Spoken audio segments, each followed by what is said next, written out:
the sound balance. As usual, first things first. Oh, it's a thumbnail. Yeah, it's a thumbnail. Alright, let's just switch back to the scene. Yeah, it's the best thing ever. One milk maker for every Hakenshi.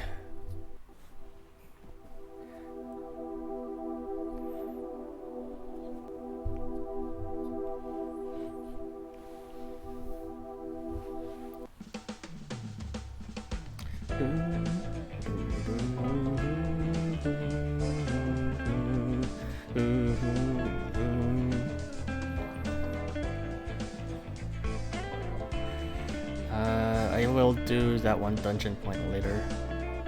After. Let's skip for people who decide to stay. But I should have my playlist ready for long periods of time. It looks like he's really forgetting that. Imagine Leaks having enough friends to play D&D with. Can't relate. Let's see. Okay, just in case there's a lull in the stream, I will plug in that music. And you guys can hear me, right?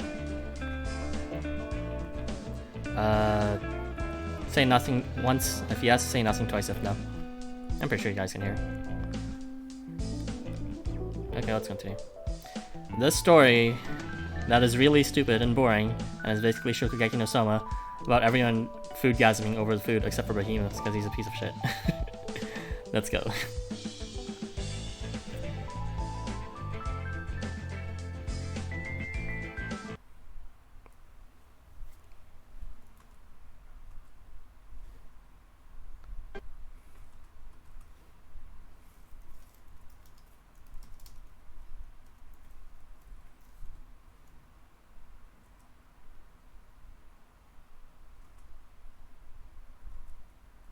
I'm gonna be so mad if you guys can't hear me. Alright, good. Awesome.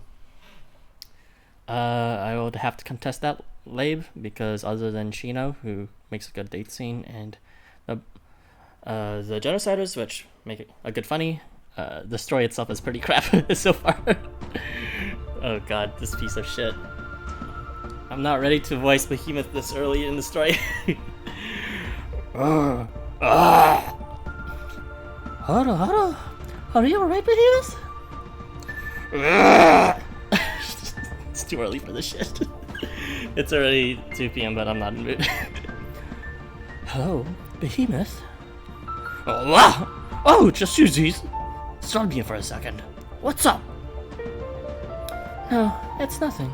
I'm sorry for surprising you. Hello, normal boy. Liking how Valentines Behemoth. Oh, right. Ruining other people's intimate moments is totally cute. Totally. Right. Let's continue. It will be time soon, I fear.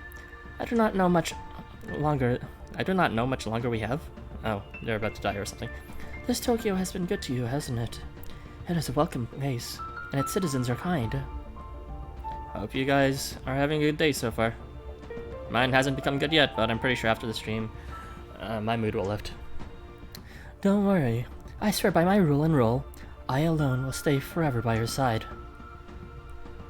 You will never leave the embrace of my wings, for I need you, and you need me. If that should ever change, if the time should come when you need me no longer, what, I wonder, would become of me?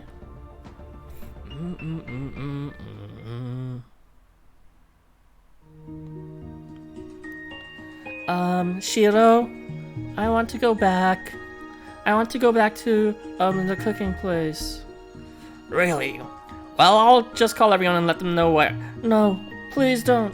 It has to be a secret. Do you mind?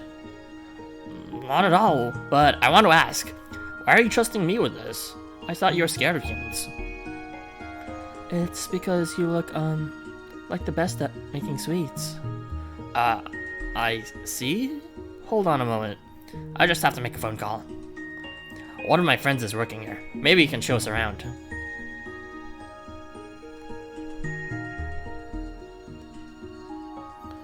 I see. I would be happy to show you around the cookery corner. I was just about to make a start myself. I have a feeling we may bump into each other many times as we know as well. Many others as we know as well. Oh my god, my grammar. Come on now, follow me. Alright, excuse me, but, are you an ogre? And can I hold your hand too? No! That's right. That's right. I am an ogre, and yes you can. It's a pleasure to meet you, Kenta Inukai. This first time tuning the stream, also, sorry for some mistakes, I'm still learning English. Don't worry, apparently I'm still learning English too, because every other sentence I'm just completely flubbing. Toe jam, so delectable in my mouth. Look at that tasty, sweet treat that is the toe jam. So fresh. Okay. Right. That should about do it. It looks like it hasn't set nicely. Come, try a bite. Bear witness to the chocolate craftsmanship of Toji Sakimori. Perhaps they just might. An interesting combination of flavors. I actually have no idea how Marcosia sounds. Why don't you try a bite as well, child? What do you think? I see. I think perhaps it might benefit from being a little sweeter and more suited for children. What do the rest of you think? Yeah, sure. I think it'd be nicer if it was a bit more bitter. Chocolate ain't always gotta be sweet. I don't think. Guess I've gotta step it up too. My chocolate's gotta be the best of the best if I'm gonna give it to a shoot. How about using different milk? I have a special blend here from a friend of mine. If you would like to try it. Kami's special milk. Yes, please. Okay. Well, I think Kami's milk tastes great. No, Kenta, don't say that. What do you think, Kami?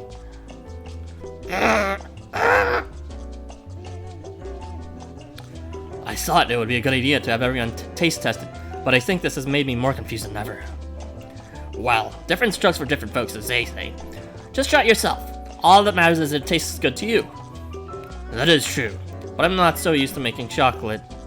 More subtle differences in flavor might go over my head. I am afraid I am more accustomed to the intricacies of taste in Japanese sweets and snacks. Now, once more, we are low on time, but what does that matter? If we have no time, I will make it. I think you're getting a little too invested in this, Toji. Maybe you need to relax a little. Oh, you know you're getting called out if Sheila's telling people to relax.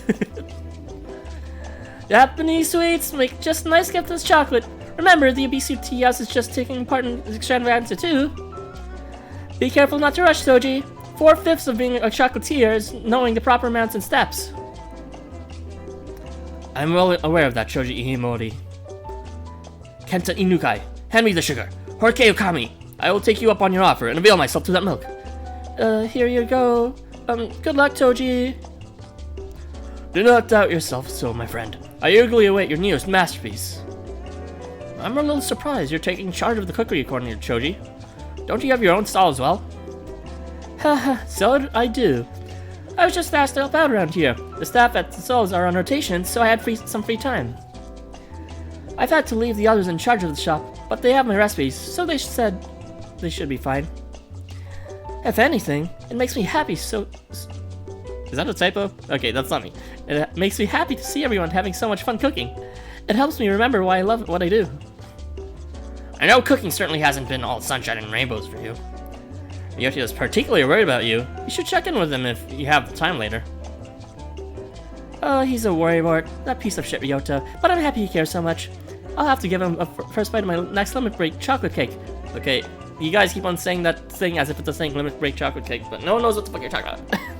Choji smiles wryly, shoots a glance at the clock on the wall, and then stands to leave. See you, everyone. Remember, the more love you pour into your chocolate, the better it'll taste. Now, excuse me, I have a date with that cock on the wall. Love,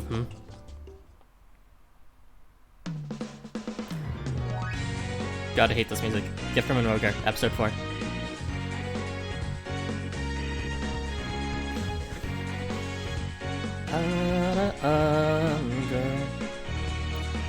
Ugh, this caramel, this marshmallow, that. All this sweet stuff's making me sick.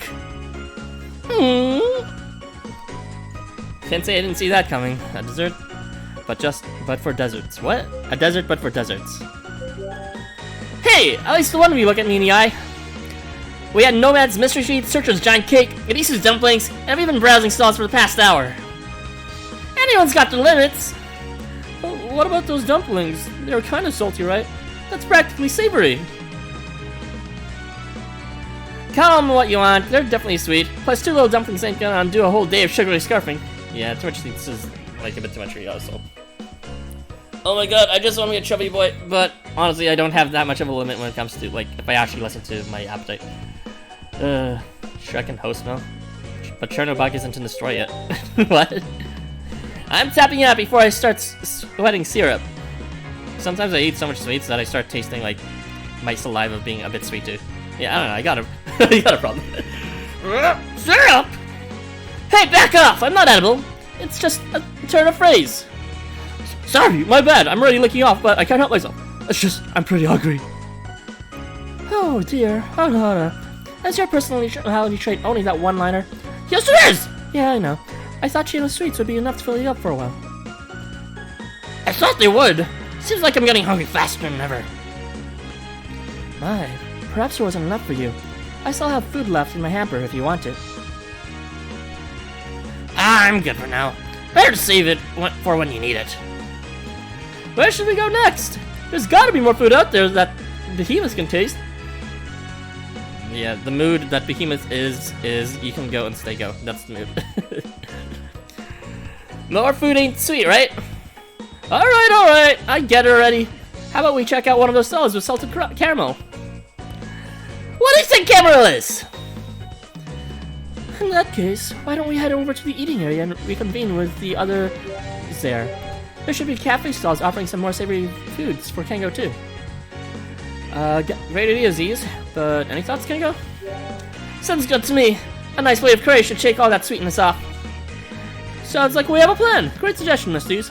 Just give me a sec to check my map. Hold on. Now that we've decided where we're going, why don't we call Shiro and arrange to meet up? Hello? Shiro? Are you there? Can you hear me? Great! Listen, we've got a plan. Alright, see you there. Bye for now. That was a very short conversation. Yeah, we are telepathically communicating. All of that was just for you to get the cue that we are speaking. The map says it should be around here, but I can't see it. Do you think we should ask someone? Hello? Could you tell me where the eating area is? Is this Hogan? Or is this Tachikado? I don't know. Sorry, is there something you need? I know that voice. Chinya. I have no opinion about him. He's too tinkly and generic, I don't know. Cupida! Well, what a coincidence. Fancy seeing you here, Arathan. How are you enjoying the extravaganza? Hey, it's Shinya! Are you here for the fair too? Of course, I'm lending a hand at the cafe just nearby. Well, we're helping out with lunches for the fairgoers. This feels just like fate. You're meeting someone there, you say? Alright, lend me your map for a moment. I'll just mark it down for you. There we go. I'm sorry I can't guide you myself, but I've been called out somewhere, so I won't be manning the stall for a while. Honestly, I feel like I'd only cause a scene working out in public, but I couldn't really refuse. Oops, I should be going. I don't want to be late. I'll see you again. Enjoy the fair, summoners. Nice seeing ya. Nice seeing ya. Look, that's them over there. Is everyone following me? Yep, Inugami's been keeping watch on the line so no one gets lost. He says we're still all here.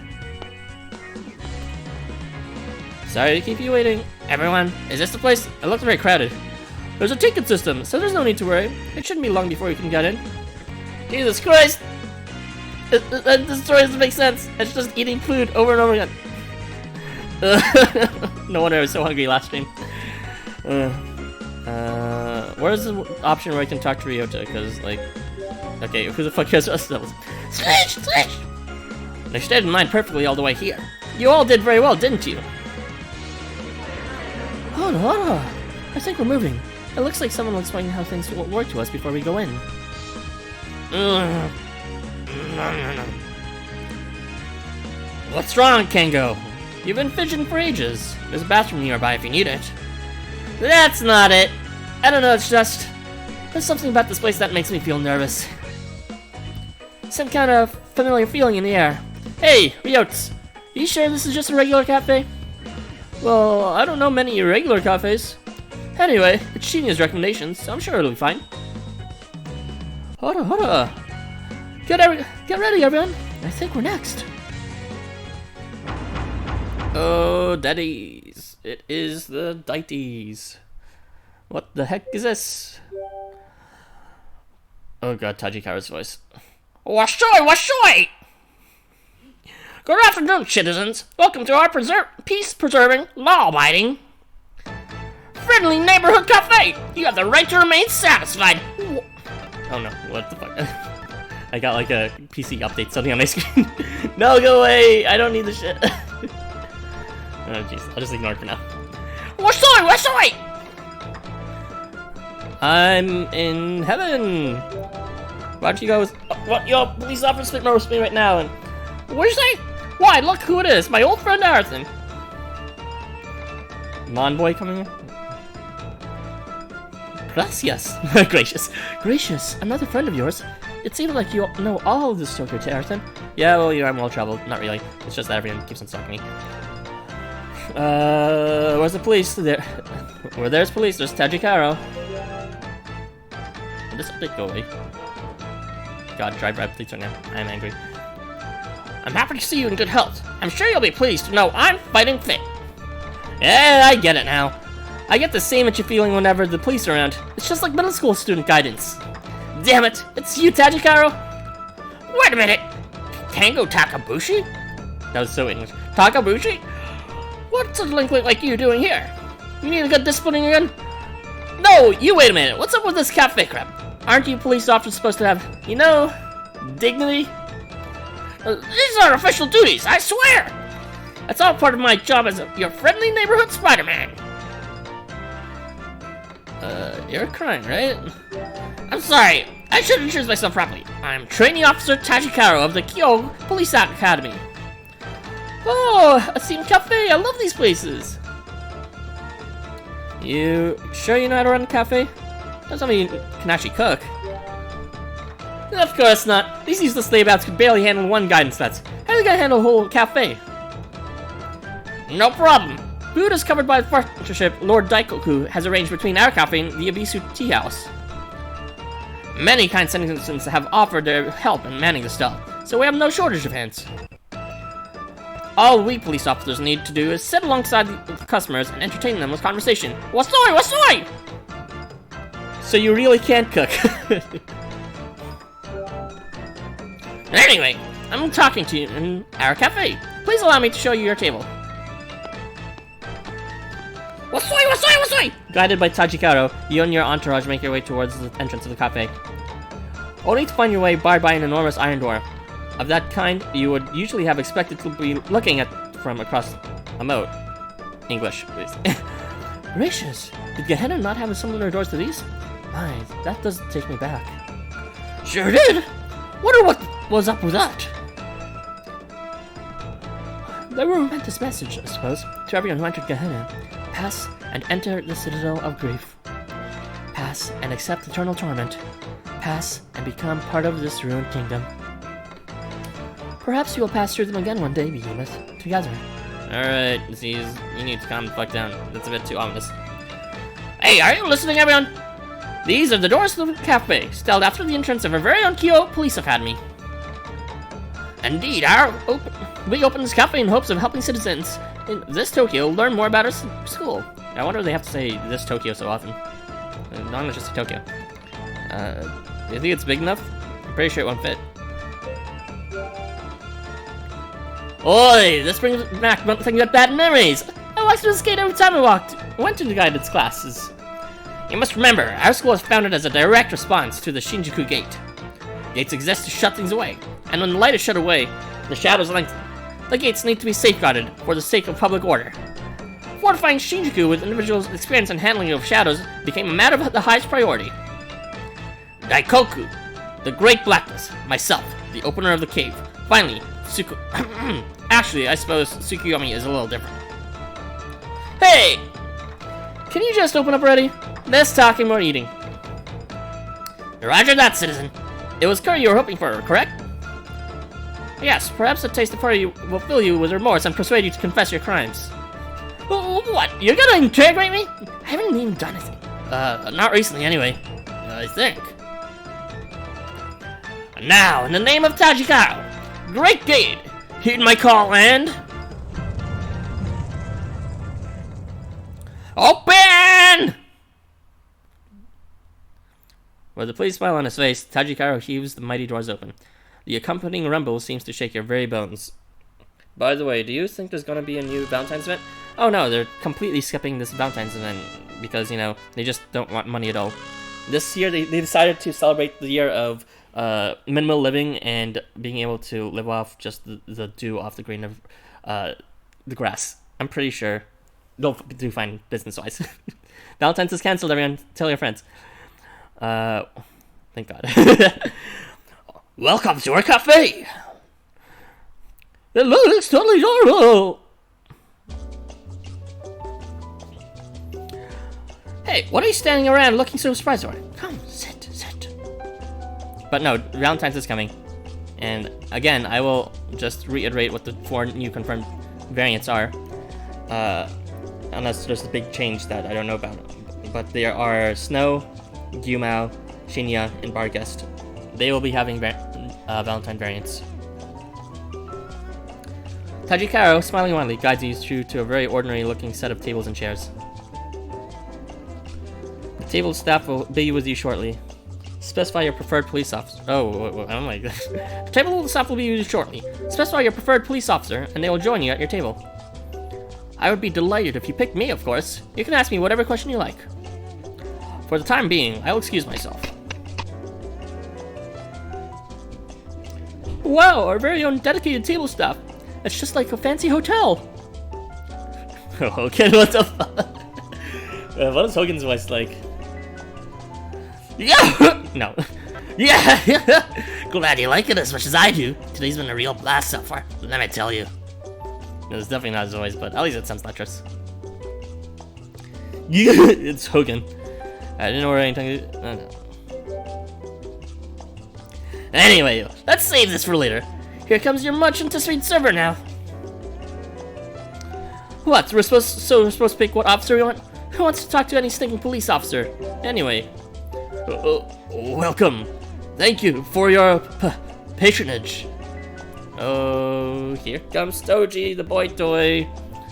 I'm sorry, Joe, but looks like I'm just gonna have plenty of Joe jobs from my little Toji right here. My name is Toji Sakimori, and I will be serving your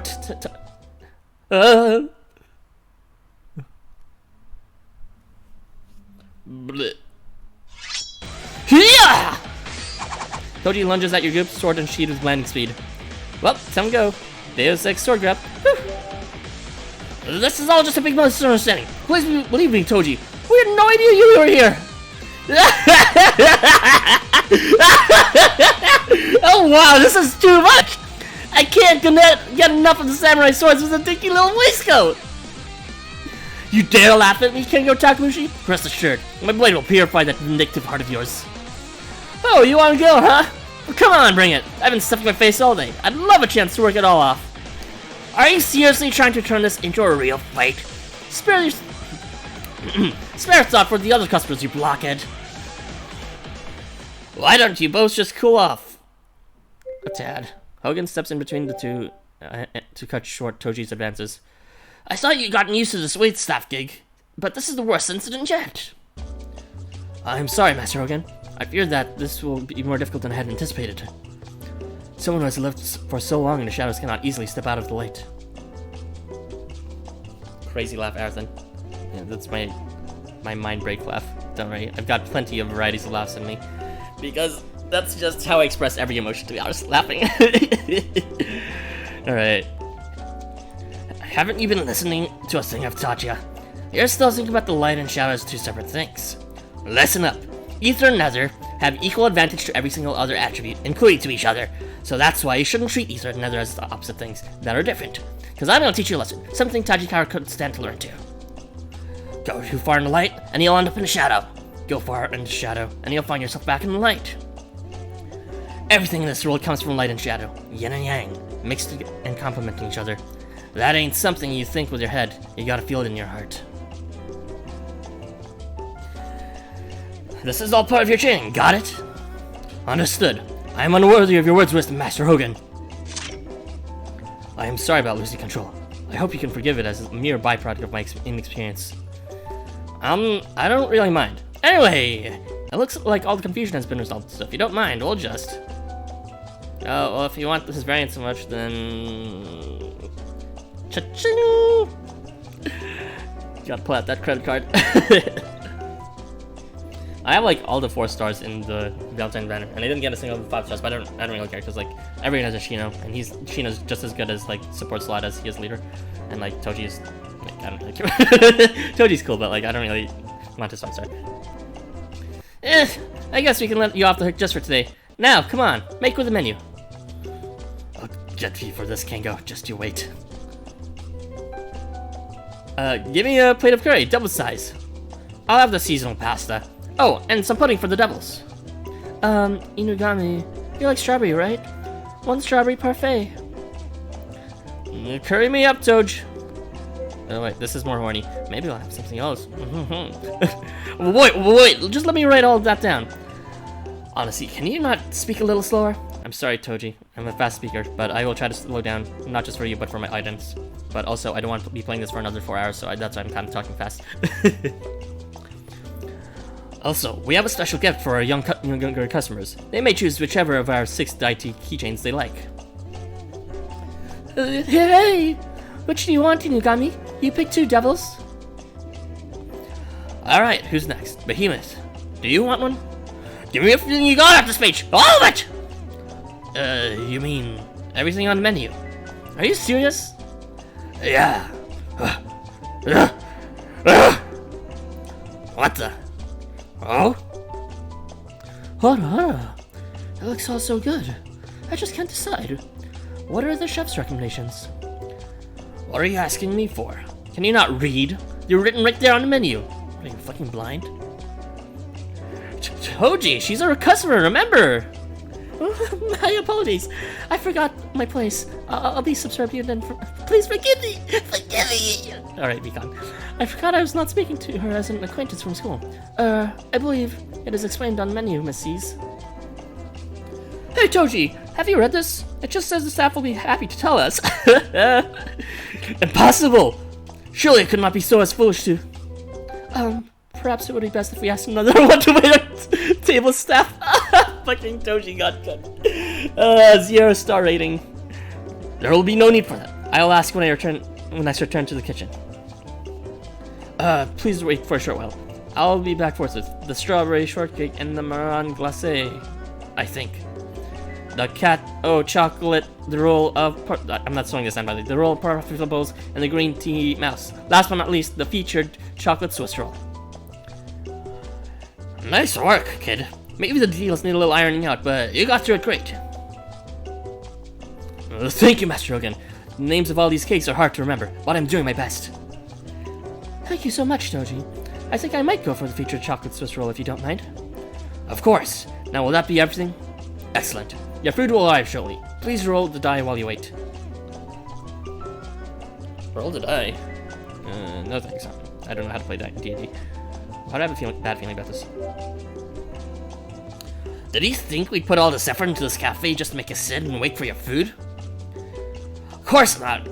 That's where a special die comes in, with a different game on every face. We got Officers Got Talent. Oh no. This is supposed to be like some sort of like waiting show while they wait for their food. Officers Got Talent. We got Superintendent Sweet. You better believe we got cops and robbers. Here's a list of friendly neighborhood officers. Which one would you like?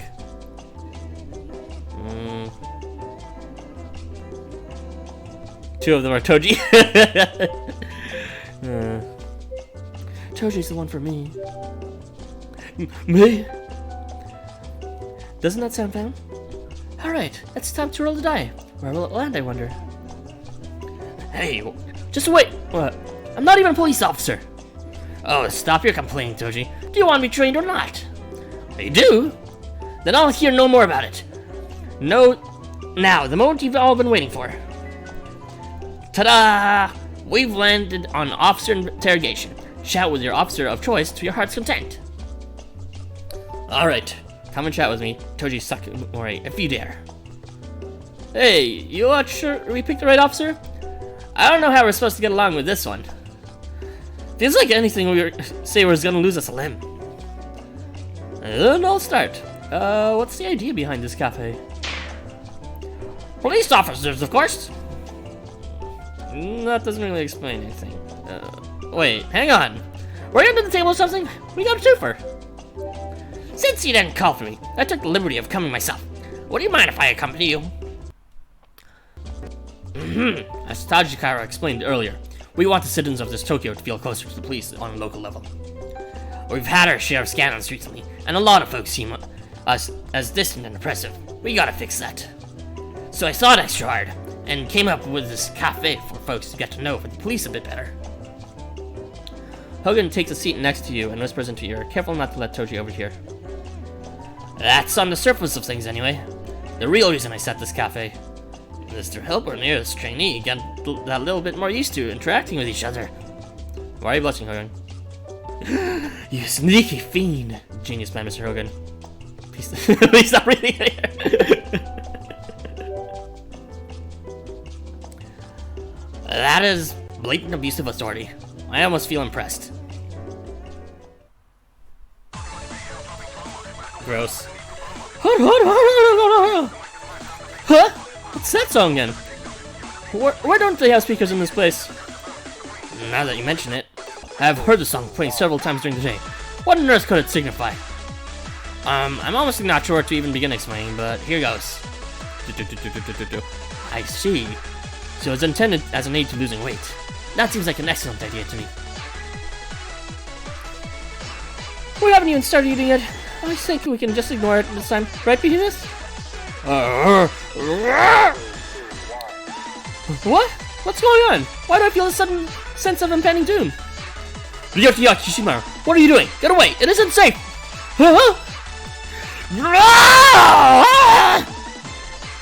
Toji punched through danger, and not a scant moment later, Behemoth's strike comes crashing down towards the table. Let's just get out of this way. Can't have you wrecking things willy-nilly, can't we? In an instant before it smashed to smithereens, Hogan nimbly slides the tables out of harm's way. Very swag, Hogan. Dear me, Behemoth, what is ever the matter? Stop us at once. Our food will be here in just a moment. Hey, ain't this place just like before? When Behemoth went berserk at Obese's place? What on earth is going on? Up until a few seconds ago, everything seemed normal. I have a certain rhythm heaven stage driven to mind with the song, and I don't know why.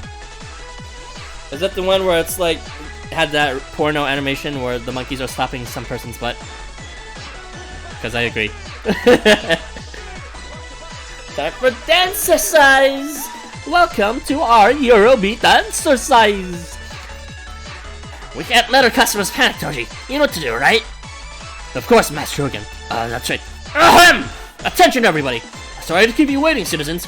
Dai has ruled officers got down. So the time has come to show off. I mean, it's not Nomad who instigated this. It's Gabriel and whoever does some other upper level coordination. Yeah. Good job, Toji. Keep going. The rest of you, protect the other tables. You might be trainees, but you're still police officers. Show them what you got. Wasui! Roger that! Perhaps I was too hasty, but it is too late to turn back. All we can do now is lead this monster outside under the cover of dance. You know what to do! Just follow my movements. We can do it if we work together, Ashton. Toji dancing.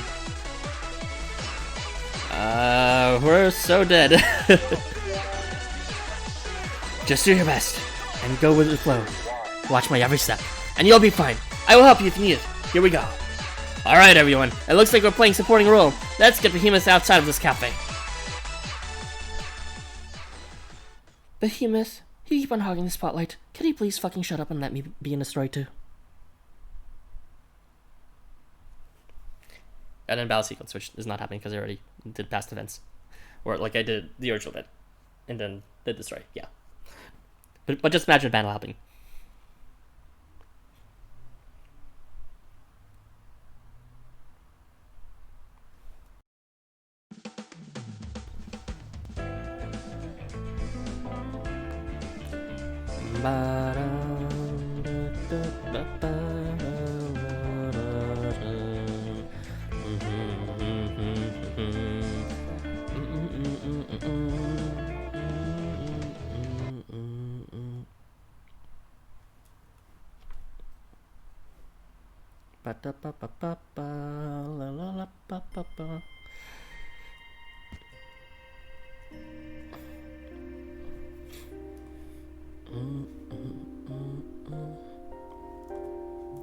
Where is my Tomio? I need my Tomio right now.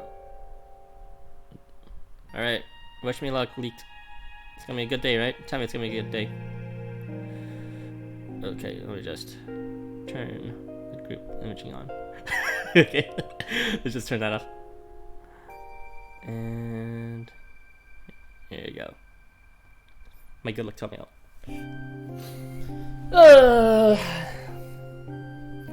Ba ba ba.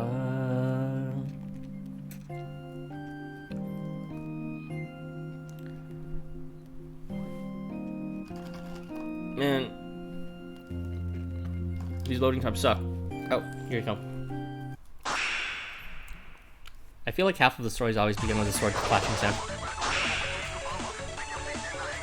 Your blade clashes again and again with Toji's, and the shadow of sparks draws Behemoth's attention. Roar! Behemoth's hand stretches out towards the two of you, but just as it seems like it's about to grasp Toji. Yo, fat ass, I'm over here.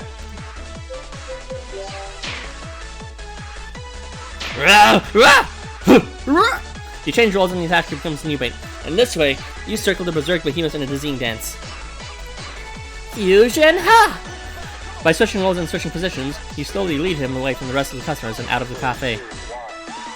Whoa! Look at that! The eyes of every other customer are fixed to the dizzying display of artistic and martial prowess taking place in the narrow aisles between the cafe's table and chairs. Jesus fucking Christ. Does this game not hurt promise? There! Kokura! There's no hesitation in Toji's motions, even before the eyes of the larger crowd. He moves with single-mindedness of a veteran warrior. I thought you couldn't stand crowds, but now look at you! You've grown, kid! It's just like I told you. Shadow and light, light and shadow. The stronger the light, the fainter the shadows. And the stronger the shadows, the fainter the light. That's what they mean when they talk about being and nothingness. Maybe you'll survive this yet.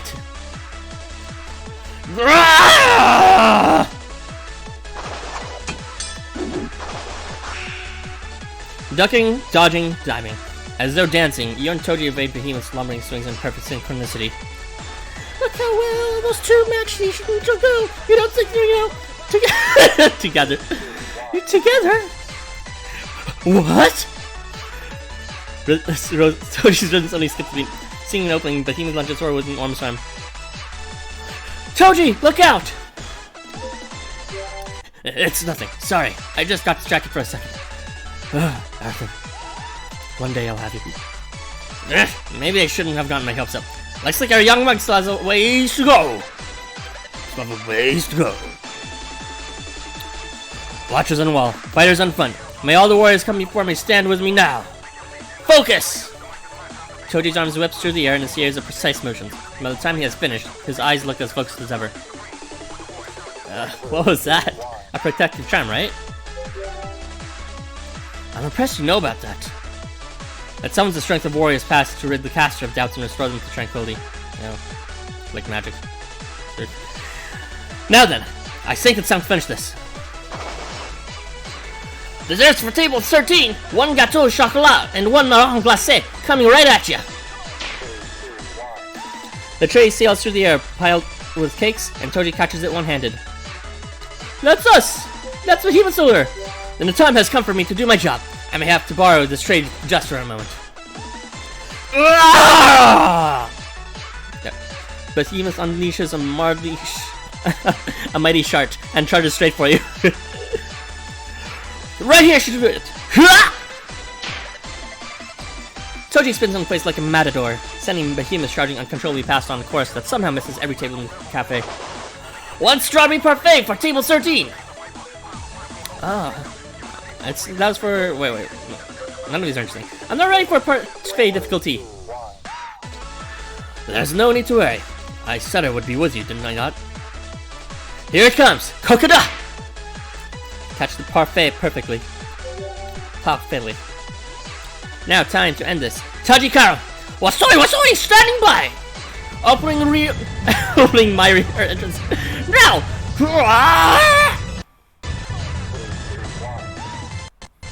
Well, people would be scared if it was in the world of host mode, but I'm pretty sure, you know, battles happening spontaneously in the middle of nowhere with, like, literally near less written, like, fucking secret artifacts has acclimatized them to the sort of, placid reaction to the spontaneous, dangerous dance. We're sending this monster outside. Ready, Arson?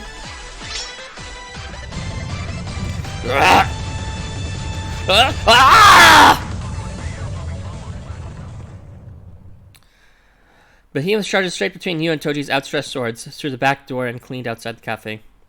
Tochikawa could enter my back door any day. Our very own Taoji Sakamori, everybody. Give our brave matador a round of applause. More like just as one big hungry monster like Behemoth should be enough to scare them. You're scaring my interest away from this, right? That went smoother than I expected. You did well, Arthur. That's all well and good, but what are we supposed to do about Behemoth? He's still in berserk mode.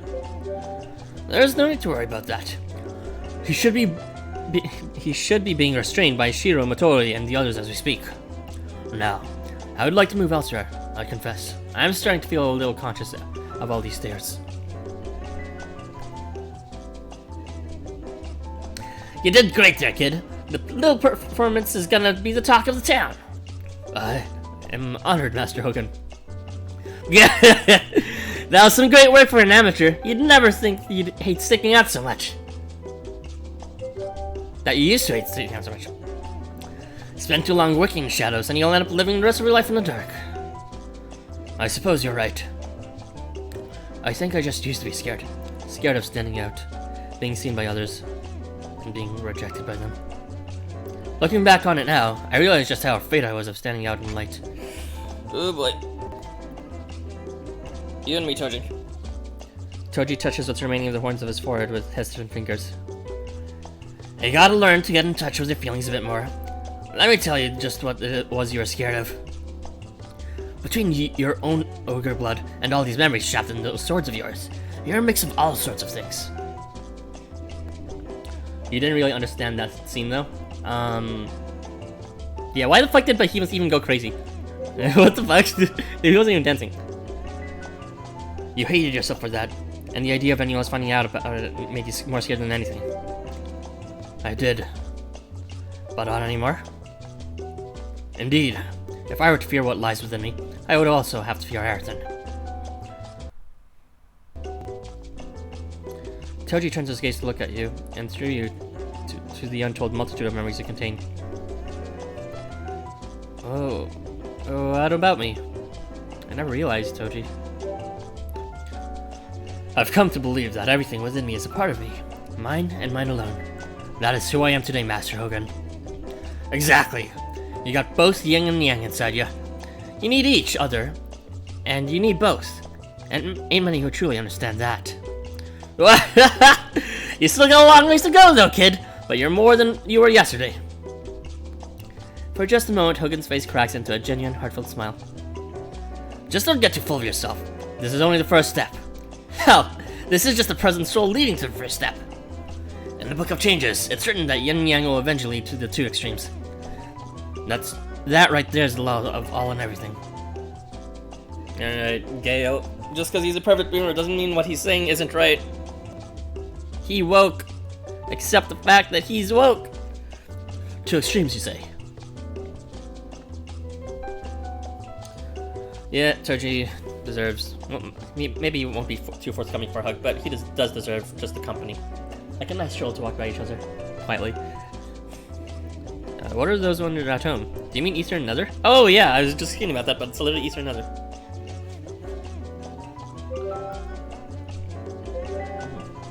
I see, so Eastern Nether really is represented in this game. When Yin and Yang is mentioned, it really refers to Eastern Nether. Light and darkness. The lore! Usually the lore is just restricted to World, Valiant, and Infernal. Or Shadow, anyways. All around is also very lore-based, but the other attributes have usually been skimped out. Fire, water, wood. But I've seen a few mentions of Ether and Nether in a more, like, metaphorical way, like now. Well, aren't you clever? You've earned yourself a pat on the head.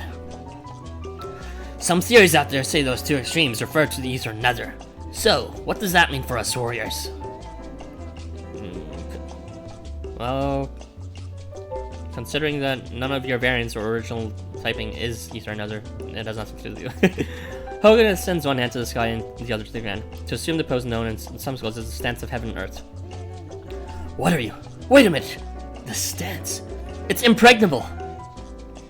Wait, you're right. He can counter no matter where you attack. This is a state every warrior strives for. To be unshakable as a pillar, rooted in the nether, and piercing the ether. Okay, so when they say sky, and when they say earth, that's also a reference to ether and nether. And that's why they say, they said in chapter 9, something about how the pillars themselves are connected to ether and nether. So I'm guessing it's because the pillars themselves are both embedded in the ground as well as piercing the skies.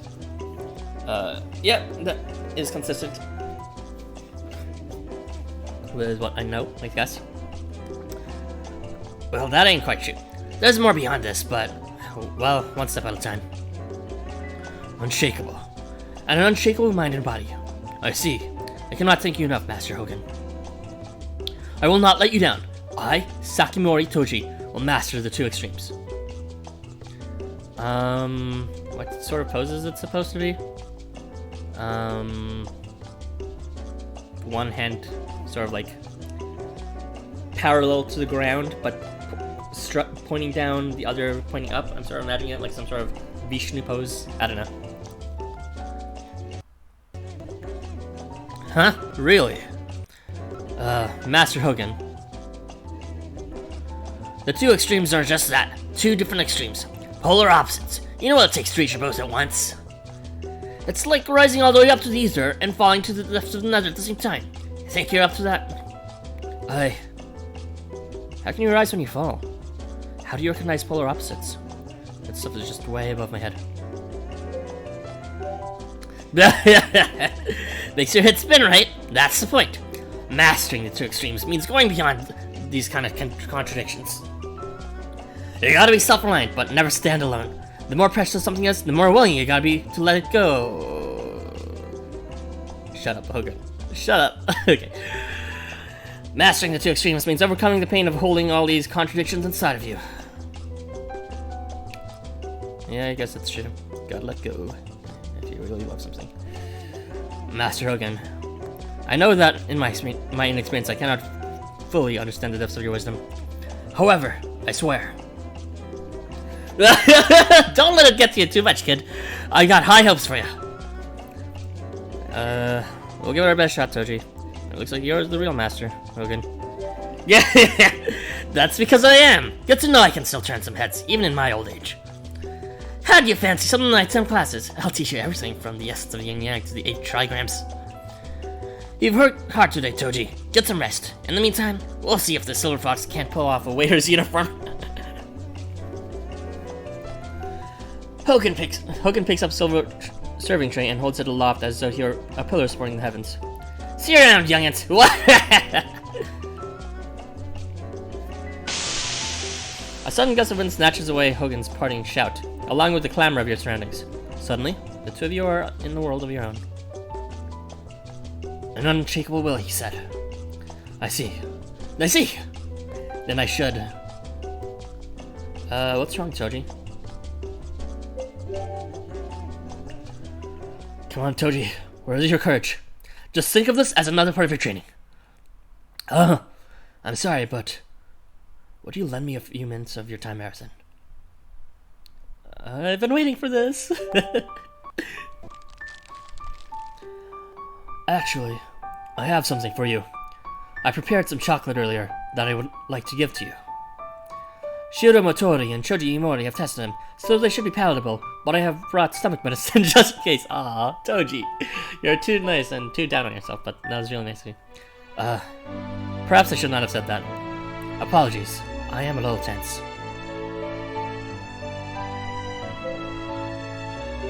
I have heard that this Valentine's Festival is an occasion to convey my emotions to others I feel strongly about.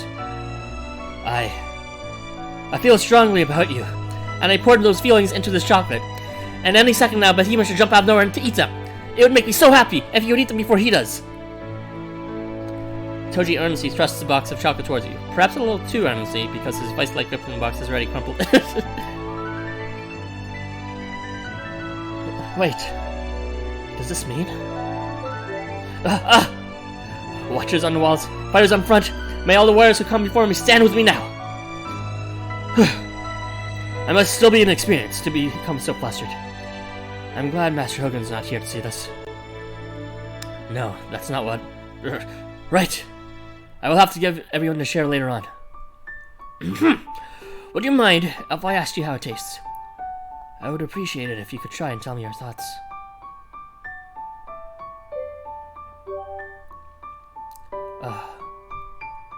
A tense silence follows. Is the ground shaking for you too?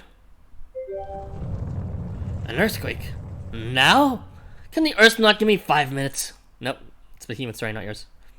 But Kochi closes in on you, ignoring the sudden tremor running through the ground, and suddenly you notice something hurtling towards you at terrifying speed. Give me that chocolate! Worst boy. Dodge balletically. Not this time, you piece of shit. Behemoth grasps close around empty air, and he impacts face first into the ground. Give chocolate! So hungry! Gonna die! But I can't just give away Toji's gift. The more precious something is to me, the more willing I have to be to let go. Isn't that right, Master Hogan? Oh boy. Gotta let it go, let it go. Alright, let's continue the shit. That's alright. You can give him the chocolate, Arthur. Are you really sure? I am. I know all too well how hard you find it to ignore someone in need. Besides, the human suffering isn't entirely unfamiliar to me. I see. Your Ogre memories. Trying to defy one's nature is an agonizing thing. If my chocolate can help to soothe Behemoth's pain, he may eat as much as he likes.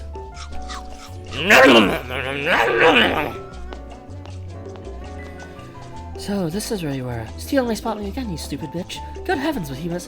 What are you doing? Our order has arrived and is waiting for you.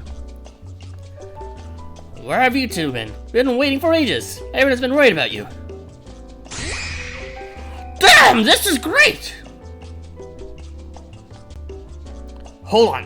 What's that Behemoth's eating? Don't tell me. What? You can taste it? I'm starting to get it. I've just had the same thought. They do say great minds think alike. There's still we do not much know, but now we have a working theory. We should try putting it to the test. Behemoth, the reason why you can't taste most food is because no one loves you, you piece of shit. Except for me. Now die with me as you go to the gates of Gehenna. What? What? Once we are prepared, there's something we must do. Hopefully, we'll all be able to solve Behemoth's trouble once and for all. Can you believe this is just the first part of the first chapter of this? Oh my god. Oh yeah, it's the second part of the first chapter. Hold on a moment, Tarzan. What is it, Toji? There's actually something I wanted to give you. How do you feel about Japanese sweets? Sweet jelly, in particular. Chestnut jelly has been a specialty of our sweet shop since it was acquired by the Sakimori family. I feel a little embarrassed to give you something manufactured, but I hope the love I put into brewing this tea will compensate. I do not intend to share this with the rest of the Summers. Only with you. So, does this mean what I think it means? I want you to learn more about something I love. If you could think of it that way, I would be extremely grateful. Thank you, Toji. So will you accept it then? Thank goodness.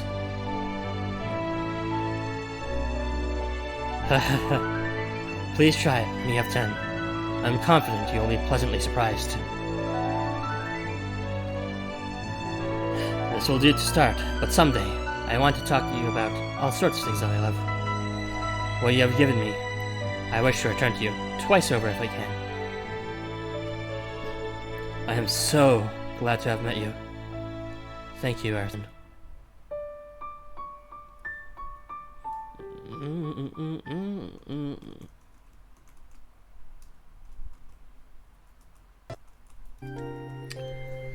Oh boy.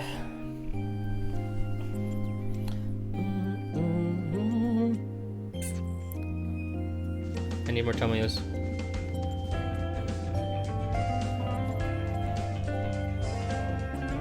Alright. To the next chapter. Give me more tomatoes. I need you, Tomoyo. Do it for him. Do it for him.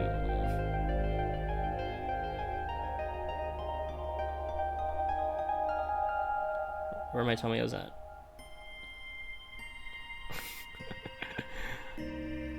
Oh, whoops.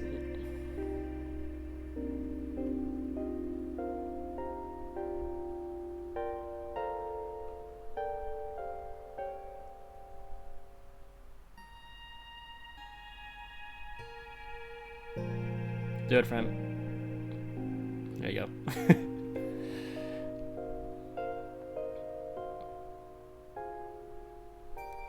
I really should set these up before the stream starts. But it's cool, it's cool. This is just therapy for me, you know? Just like sometimes I just need to look at my leak just dying really badly. Okay, let's turn these off for a moment. Off. Alright, there you go. The day draws on, and the crowd grows even larger as the Valentines Festa approaches its climax. Valentines Festa. Valentines Extravaganza! Get your shit together, translators! After leaving the friendly neighborhood's cafe, it probably reassembles under Shiro's direction. The location. A closed room reserved for the groups in the cookery corner. The time has come to pull together everything you have learned from the events of the day and try to solve this mystery once and for all. It's time for the finishing climax. The finishing argument. Closing argument.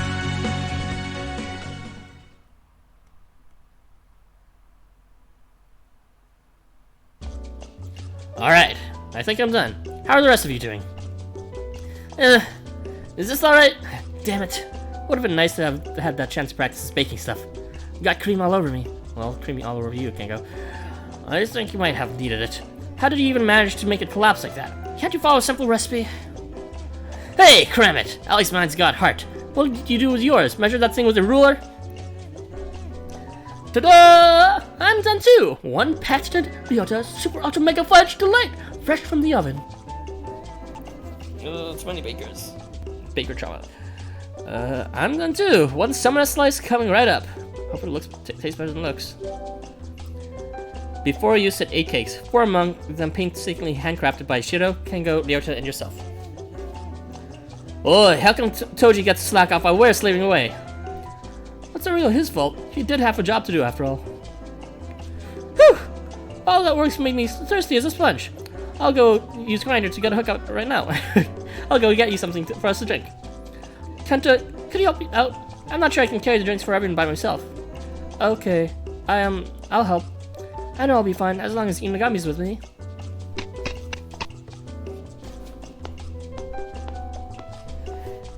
Hey there, everyone. Your baking all looks lovely. What's Shino's voice? Cupido! We couldn't have done it without you. Glad we all bumped into you again. Really? If you say so, thank you, Arthur. Honestly, I owe you more than you know. You're always such a calming influence to me. I never thought you'd come asking for my help, especially not with baking cakes. It was a stroke of luck that I took such pains to memorize Shoji's instructions. Incidentally, what are you going to do with those cakes? It doesn't seem like you're planning on taking them home. These cakes are an important part of it. We're just waiting until everyone's here. A strategy meeting in the middle of the extravaganza? Is something the matter? Interested in hearing my troubles?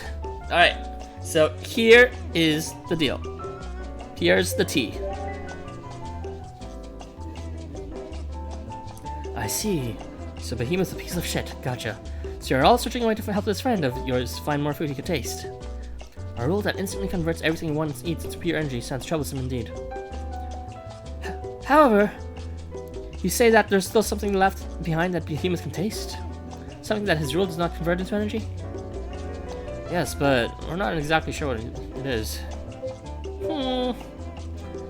Do you actually know what Behemoth's role is, Aerthin? No, and I don't care. A role is something which guides a role in particular, in a particular designated direction. If there is something that is not being processed by Behemoth's role, then it must be because his role does not regard it as useful. If you're having trouble working this out, that seems like a good place to start. Shino with the big brain struts. So who does designated in line? The world that assigned the role to the individual in question. Okay, so roles are bestowed by the world. I see. But the role is given to the individual? Something that I don't know. In order to ensure its continued existence. This world is made so that if an individual uses their role in accordance with their role in defense of what they hold dear. Oh, sorry, I digress. The festival is not the place for such topics. But I need to know! I want to spend some time together. I appreciate the invitation, but I still have things I need to attend to. What's more... Oh no. Could you hide me from it? I'll explain after.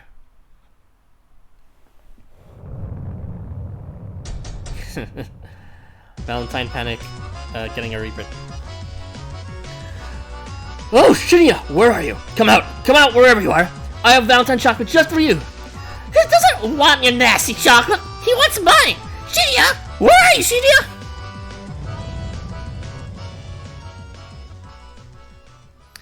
Anyway, I'm happy that you invited me, but as you can see, I might just bring you trouble. Well, if anything, we cause you trouble. Next time, promise. Thank you all, really. See you next time, Aerthin. Na na na na na na na na na. I'm back with the drinks for all. Wow, it smells super sweet around here. The fair is a lot more crowded than before. No, I'm okay, Nogami, but thank you. I'm amazed we managed to get to this spot. You sure we didn't need to reserve it or anything? After hearing us out, they agreed to lend it to us until their next booking. But we don't have much time. We should get started. Also, we should be ready to attack at a moment's notice. Take note, Kengo, Ryota, and Aerthin. What, you think we're gonna get ourselves into a good fight after all? It's just a precaution. Hopefully things will go smoothly, though. You might jinx it if you don't wipe that stupid grin off your face. I would have liked for Toji and Moritaki to join us too, but it seems they still have work to do. Here you go. Behemoth, Misses, please take whatever juice you like. Oh, I don't mind if I do. What would you like, Behemoth? Alright, Cersei, Behemoth, shut up. Well done. I think we should begin. Are you both ready? Yep, I think so. Please continue, Shino. What should be scary? I don't know what's scary besides the fact that the story is this long with this low content. I would like to start by casting a look back on everything that's happened today at Extravaganza. Firstly, we went with Noban at the entrance, where he gave us our mystery sheets. Oh, I remember that. It was so creamy and strawberry. I didn't do anything for Behemoth. It didn't do anything for Behemoth, though, right? Right. I could have enjoyed it properly. Then we went hunting around the event area. I don't remember everything we brought back, but none of it worked. I remember. In the end, the only thing that Behemoth reacted was the handmade cakes Serta provided. Yeah, those were great! The flavor was pretty faint, but it was still something. I wish you could have them again. Faint flavor. Yeah, they were really nice. I'd love to try those again sometime too. After that was Obese's treehouse, right? Treehouse. The rainbow buns were kind of a bust, but Shino's red bean treats were a treat. Finally, we had another unexpected success with Toji's Valentine's chocolate. They're both amazing! It makes me drool just thinking about him. Ugh. We sampled a great deal after that, but ultimately, Behemoth was unable to taste any of it. Now, let's try to get to the bottom line. My first idea was that the use of different ingredients might be the answer. We might hypothesize the existence of some special substance that, for whatever reason, Behemoths can taste. So I investigated all the stall suppliers, since even the same kind of ingredients might be sourced from different places. Or there might be unexpected discrepancies, such as the tomatoes, being in another world. I would like to invite the detective I have hired to join us now. Sorry to have asked so much of you so suddenly.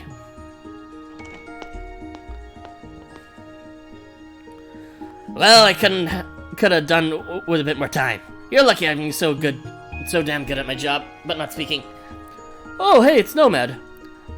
Were you waiting outside all this time? I've done the best I can, just like I do for all my clients. This report should have all the data we want. Thanks, Nomad. How about some coffee for your trouble? Don't mind if I do. A nice bit of coffee really hit the spot after an investigation. Gah! What the hell? How much sugar did he put in this? Shino flips through the pages of the report, nodding, and then looks back up at the rest of you. According to the report, the difference between the things Behemoths could taste and those he couldn't is effectively nothing. It seems that all the stalls at the Extravaganza uses the same ingredients. In that case, the only remaining possibility is that the difference is one of method. Moreover, there is one observation we can make immediately. Perhaps you already noticed, but the items provoked a response from Behemoths were all handmade. Indeed. The same all goes for my sandwiches. In that case, just what could it be that Behemoth is tasting? How can you make the same cakes with the same ingredients, with the same recipe, but have them taste differently? Oh. I would now like to conduct an experiment. In front of you are 2 chocolate cakes. They have been made using the same ingredients, according to the same recipe, and I can confirm they are both delicious. However, there is one difference between them. You think I'm going to be able to taste them? I cannot say for certain. However, I think this will help show us how to best proceed. Okay. Behemoth audibly gulps, then tentatively takes a slice of the cake. Guess I got nothing to lose! The slice enters his mouth. He chews strangely slowly, almost thoughtfully. Finally, he swallows and delivers an astonished verdict. It's great! It's so chocolatey! What? You can taste it, Behemoth, but that doesn't make any sense. This cake is exactly the same as the one we... Correct. Correct. This cake is the product of More Patisserie, the very same kind that Babylon orders for us earlier. Behemoth, I recall saying at the time it tasted of nothing to you. I don't get it. How come I can taste it now? That might be. Shoji often tells me that you're only 80% of the flavor of the food comes from the ingredients and recipe. The other 20% comes from the cook's love of the person they're making it for. As I said before, these 2 cakes have been made with the same ingredients, according to the same recipe. The only difference is that when making this one, someone wished all their heart that its flavor would get through to you. That's right! It was Ryota who made this for you, because there's no way that I would care about if you would like it or not. You made it for me, Ryota? It makes me wonder who Shino and Toji were thinking of when they made their sweets, doesn't it? Then what about Searcher's cakes? Didn't he say the flavor wasn't as strong as something? I do not wish to speculate, but perhaps the cook's loves become stretched thin when shared between multiple recipients. I see. Searcher thinks of everyone as his children, so there was a less of that bit that Behemoth could actually taste. I'm not yet sure of the precise mechanics, but it seems certain that when you experience it as flavor, it is actually emotions. My, I've heard it said that love is the best medicine, but who would have thought it would be the greatest spice? What's wrong, Behemoth? If you're gonna cry, do it over there. I never knew. I never knew love could taste so delicious. Yeah, it's bittersweet, that's for sure. I've just been stuffing my face with something so precious all this time. It's not just that either. I've gone and caused so much trouble. Ever since I got summoned here, I've been nothing but hurted. Let me tell you my story. Are you saying what I think you're saying? You're just like me! We both woke up in the same park! You've had others take care of you, just like me and these. We both have a lot of apologies to make, but sweets make a great thank you gift. Gotcha. Thanks, Arthur. I want you to know, Ryota's cake tasted great. Glad you enjoyed Ryota's cake. Hey, Aibo! I can't quite put my finger on it, but there's something nagging me about what Shiro was saying. I don't mean that all about love turning into flavor. I mean, that's still pretty out there, but when I get pumped out, it turns into lightning, so I guess I can buy my feelings turn into something you can taste. Oh yeah, that's it! I know what it is. You remember what happened with Shoji? You mean back at the cafeteria? Worst morning of my life. Yeah, that's it! That's the one! We never mentioned this to Shiro, did we? Because we didn't know that it was Behemoth at the time. Anyway, don't you think that was weird? Shoji was making plate after plate just for Behemoth. But he still ballooned, didn't he? Which means he mustn't have been able to taste it. You think that means Shoji wasn't putting his heart into his food? That doesn't seem like him. I guess everything's been solved, so it doesn't really matter, but I still kind of wonder. How wonderful, Behemoth! Finally, you'll no longer steal the spotlight from me, and you don't have to rely on my sandwiches. Think of all the delicious things you can eat. Jeez! Cut it out with the hugging! Not until later tonight. We're in public. Oh, Behemoth, I'm just so happy for you. Let's celebrate with a party! We've made all sorts of cakes packed with our love for you.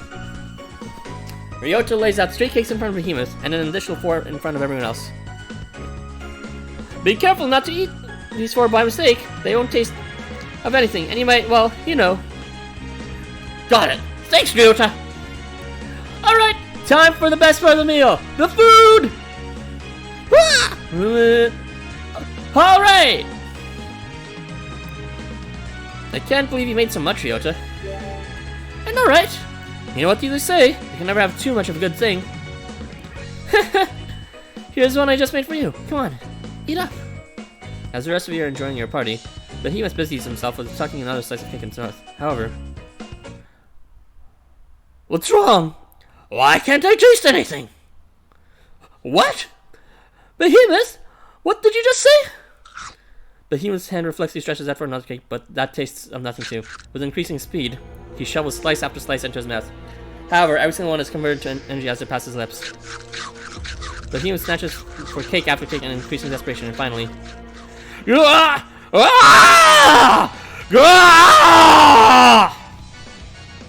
Okay, shut up, Behemoth. Why is Behemoth going berserk? I thought we cracked this! Actually, Kengo mentioned a problem. Between you and Kengo, you explained the incident with Shoji in the cafeteria to Shiro.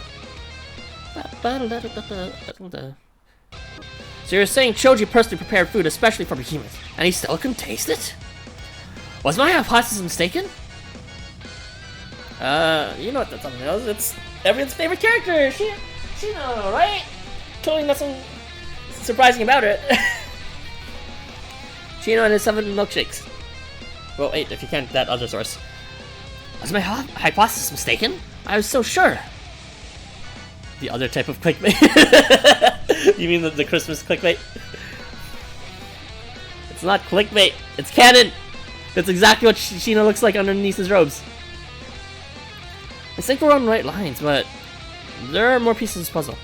Mrs. can we have a moment? Whatever is it, Arthur? Do you know what Behemoth's role is? Of course! While there's a rule, there's a roll. If you don't think it's role, perhaps it can give us more insight into his role. You want to know our roles? I'm sorry, that's not really my place to. More! Give me more! I need more! So hungry! Mrs. We really need you to tell us everything you can. There's no one who knows behemoths as well as you do.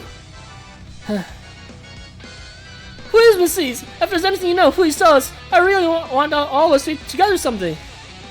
I understand, Ryota, but I can't just... Gee... Harrison. These eyes bore into your own for a long second before her gaze softens as she finds something in their depths. I see the same glimmer in your eyes as I saw in behemoths so long ago. I see. You really are the same. The non-cursed clickbait? It's not cursed though, it's blessed.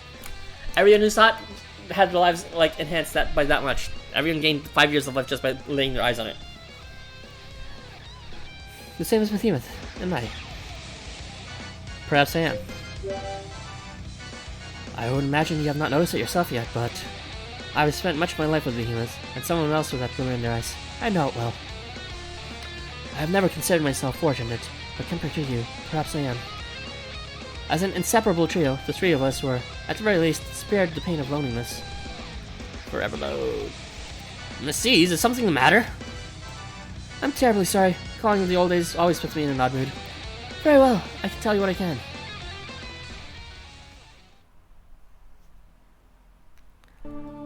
We were three once. Behemoth, the Devourer, Ziz, the Guardian, and Leviathan, the Envious. The world in which we lived was known as Eden. We were born sacrifices.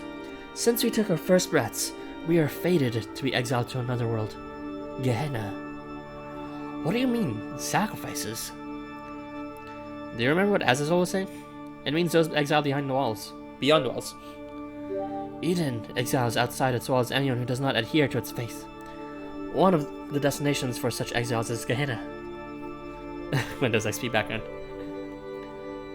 Behemoth in particular was created to take in all offerings to Eden that fell to Gehenna and convert them into energy.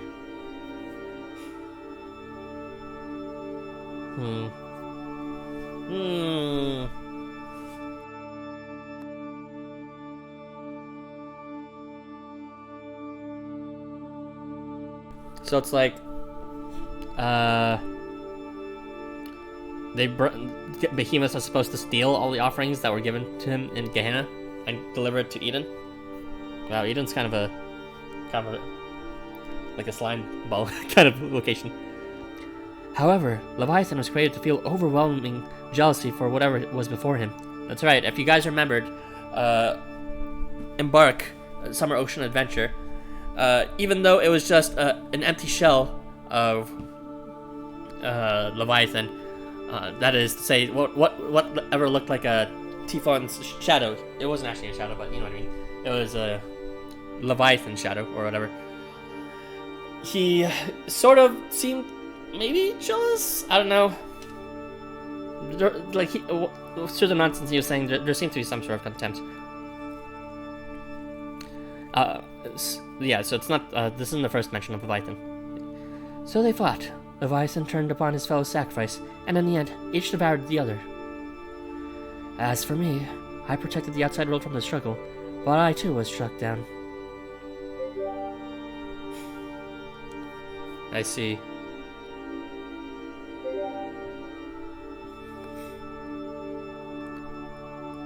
You see, my purpose was to watch over them and protect others from them until the very end. After that, our corpses should have been recovered by and offered up to Even. However, the next thing myself or Behemoth knew, we had awoken in this Tokyo with our lives spared. So Behemoth and Leviathan are fighting each other. I should not realize that. Doesn't Behemoth have a positive relation with Tifon, or is that just disease? What about your third, Leviathan, you say? That's seriously what? I mean, they might like him, but Leviathan is just overwhelmingly jealous. I do not know. All I have is a vague memory from the moment before I lost consciousness. So Behemoth would like represent the Earth, Leviathan the ocean, and Z's the sky, in the classical tripartite world mythos. I saw someone splitting half of themselves into an identical shadow and disappearing through a gate. What does it sound like the world tearing?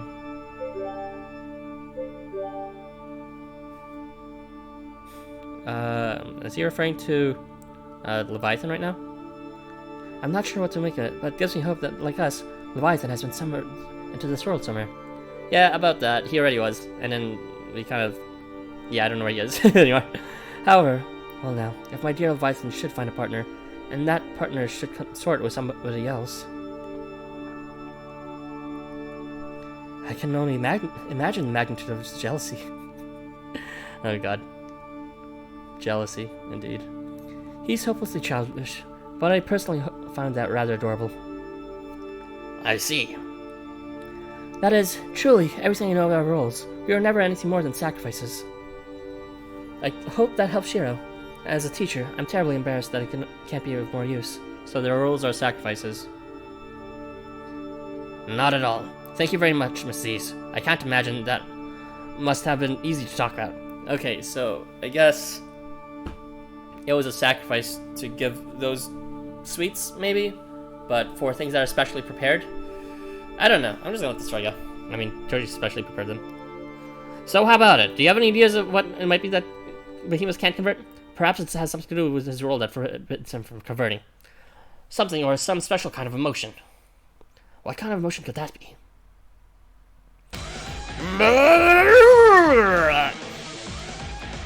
Hey, shouldn't we do something about this first? If he gets any bigger, he's gonna be wearing the roof as a hat. Do you have a hamper, Miss C's? We could really do some sandwiches to calm him down. Excuse me, summoners. Sorry to bother you, but our next booking starts in 10 minutes. But do you mind finishing up the what a...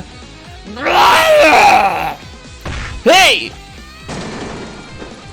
The second door opens, Behemoth dashes KO against the floor and begins to run. Or rather, to roll for the exit. Good lord, what is happening in here? Is everyone alright? He's too flabby! It's like trying to put jelly in an arm lock! Contain it, Breach! Behemoth's through the door! We've got to go after him! Shinya, what are you doing here? Who? Me? I took over from Choji and supervising the group chocolate making sessions. Save the chit-chat for later! We gotta stop Behemoth before the whole extravaganza ends up in his stomach! Kengo's warning is apt, but too late. As he makes for the door, a shrill scream echoes from the other side of the wall. Yeah! That's my favorite dear sweet Virginia! Give it back, you beast! I'm sorry! I can't be stopped! What's wrong with me? What does it taste like nothing? I want to stop, but I can't! I just joined here, but he wants to yell now. Also, hello, Last Paradise. Good to see you. Familiar faces, always nice to see. Hope your day has been good so far. Mine's getting a bit better. Tears trickle down Behemoth's cheeks as he crams box after box of chocolate. Oh, some sad eating, depression eating, not feeling. Chocolate that should have been packed full of love for Shinya. He grows larger and larger as he gorges himself, at a rate much higher than anything we have seen before. Looks like you really can't taste them. What gives? I'm so sure we solved this. As everyone stands aghast, Ryota breaks the silence with a question. So what happens if he just keeps eating? The Behemoth converts everything he eats to pure energy and stores it within his body. If the emotions contained within Valentine's chocolates are really as powerful as we think, and yet he can't taste them, then he must be converting them into an enormous amount of energy. Under ordinary circumstances, it would be Leviathan's place to rein him in. However, Leviathan is not here, unless I fear no one else is capable of stopping him by force. Perhaps he will return to his senses if we were to feed him something he could taste. We may not know why, but we know for sure that a few folks have managed to get through to him. Namely, Miss Z's, Surtur, Shino, Toji, and you, Ryota. If only we had your cooking, perhaps there might be something we could do. Waga, hey, and his allies, you are a welcome sight, but it's far too dangerous for you to stay here. Let us retreat outside. Why are you here? Horkei Okami rushes up to your group, clutching a precariously large slab of chocolate in steady paws. Who's that for, an elephant? I could use that as a mattress. What, do you mean this? This is my gift to you, my hero. What exactly was this gift? A large slab of chocolate in a steady paw. Is it that large? Slab of chocolate? Jeez. Worry not, Wagayu! For your waistline, for it contains low sugar. It is packed with nutrients to ensure robust and healthy growth. You can barely call that chocolate! Can't you be a little serious to me? No, I'll take it, but it's on you. Oh, Wagayu. I spent hours labeling over the chocolate, pouring all my love and respect into... Oh?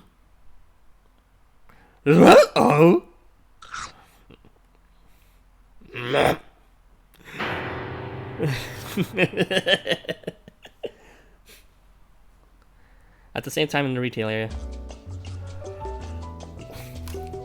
Well, to suffice Babylon, if I am honest, I fear for our finances if we purchase any more. Searcher and Babylon are in the process of returning to the Extravaganza from Azathoth's esports tournament. Esports! Get your head in the game. Oh, why would you make me worry such a trivial thing?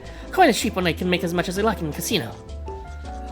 Admittedly, I have much to learn about the north of this Tokyo, but even so, much about that sounds unacceptable. Is it just me, or do you feel the ground shaking? Babylon peers further ahead, and what she sees makes her jaw drop in astonishment. Searcher, stop for whatever you're doing and look. Is that not one of your children? I fear not. That is no giant of a spell. No, that is...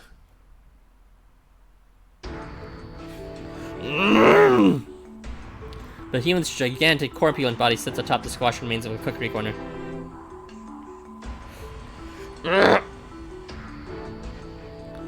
Summoners! Is everyone okay? The last thing I remember is the human suddenly expanding. Cupida! Oh, my back. What on earth just?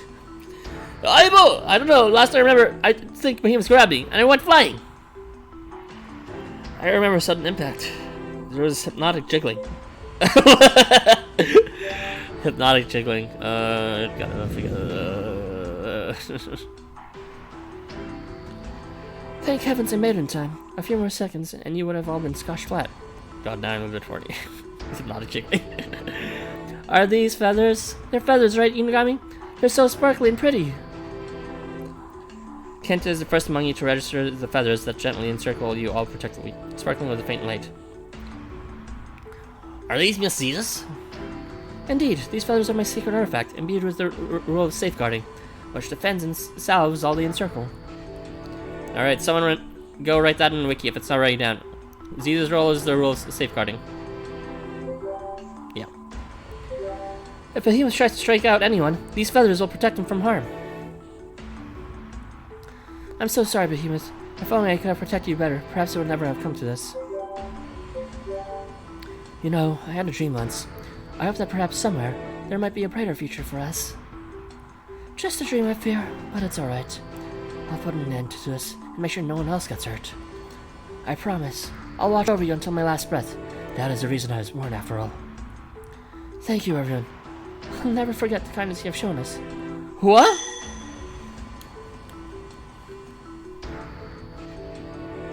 Thank you all. But now, you have to run. No! Massees, come back! Jesus, long episode, jeez. Come, Behemoth, it's time. Leviathan may be absent, but I am right here by your side. Across the fair, the various individuals transported to a safe distance by Ziza's power begin to stir, taking stock of the situation and protecting the attendees. The first of the to act is Nomad, who pulls out a phone to contact the rest of the staff. Hey, Horkei Okame! Marcosias, if you're not helping evacuate the attendees, you better get on that stat. Horkei Okame here. Currently escorting civilians to a safe location. I should be done shortly. Marcosias here. I'm escorting civilians to safety. Same as Horkei Okame. What's Behemoth doing here, of all places? Although, anything is possible in this Tokyo, I suppose. Either way, in the absence of Leviathan, the work of implementing countermeasures falls to us. Over and out. Alright. Hi, everyone. It's a high fest. Damn, this is looking bad. Any ideas, Aibo? God. Let's stop music again! Always at the perfect time. You don't think they're watching us, do you? If they were watching this, you'd think they'd have higher priorities than playing Eurobeat. Alright, plan is to dance after calories, just like before. If it works, great. If it works, great. If not, that's your future Ryota's problem.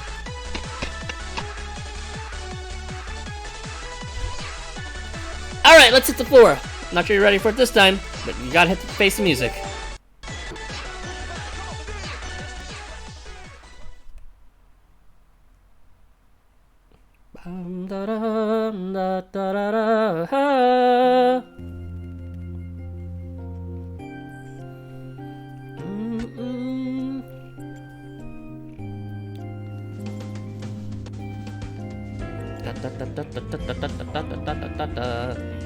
Do it for him. Do I have any more Tomios to use? I think that's everyone. Oh wait, no. Where is the choking one? He's over there in the corner.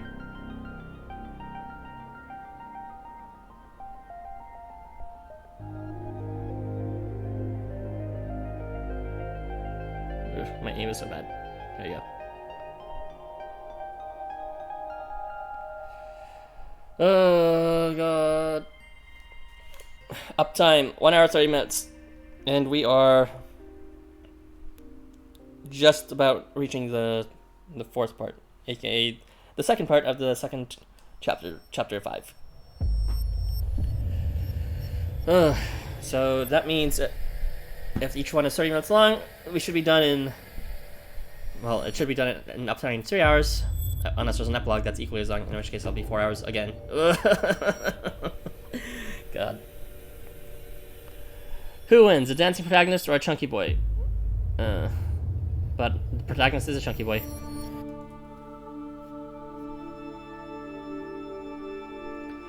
We are a system of three. The three beasts created with the purpose of recovering energy for Eden, but in the end exiled to Gehenna. Nice T1 sprite. We all knew our allotted roles, and the pitiful ends assigned to us. I remember his smile as he told me of his dream. If we're going to die anyway, I want to eat something good before I go, he said. Nihilist. And I lamented, for I knew that Behemoth's role would not allow that. Alright, T-Fun. I remember Leviathan's smile as he told me of his dream. If we were going to die anyway, I want to grow so big everyone would have to look up to me, he said. I want to live so brilliantly that no one could ever forget me, and everyone would respect me, he said. And I lamented, for I knew that Leviathan's rules would never allow it. Dang.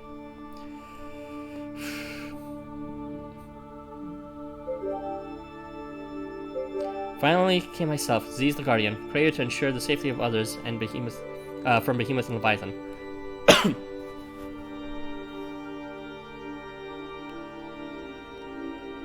Who wins, a chunky boy or a chunky boy? Whoever can jiggle the best.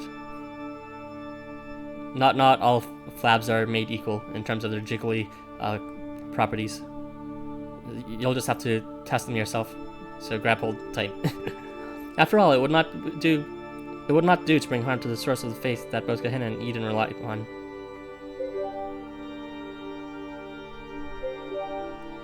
My role was to safeguard the energy that Behemoth and Leviathan collected, prevent any harm from coming to the believers who sustained Eden and then expire. To that end, I was created with the capacity to love everyone and everything, not only so that I had no choice but to protect those in the outside world from suffering, but also to ensure that I would never abandon my two companions. I was to be a shield against harm, both from without and within. But Behemoth continued to jabber, powerless to find enjoyment in even a single mouthful. Leviathan continued to look covetedly up at the stars, powerless. And I continued to watch over them, as I was fated to do until my dying day. I remember the smiles that never left our faces, even as we quietly abandoned hope. Sad.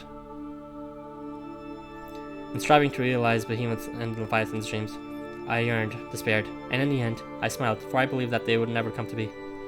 What else could I do but smile to soothe their pain? A smile to soothe their pain. A smile that doesn't solve anything, but can at least make the pain duller.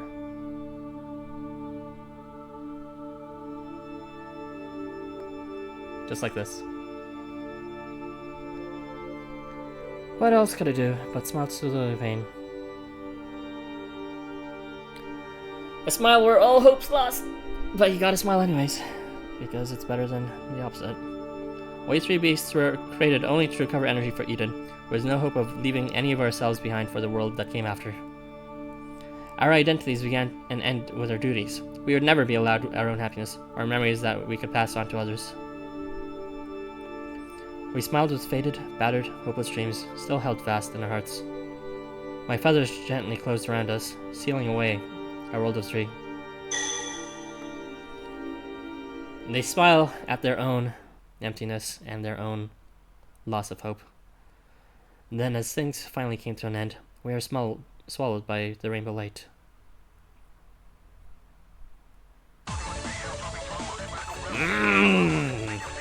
It's not working! He's not slimming! Though I guess that's not surprising since he's not even dancing. In the center of all this commotion, Behemoth alone refuses to join in the dancing. He simply reaches around for whatever he can find to control in his mouth. In fact, he's not even that discriminating. Everything edible around him simply vanishes, as though being sucked into his mouth. How is he doing that? He's swelling like a balloon. Can't he even hear the music? He's just focused on eating. I'm not sure he's even aware of anything else. Shiro takes another look at the enormous behemoth. He remains as immobile ever, and shows no sign of moving anytime soon. Yeah, it was really sad. You ever have just a friend who it's like you're both is fucking in the shitter, and you both can't solve each other's problems, and you both know full aware of the depths of their despair, and like the only thing you can offer is your company, but even then it's like you can't actually help each other get each other their ruts. Like I have like a best friend that sometimes I visit in real life. We go out to eat. We like sometimes we drink, and we just try to have a good time to forget about our momentary pain. But like we sort of know deep down that we're not solving anything. We're just there to offer each other a fleeting smile, because that's all we can do. Just remind ourselves that we can smile even in these trying, hopeless times. The chaos of dancing ceases as the Eurobeat abruptly dies away.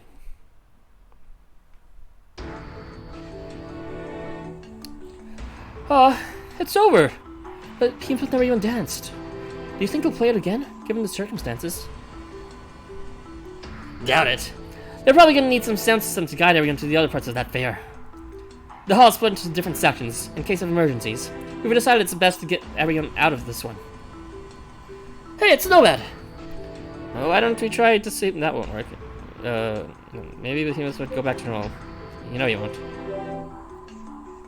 I'm not sure I'd want to try that. There's no telling what could happen. Thanks to his work with Ikebukuri Berserkers, Nomad is no stranger to the mechanics of battle zones. The battle zones occupied a majority of the app users and transients functions, much the same as battle zone created by the app.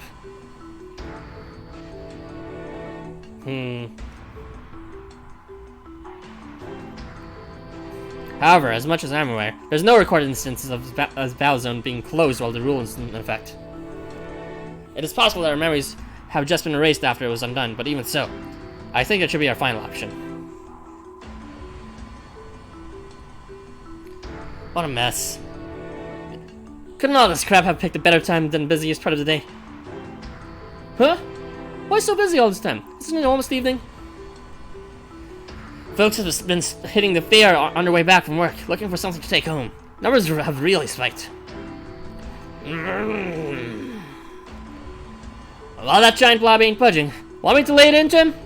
My géant basher would probably make a mark. Seeing as dancing has failed us, combat might not be a bad backup plan.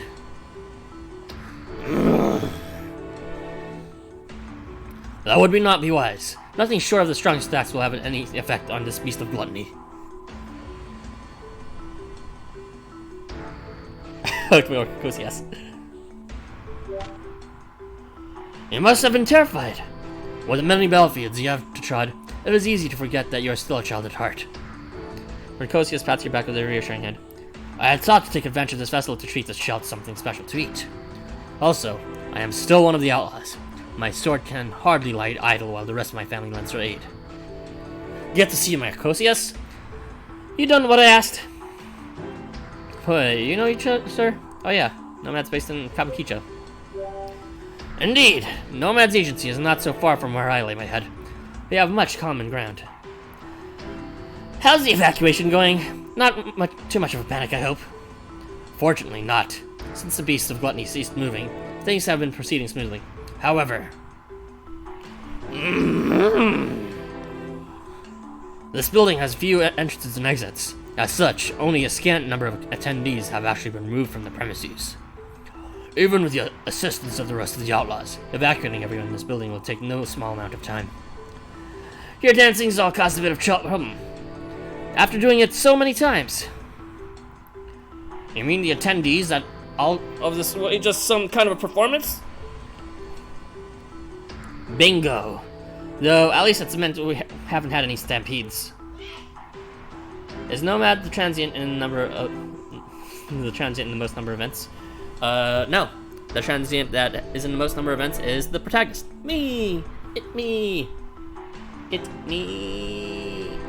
It me! It me.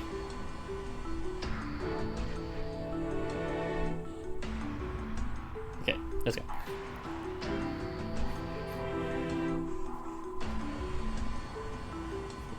The problem is, a bunch of folks watched it play out and then went back to whatever they're doing once the music stopped. We gotta get this thing under control. It's not, he's a transient. Literally in his research profile, he's called like the transient student or something. The transfer student that is also a transient, that is also a summoner. Guess there's one thing to be thankful for. Thanks to our teacher over there, no one's been hurt. I think we should use this time to do what we can while Behemoth is still docile.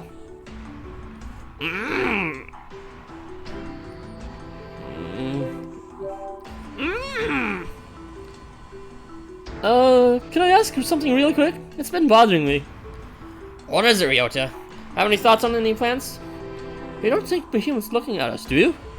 It kind of looks like he's staring this way, and he's been waving at us.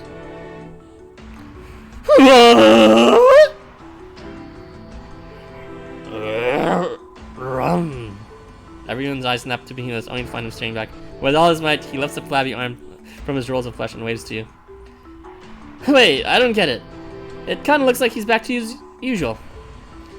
Of course! That's why he stopped moving. Remember, as soon as he eats something he can taste... That's right. He immediately returns to normal, no matter how big or small it is.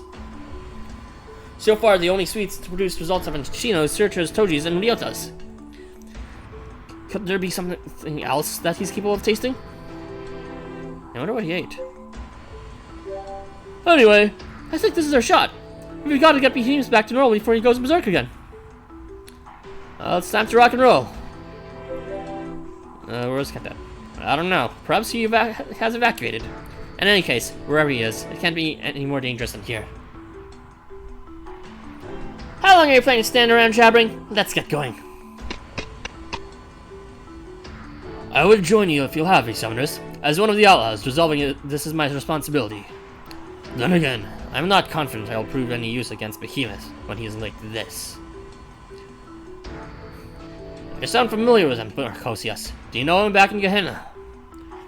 In all honesty, I've only known Behemoth in his ignored state. He visited Gehenna but once. As far as I know, there is only one being in this world capable of stopping him. The Beast of Envy, Leviathan.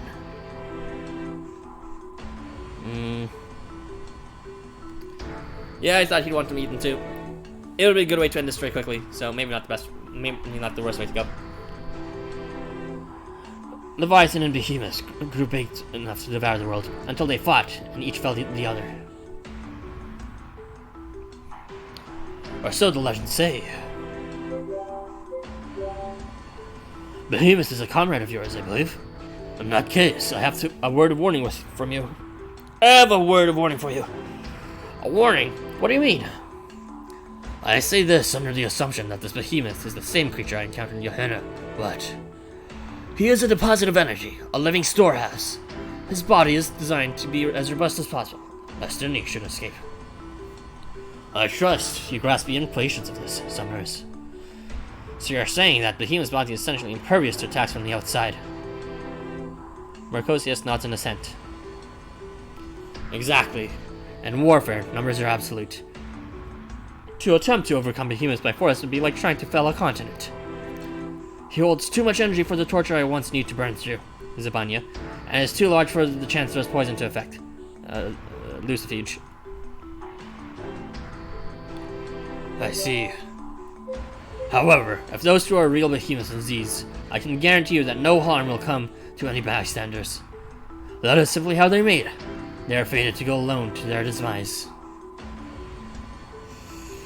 No one's going to demise today.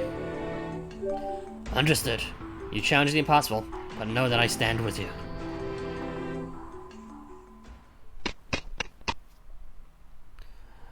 Cupida! I'm sorry, but I couldn't help but overhear you. Could I have a moment, Arson? Where do you pop up from? I heard you talking about sacrifices, and it confirmed my suspicions. Please, take this chocolate. I made it with all the affection I have for my friends. If my guess is correct, Behemoth should be able to taste it. I'm really sorry, but I can't say it. Even so, I hope you can find it in yourself to believe me. Thank you, Shino. I always believed in my friends. It's just what I wanted for Valentine's. I'm not sure my role will be able to help you much in this battle, so I'll help with the evacuation. Stay safe, Arison. Alright.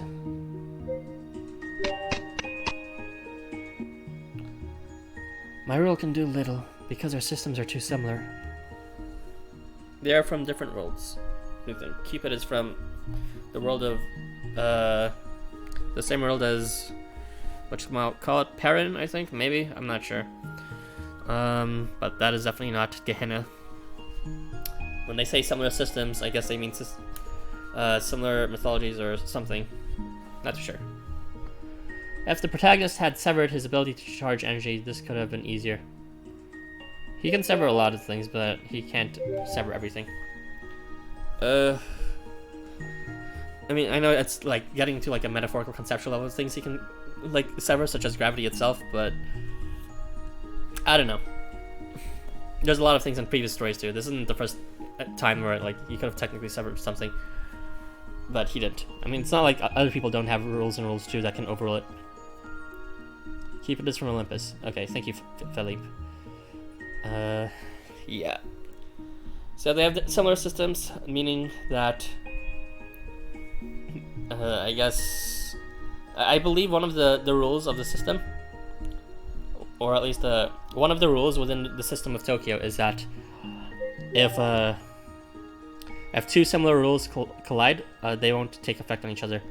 So, for example, like in Black Snow on the Hot Spring Mountains, Kamui wasn't able to attack a Chernobog with his own sacred artifact, with his gleaming blade of ice, because, well, his other sacred artifact, his leg kneecap thing, because a Chernobog also had a sacred artifact that used the rule of ice. And I'm guessing maybe there's something really weird about like how similar things invalidate each other and their functionality. It could be rules, it could be similar mythology, such as, Leviathan failing to enter Tokyo with his memories intact because, they had two similar mythologies, Typhon and Leviathan. You understood nothing? Oh no. Am I explaining nothing for no reason? But basically, in this world of Tokyo Hokugo summoners, similar things, such as similar rules or similar roles or similar mythologies, when they can't really coexist with one another in the same place. If they do, they're invalidated. But sometimes they just like literally cannot coexist because it would be just impossible. I guess it would be forbidden. Although there is one definitive difference between the worlds of Eden and Olympus. Olympus does not recover the emotion sacrifice. Olympus does not recover the emotion sacrifices experienced because they never return within the walls to begin with. Our sacrifices are connected. Oh, okay. Basically, similar things are stop working in this game. If they're too similar, they don't work. So if rules are too similar, they don't work against each other. If rules are too similar, I don't know about that. But if there's two similar mythologies, they don't work against each other. They don't blend well. Our sacrifices are created to consume of their own accord beyond walls. Hence, they are permitted a sense of taste. That is the role of the sacrifice, that which is offered up for the benefit of the soul. Okay, so the fact that it's in capitalization sort of confirms that Z's and Behemoth and the Leviathan all have the role of the sacrifice. Someone on the wiki get to that. Probably no one, because I'm the wiki guy. But I can't turn on right now. Please take care of my friend, my equal. Oh, oh, jeez.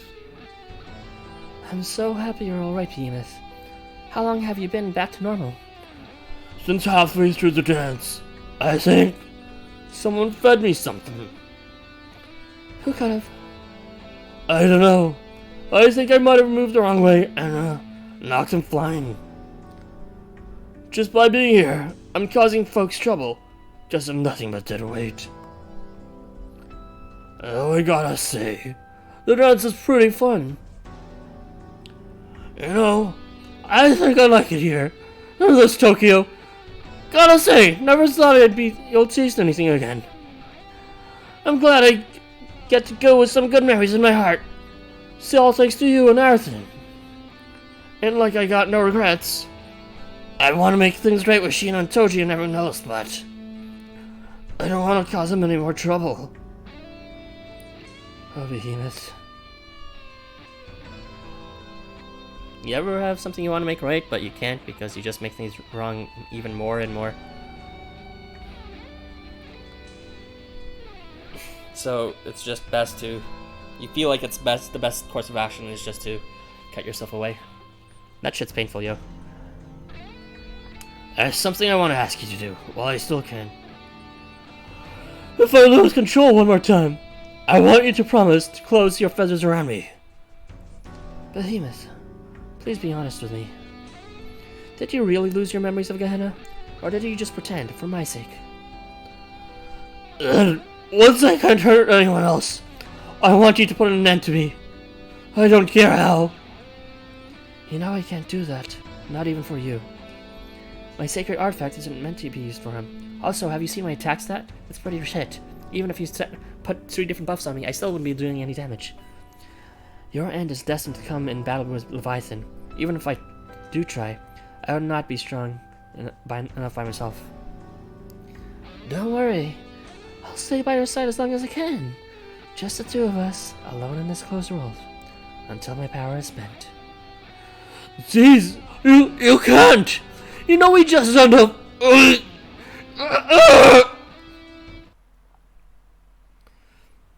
Yeah, it's like the best soundtrack game. Behemoth? Hey, food! Give me something I can taste! This... I can't go on! Z's, are you right? We gotta feed him this. Finding you two took a while. Is Behemoth holding it together? Can he still speak to us? What on earth are you doing here?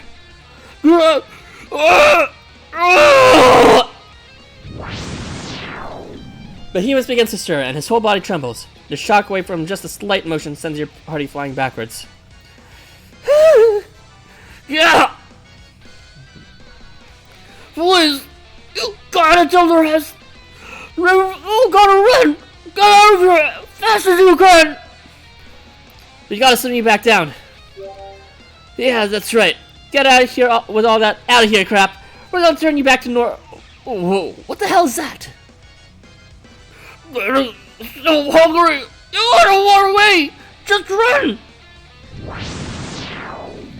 The human's body trembles again, and the force holds Kengo and Z's clean from the cookery corner. Whoa! Shield us, my feathers! Z deploys her sacred artifacts, and a gentle cushion of feathers catches the two of them before they are smashed against the ground. Kengo! Mrs. How did it go? Was Behemoth still lucid? Wait! Where's Arson? Huh? In front of Behemoth! Arson!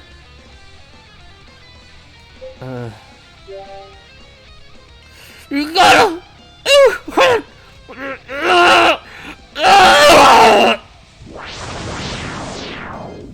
The earth shakes, and this is no earthquake, but Behemoth's every motion sends tremors rippling through the ground. Everyone, get behind me! Loving Asylum!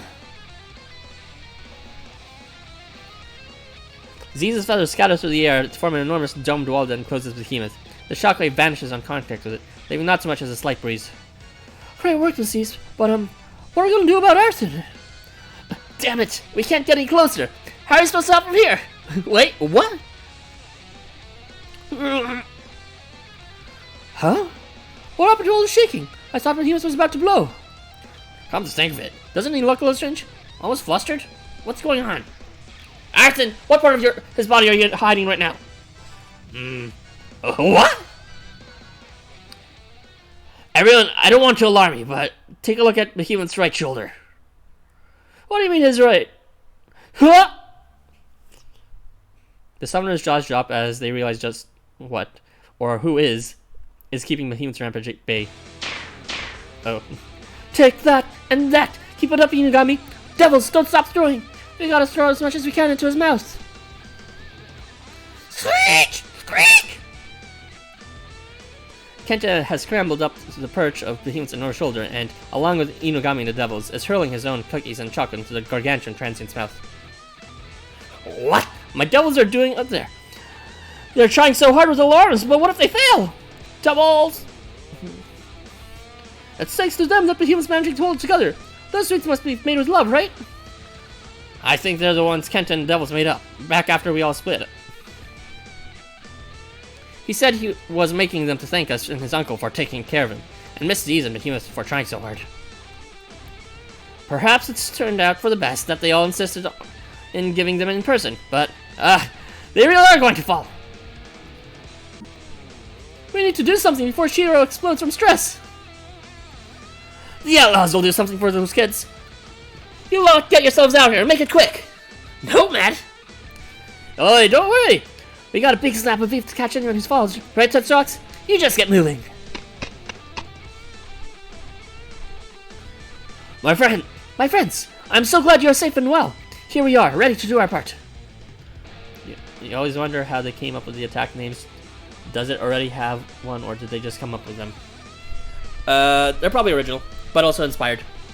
Like, some of them are, like, they're inspired, they can refer to direct objects. They're not actually saying attack names, by the way. They're saying they're sacred artifact names. Like, Boundless Tale, for example, is not an attack name, it's just the name, the protagonist's, my sacred artifact, the sword. If you want an example of, like, one that is directly just a sacred artifact that's named after something real, there's a Furufumi's sacred artifact, which is named, I believe, Centuries of Nostradamus. I'm not sure. I think that's a book or something. And then there's also, like, Kirito's sacred artifact, which is, like, Whitechapel Murders or something. I'm not sure. But they're all, like, direct references to their mythology, their backstory and stuff like that. Maybe a direct reference to an actual object, or maybe just something that sort of makes a nod to it. Good grief. Good grief. I should have known you would not have stopped making a mess at our cafe. I'm not letting some king-sized monster ruin this fair. And not while the outlaws are in charge of things. Looks like we find ourselves on the same side. What do you say, old man? You willing to fight side by side with an old tanuki? You don't gotta ask me twice. Nothing comes before protecting folks' lives. Thanks, everyone. We're just gonna have a feast afterwards. We're gonna have a feast afterwards, I promise. Kenta,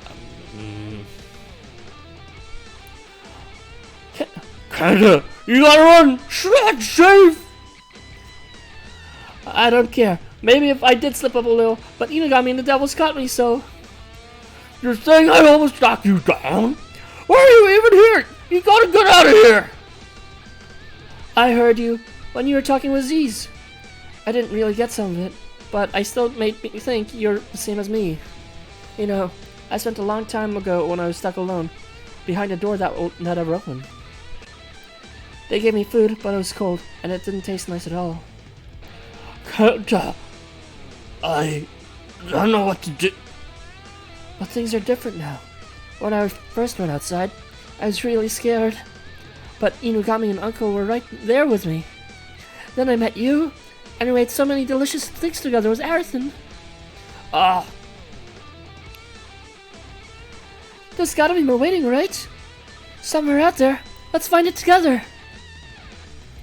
He can't stay here, inside these walls. It's cold and lonely, and everything tastes like nothing. Kanda, what are you? The demon turns his head, but the motion only unleashes another shockwave. It smashes Kenta square in the chest, knocking him airborne in. Kenta! Not on my watch. Take flight! Boundless tail! Kenta, take my hand!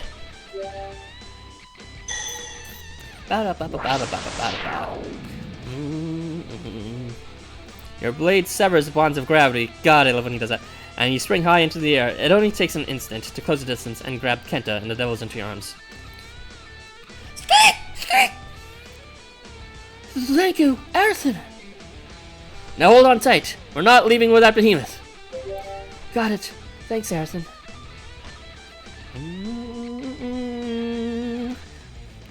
Kenta snuggles a little deeper into your chest.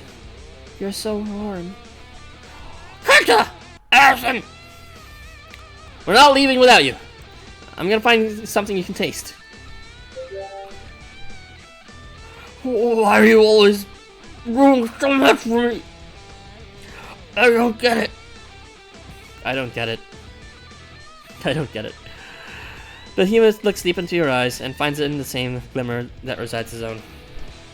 I see. I get it now. You, me, Kenta, we're all... You should use this more often. Use what? I have no idea what that. Oh yeah, the cutting of gravity thing. Yeah, I guess. The Behemoth knows the glimmer well. He has seen it many times in his eyes that have watched him over his side. Oh my god. He has seen it many times in the eyes that have watched over him by his side for so long. A gaze not born of pity or sympathy, but of understanding and empathy. The misery of another is hardest to overlook when it mirrors one's own. Okay. So hungry. Gotta eat! Everything in this Tokyo tastes so good. I wanna eat it all.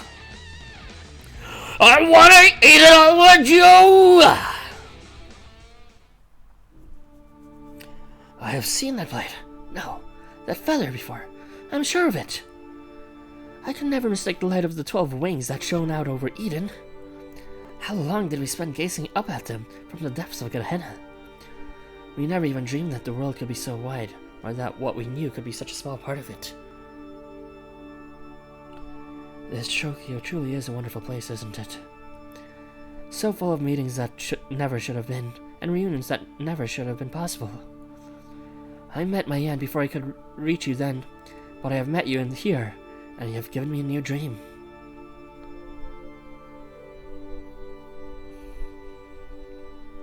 I heard you saying food tastes better with friends. Seeing you're small when you're eating, I always thought there might be something in that.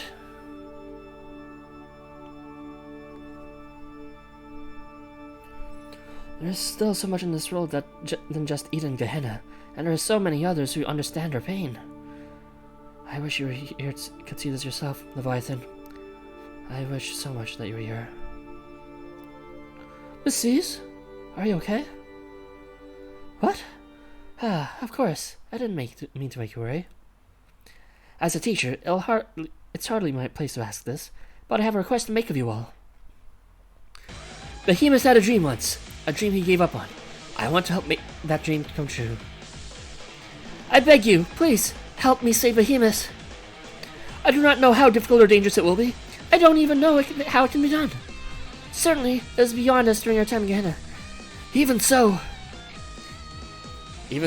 in this city, possibilities are endless as the wide world itself. No worries, Miss C's. Maybe we don't look it, but we're pretty used to doing the impossible. Our leaders are already set on helping you. I've got to do my part too. I would not even classify this as impossible, certainly compared to what our guildmaster usually asks of us. This doesn't even make our top 10. Honestly, I don't even know how we're all still breathing. Thank you all. Thank you so much.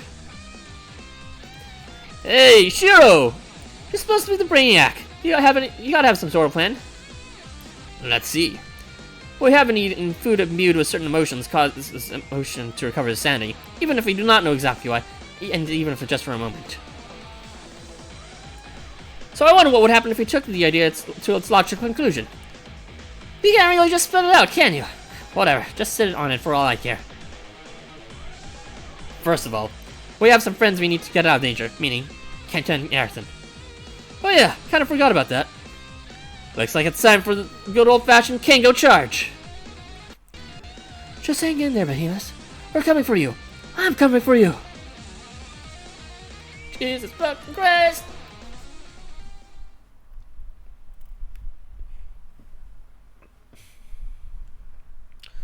That's 2 hours and 6 minutes in. We got a lot more for the sin.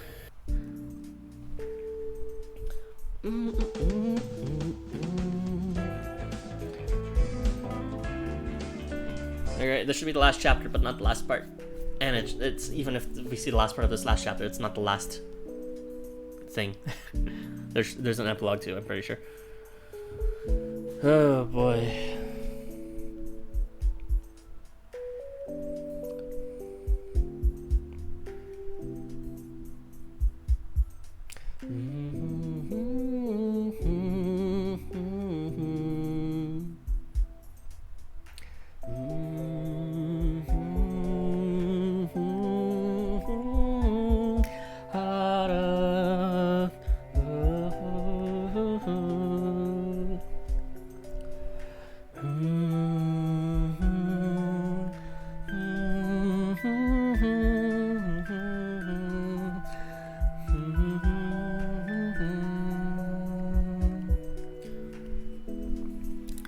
Hope your day is going great, everyone. Mine's starting to cheer up a bit. Although there's a lot of sad moments in this game that is making me remember awful things. But at least the story's not too terrible anymore.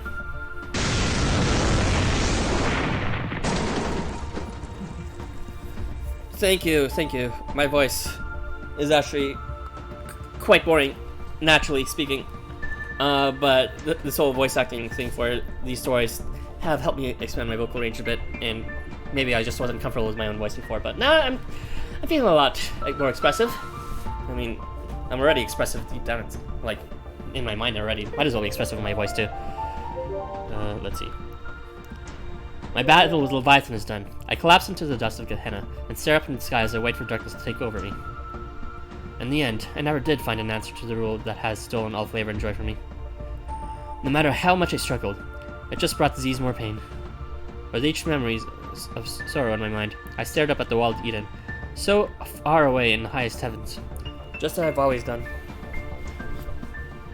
Now, at the end, I realized that I had been blinded by its beauty, and forced to dance along to the tune of a cruel fate. Eden lies within, while Gehenna lies without. Eden lies above, while we lie below.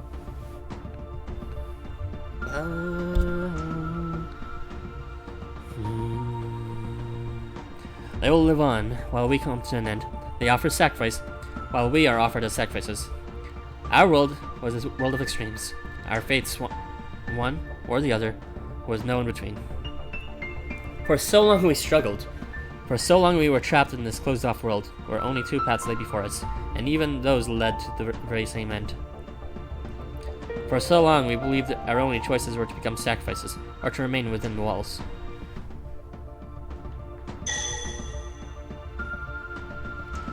We never knew that there was something more, something beyond good and evil, beyond above and below. We were so sure that the world was composed of black and white. If only we'd looked closer, we would have seen the whole rainbow in between.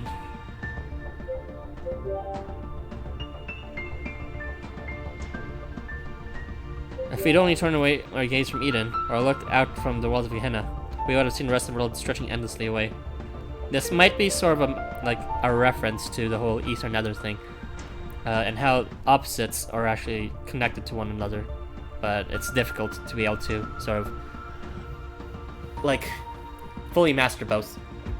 What Hogan was implying before, and right now they're saying that Eden is ether and Gehenna is nether.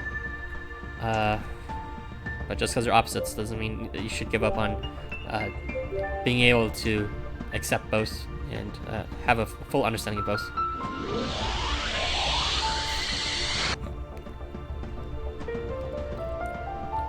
There were never any absolutes.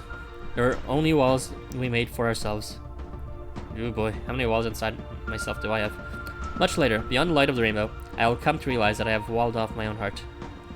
However, that is the story of another time, and another place. Now, the transient light beckons to me. Its rainbow hues a bridge to another world.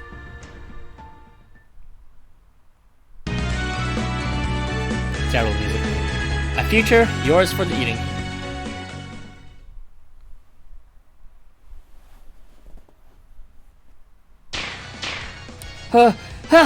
Don't give up, Behemoth. Just keep eating this. I know you can do it. It's no use. I'm too big. Gotta eat. Roll Shinia's parcel. Oh, what? I'm not supposed to read that out loud. The box you receive from Shinya sails through the air in a perfect arc.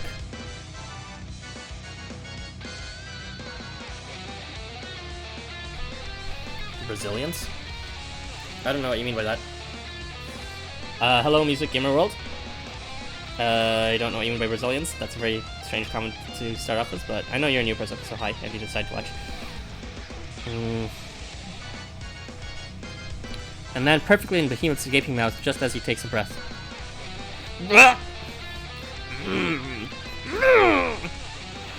Delicious!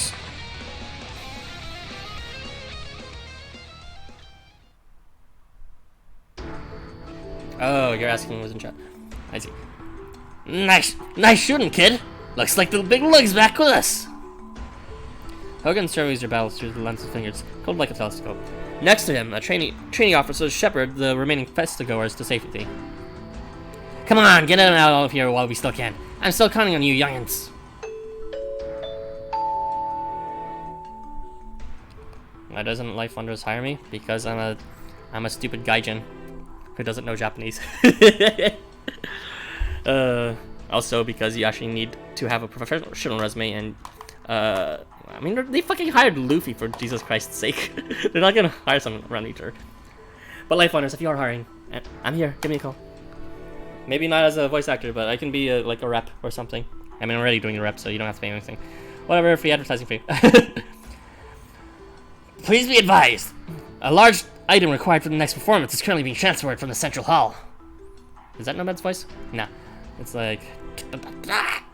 Accordingly, access to the central hall is temporarily prohibited, and the cookery corner has been suspended.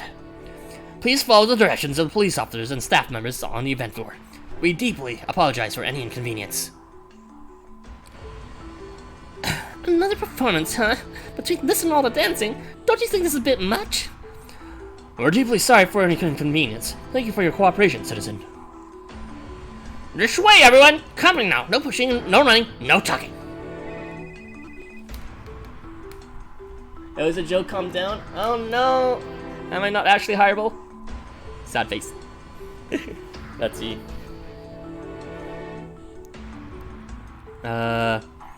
What's this? Oh, a message from Command Team.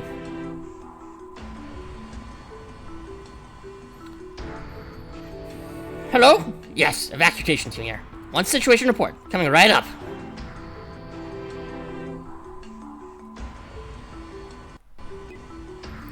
Understood. Thank you, Hogan, Chajikaru, Ryota. Any luck? I've contacted everyone you've asked for. It's just... Do you really think this is going to work? It has to work. The problem is big this time.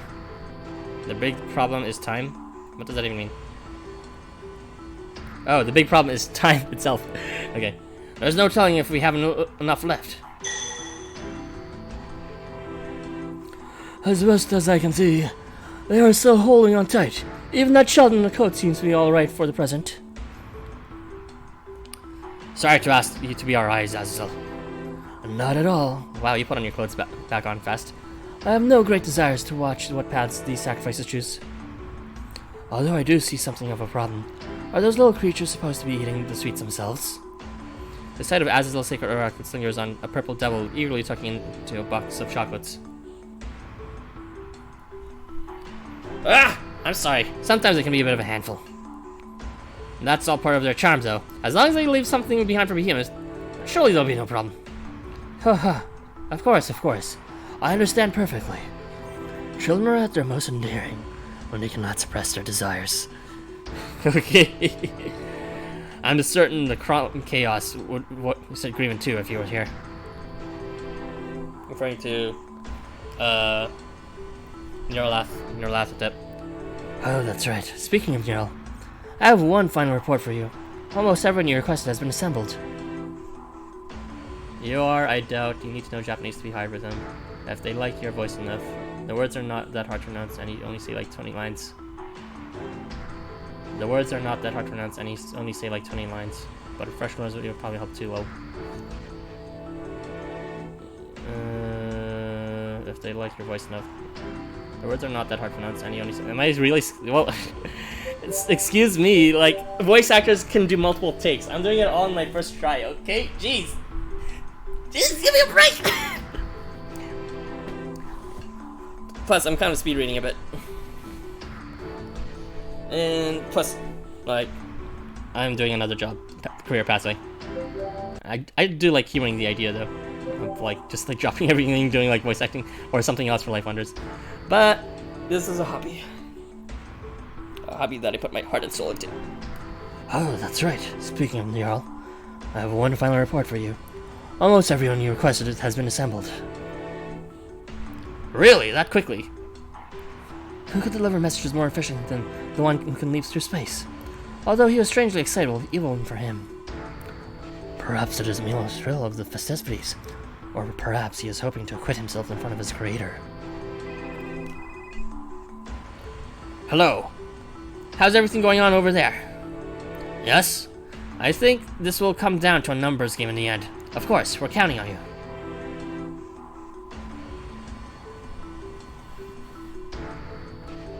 Making team leader reporting in.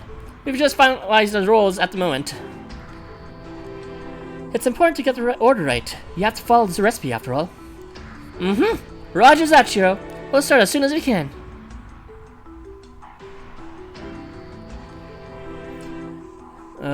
Yeah, but it still makes me feel self-conscious, okay? Ugh, criticism is hard. I want to be good at everything. But I know that's not usually that. Or... I'm just having some nuts right now because I'm kind of hungry.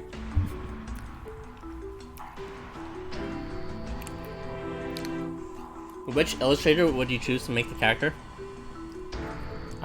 Fucking Kinoshi Jiro, obviously, fucking duh. Or maybe, either him or, what's his face? Takashi Kyo, he's like a million handles that are like that. Who did the Trouble series. One or the other. Oh, also, or maybe One Boshi. He drew like Fufumi and he also drew some pretty good smut. And yeah, I like his artwork. Or, whoever drew Goemon. Yeah, I guess those would be like my top ones. Yeah, the second one is like... It was like during the high school days for me. I read, everyone knows about Mecha Rareko, but before Mecha Rareko, there was the Trouble series. With let's see. I'm pretty sure I have an emoji from... Yeah, this guy. This guy was drawn by, Takaki Kyo. Okay, this is a bit too unfitting to be sad with everyone else there. Do I have a Doki? No, that's the other guy in the same story. That's the Oliso. But yeah, that's Kosuke and Kotobuki. They're both characters within the whole Trouble series. Yeah, of course, yeah. My cookie was enough to satisfy being that one, so I got a lot to prove.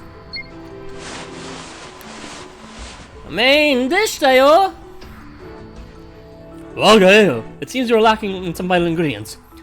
As things are, we could not possibly maintain production. We've already called in some help with that. I'm confident you'll find them trustworthy. Alright everyone, remember our job is to support the 3 head chefs. Cupida! We'll be carrying ingredients, preparing utensils, and assisting with the cooking. Oh, and serving the finished products. I see. So you have enlisted the 3 chefs who produce food behemoths can taste, in hopes of recreating their feats. He's hated because he's fun to hate, but I don't really get that. It's just like a circle jerk thing. Shino and his 7 milkshakes. I never thought I would see myself called head chef. I never thought I would see myself called head chef. I do not doubt Shiro Motori's judgment, but it makes me uneasy not being the first on the front line in a time of such crisis. Still, my role this time is to recreate my previous work, the chocolate I made for my dear friend. So you desire another cake of giants, yes, child? Very well. I will set foot once more into this fiery smith. You wish for more red bean treats, my sweet master. Then I shall answer your need to the best of my ability, even though it should mean bringing myself further shame.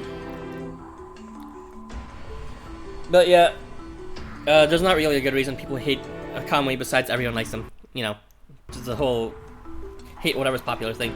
Like, sure, people bring up his story reasons, but that's just like grasping at straws. There's lots of people with tragic backstories where they do stupid things. I guess people were kind of tired of his, like, you know, my hero bullshit. But, you know, it's just like, read into his backstory. Like, he may be, like, mentally simple, but his backstory is not simple. He's got depth, even if it's not shown in his intellect. Alright, ready over here. To your stations, everyone. We're going to give Behemoth the desert course he'll never forget. Let the sweets production begin.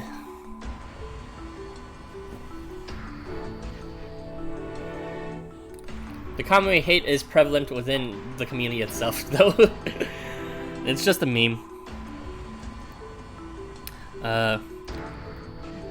We're supposed to be the common team, right? I know half of us ended up making, but I'd hope for a few more fists. I pray only for Kenta's safety, and that one day he might brush me again.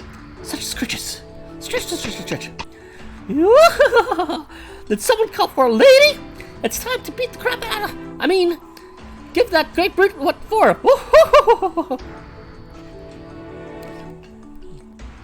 Eating a lady's handmade chocolate. The very thought of it.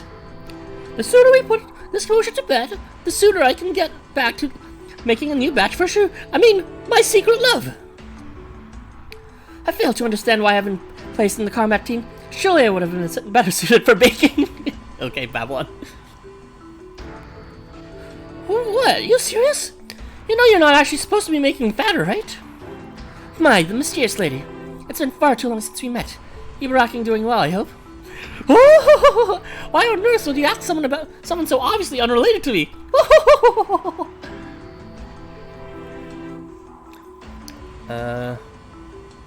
Golden Bursty. I like his voice. No, I don't think so. His voice actor who voiced different animes such as the Roller. I don't think his voice made. Yeah, I'm pretty sure Golden Bursty was the first character that artist made, as well as the last. Although you are free to check the wiki because there should be artist links there on the artist page. Just go to Golden Bursty's page and click on the artist name, and that should hyperlink you to a list of the artists, a list of the illustrations and characters that Golden Bursty's artist did within Housamo. Oh, you're just too adorable. I really can never get enough of you.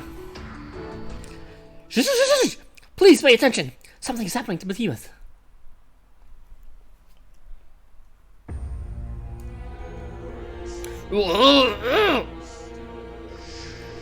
Behemoth's about to blow. Kenta, how's our sweets doing? About that. That was our last piece of chocolate. We're all out.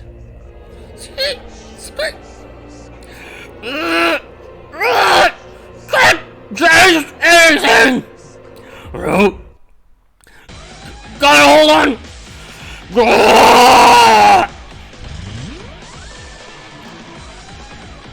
With the roar, Behemoth's body begins to swell rapidly.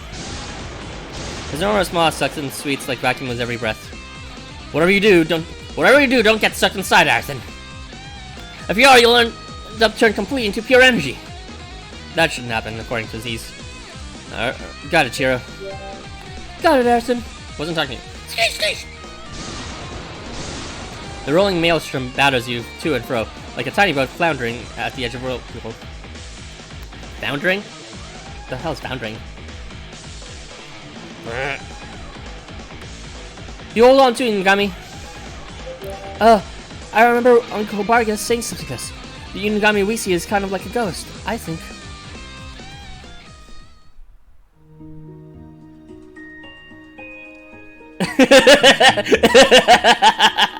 I mean, he's a shit unit. What can I say? Just watch the. Oh god. Anyways,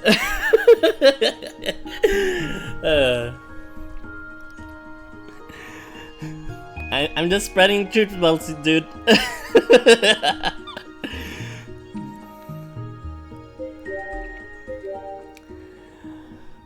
What does Barrios even sound like? I don't know. Oh well. I hear that Inugami. Oh, too loud.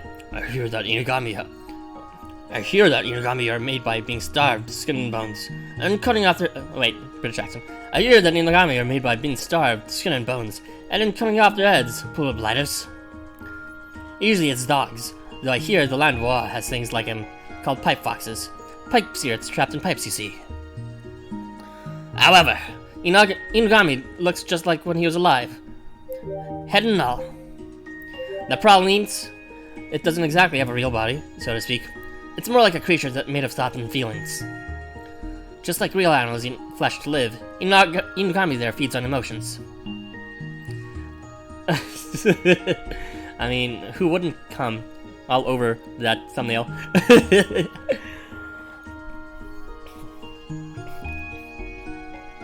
Yeah, that's what they're made for, you see? Creatures like that, they eat folks' heart and mind. We're just very close to finishing the story, Lucas.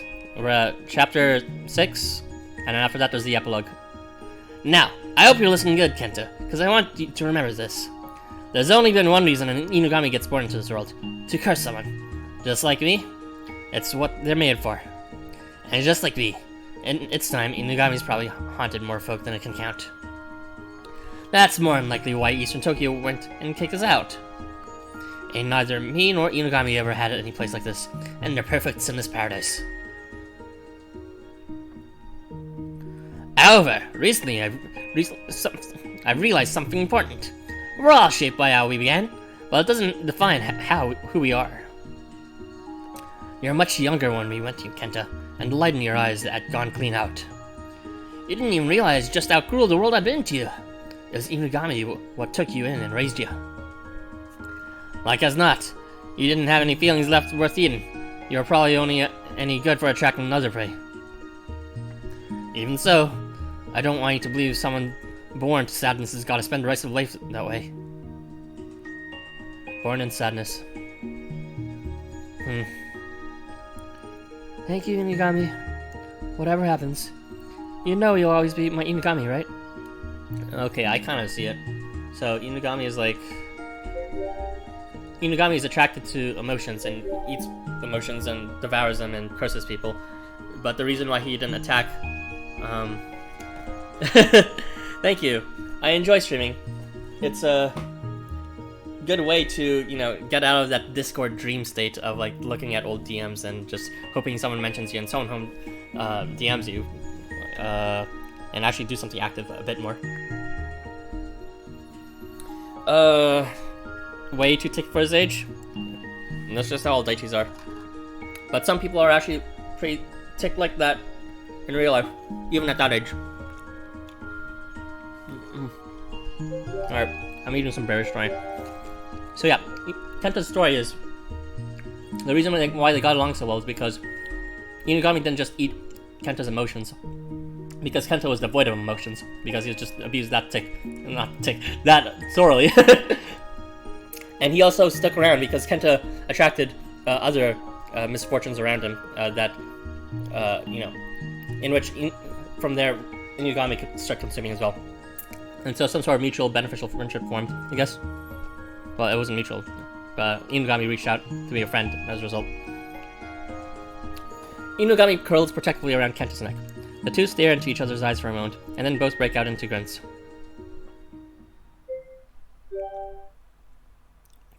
So, you are an offering too, Minagami. Alright, that's happening. I think his suction's getting stronger. Not sure if it can keep hold. Just a few more seconds. Don't you go giving up on me, either. His variant has a bigger bulge than me, and he is a kid.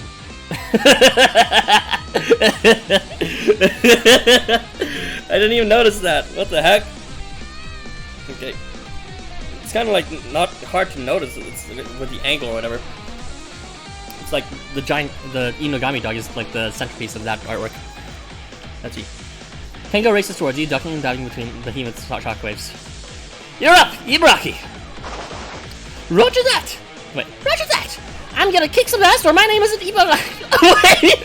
I just realized. Like, Kengo's actually just says Ibaraki. And she responds right away. Or my name isn't Ibaraki! Which, of course it isn't! How preposterous! Just a average mysterious lady, passing by. Mind if I have the stance? Yeah!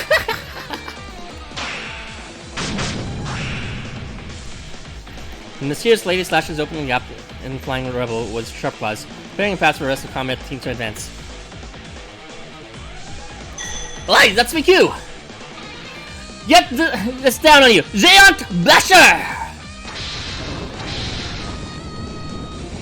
Kengo's blow is turned into a mighty crash of thunder and homes in on Behemoth, but...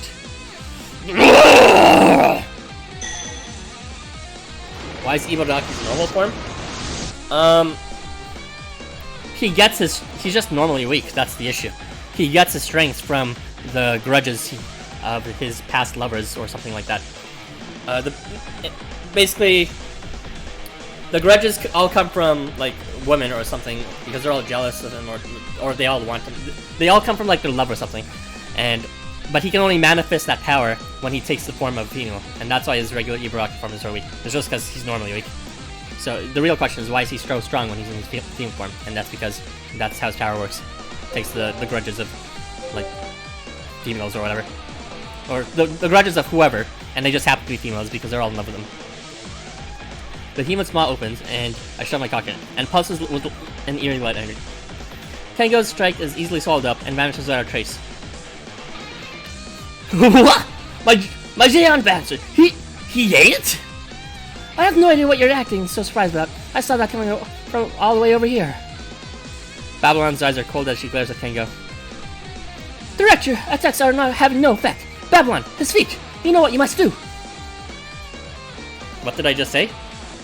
What did I just say? I think you know what I just said. Okay. What a must! Oh, I see, if you wish. I suppose at least you aren't a total imbecile. I'll see you rot in crimson decadence. Femme fatale. That feel with no 5-star artwork. Babylon's shells begins to rush over with scarlet liquid, which seeps across the floor to surround Behemoth. Now, it is my turn to strike. Cleanse! Blade of Ice! Droplets of water spray from Moritaki's sword and splatter all around, turning the floor into a mosaic of slick puddles. What? Sure enough, Behemoth slips and he tumbles to the ground with a thud. Stare too long to the clouds, and soon enough a woman like me will sweep you out of your feet from under you. Now's your chance! All of you, get down from Behemoth! What? That's so high. I don't know if I can. Trust in this! I promise the retrieval team will catch you. Why is devils even an option? Got it, Shiro. As you leap into the air, you see Tetsuox and the rest of the retrieval team waiting to blow. Oyabun! Come on! Let me show you what I got, Oyabun! Let it take you! Hell! Big black cock! Whirlwind! I'm stupid. A screaming whirlwind springs from Tetsuo's cock and smiles high into the sky to match your group and collect them together. Nice work, Tetsuox! Now bring them down over the net. This way, rightful master. One by one, your group comes to rest on a large net Suzuka and Tabchum hold between them. Thank you so much, Tetsuox. I like Suzuka too, but Tetsuo's his dad. Well, not dad. He's cute. He's chubby! Chubby! You don't got me so cold. Ain't you, my Oivan? We're supposed to be as thick as thieves. Just like as thick as my ties. No, that's not the only thing I would be milking if Tetsuo's is here right now, if you get my picture. Then again, there's plenty to milk from Shino's 7 milkshakes. There. You are all very brave. Long now, summer's safe now. What's wrong? Hey, normal boy. Thanks for joining us. See you around. And welcome, Brian. Looks like you're tagging out normal boy for yourself. Hope your day's been good. Mine is getting better and better. Because no more sad boy moments. Just lovely, horny jokes. Oi, Tetsuo's. What happened to the kid with the backpack? You mean we missed one? No way! I caught everyone who wasn't here! Up there! Caught him getting inside! Bystones. Okay. Looks like we have LifeWonders spy here among us. The moment he jumped, Kenta's legs buckled, leaving him unable to clear a human's torso. Get your head together, Tetsuo's! The kid's gonna fall! Help! At this rate, you'll be too late! Someone, please! Where the fuck is these?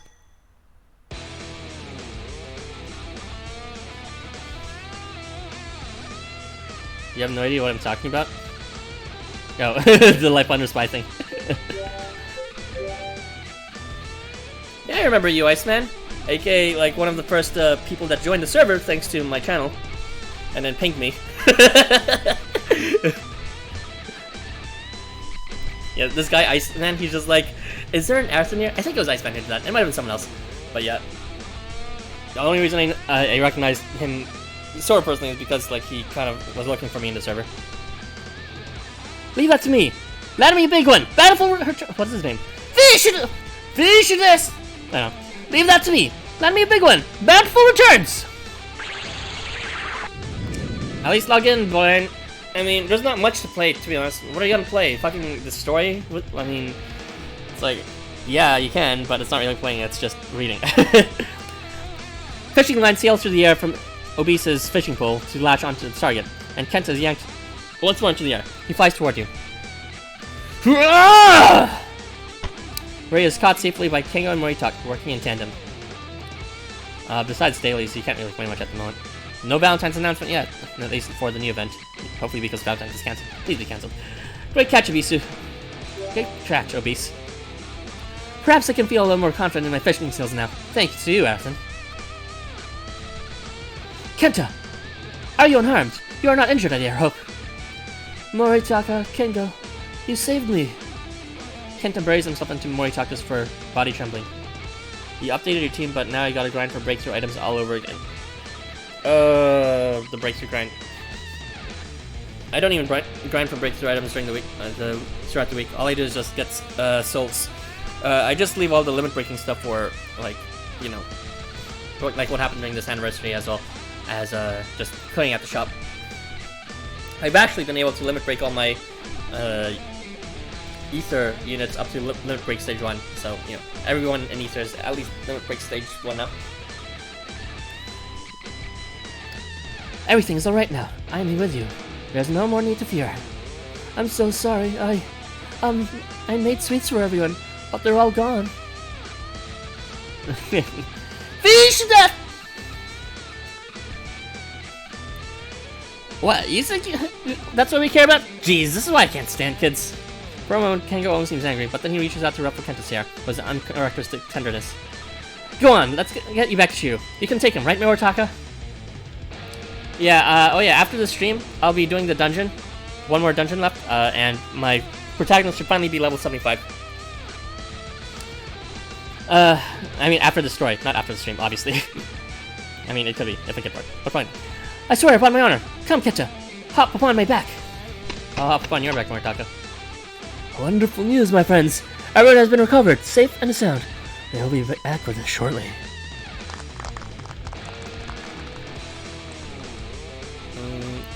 Jambavan. Yowai! Doshiro. Kenta Inugami. Thank goodness you're safe. Devils, don't you dare wander off like that again, you hear?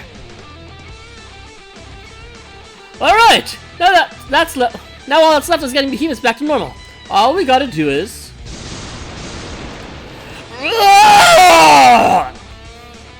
what are we supposed to do about that again? It's time for us to go on the offense. Baking team, how's the preparations going? I would look through that team more thoroughly, but honestly, like, it's not a good time. I'm like a slow-ass thinker when it comes to team building. Like, my team building skills are pretty good, but like, it's gonna literally take me 15 minutes to give you my opinion on that team. Well, we finished the amount you want, but I think there's a bit of a problem. A problem? What's wrong? Well, these are gifts, right? Don't you think we should at least sign them in icing?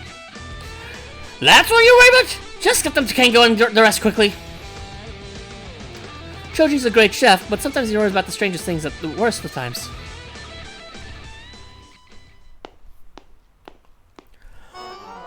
Oh, it's the Valentine music! The Panic music! It's time for... Tomio! Yes! I have made my second cameo in this Valentine's appearance! I must appear in every Valentine's event after all, just like I had Valentine Date in Valentine Panic 1, and now I came back in Valentine's Jail for my own feature event, and now here I am! It is I, Lit! The best hero in the game! Okay. Enough of that. Yamano. Let's continue. My most sincere apologies for the wait, everyone. How well have you done in my absence? Good work, Philly one! Loyal one! You did well for a pair of pups! We have procured the handmade sweets you asked for. Now, how do you intend to transport them to Behemoth's mouth? The Grand stare up at Behemoth's enormous supine cock. His involuntary twitching sends shockwaves rippling outwards. Approaching looks far too dangerous to even attempt. However...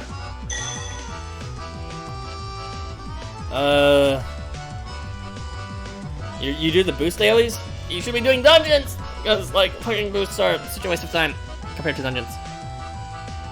Hada! Why don't you leave it to me and worry about all that? Jesus Feathers once more created a giant dump to cover Behemoth, leaving only his mouth open. Toss a macaron into Behemoth's mouth. I should not be reading that. You and your friends began to hurl sweets, desserts, and cakes into Behemoth's mouth in a near constant barrage.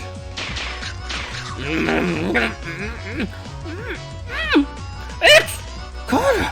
Huh? Where am I? How wonderful! Look, everyone!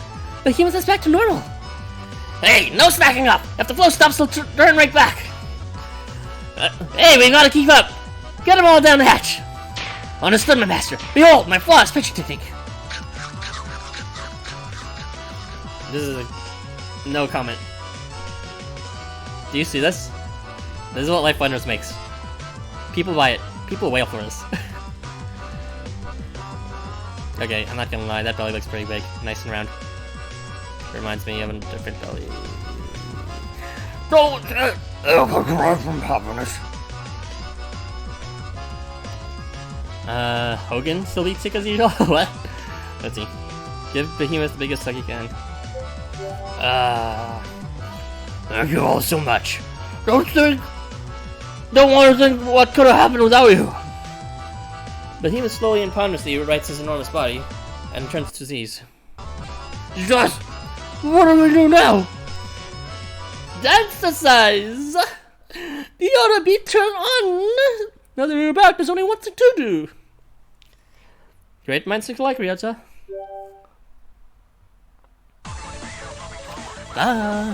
Of course.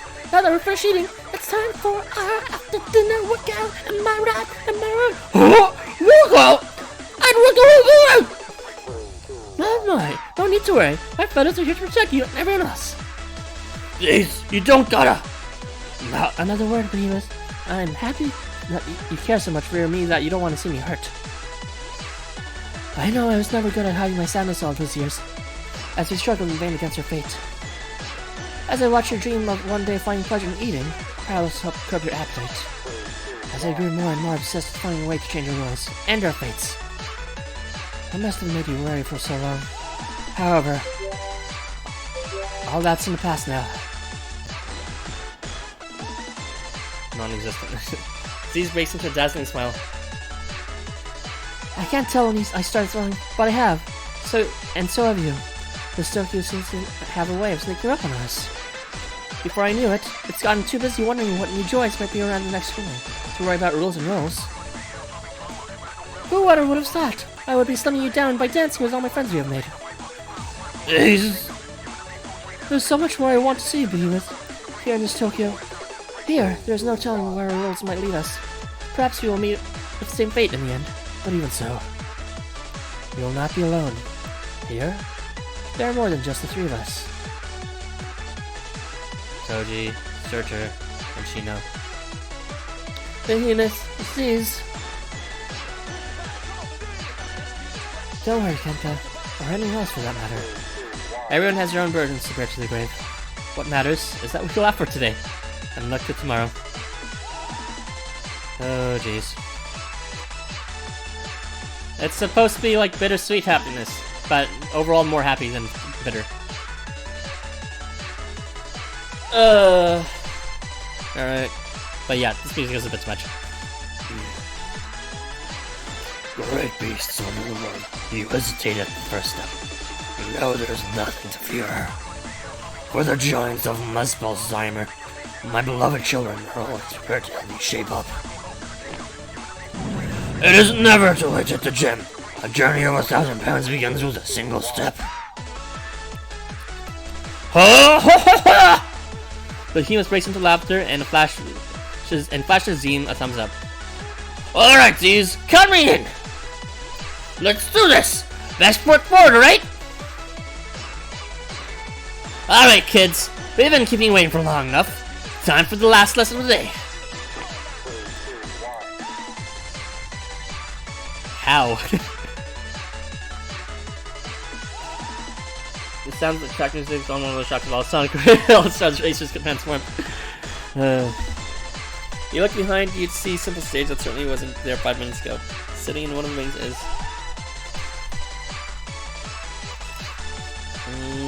a beanbag, obviously. Yo, how's it hanging?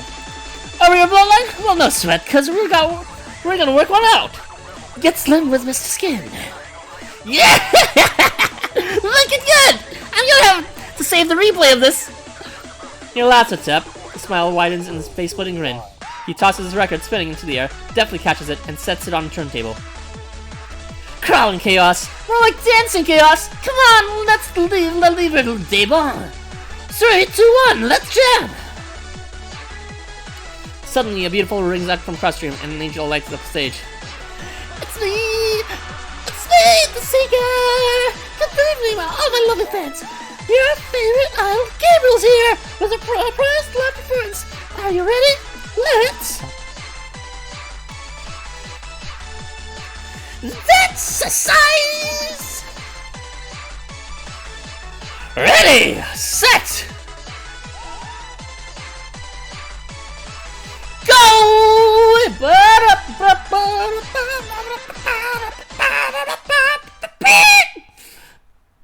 I wonder if Gabriel's actor has done any singing. That would be pretty bad if she didn't, considering that's her entire gimmick in this. She should, at least for one original soundtrack, now that you bring it up. At least one. Like, we already have one song from the freaking, whatchamacallit, the PV. Yes. If you actually look at E621 right now, all images, all porn of him, because if you look at his feet, it's actually both left.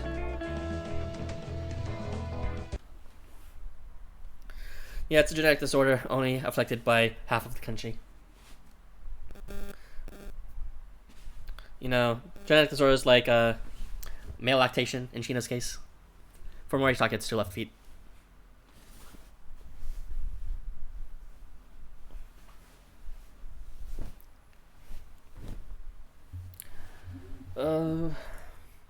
Ba-da-ba-ba-ba.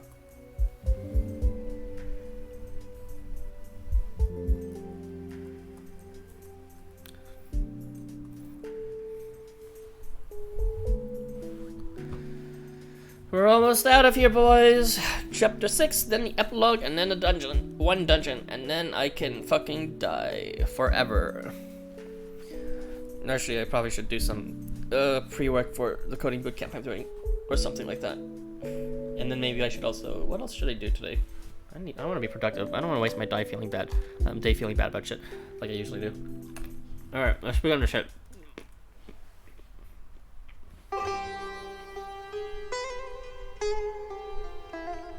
Come here, start. I'm thirsty.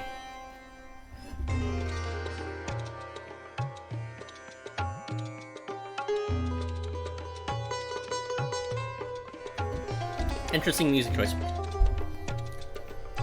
From Desert Journey. Inugami is a dog, or rather, Inugami is something that used to be a dog. He has little knowledge of the details, and indeed forgot them almost as soon as he learned them. All he knows is this: he is so very hungry.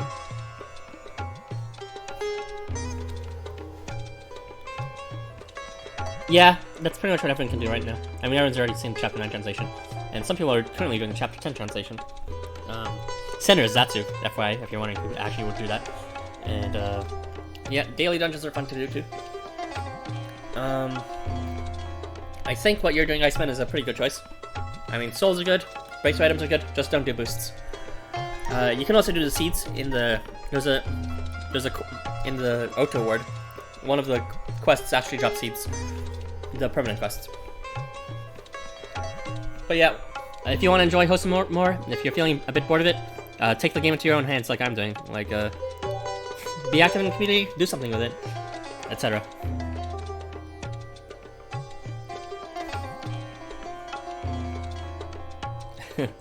It's not level or skill seeding, it's just attack and HP seeding.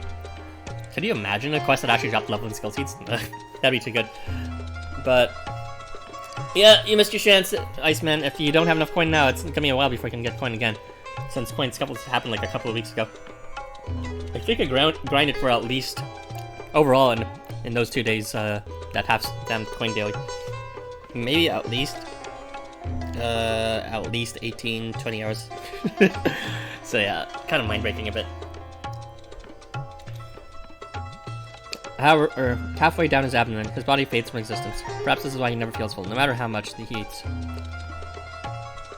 Inugami has very few memories of the time when he was a real dog. He is not blessed with a good memory, and in any case, is far too preoccupied with caring for the child who smells like solitude. However, he remembers the gnawing pain of starvation, and the vengeful feeling its birth. No dog would forgive me being made to suffer that pain. He would chase whoever was responsible to the ends of the earth and beyond. But yeah, seeding units with HP and attack seeds is real not that expensive. The Behemoth dances freely without a care in the world. He munches on a continual stream of handmade sweets as he moves, in order to keep himself lucid.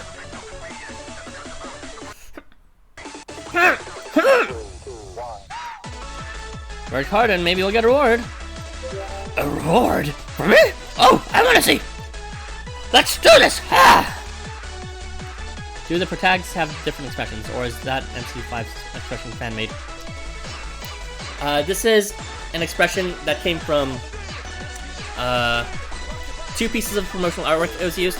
One of them was Sumopedia 2, and another was like some sort of poster that was found that leaked a late release. So there are indeed other artwork with the protagonist's face for protagonists 1, 2, 3, 4, and 5. You wish I was done, but this fucking game is taking forever. No, not like that. Come on, let me show you. The story is actually quite long compared to Valentine Panic, even though there's the same amount of chapters and epilogues and prologues. 1, 2, 1, 2. You're slacking, Behemoth. Let me hear that voice, nice and loud. 1, 2, 1, 2. I'm cheering for you, Behemoth. Once you're done, we'll go eat together, okay? Screech, screech. Ryuta appears from nowhere, accompanied by devils prancing merrily like backup dancers. 1, 2, 3, hey! Hey, he's dancing like a pro. Well, he was surely born for it. I mean, it's enough to make this mysterious lady want to join him in too. Such splendid biceps. Now is the time, Behemoth. Now is the time to overcome your limits. I'm doing it! I'm doing it! Look at me go! Yeah! That's what I'm saying. Jesus Christ. Ryota, like, bruh. Ryota, please. The human's roar shakes the entire building. The few remaining event attendees cheer and answer and continue dancing. The expired in the room reaches its peak. I still don't understand how, like, they managed to satisfy his hunger. They didn't explain it, right? Like, yeah, it requires love or something, but there's like that other missing ingredient that has to do with knowing his role of being a sacrifice, and his role too, but that would allow him to, like, not be converted to energy. I still don't know what that extra thing is. Oh, it's buried in there, trust me. Just an AMD maker.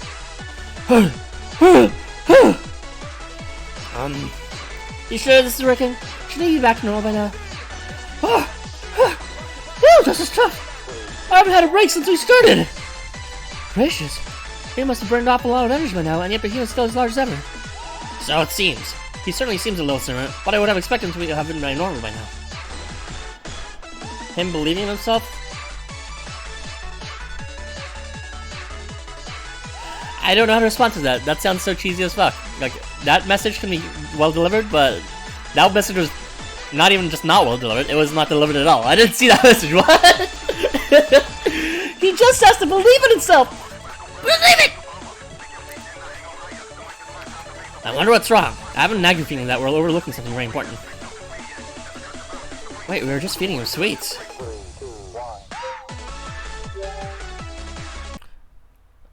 Oh.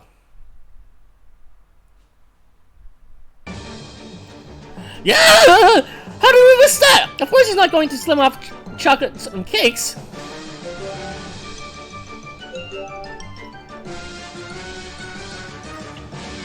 And you're supposed to be putting the brains of Team Shiro. It's like your head's turned to pudding over Valentine's Day. I suppose I deserve that one.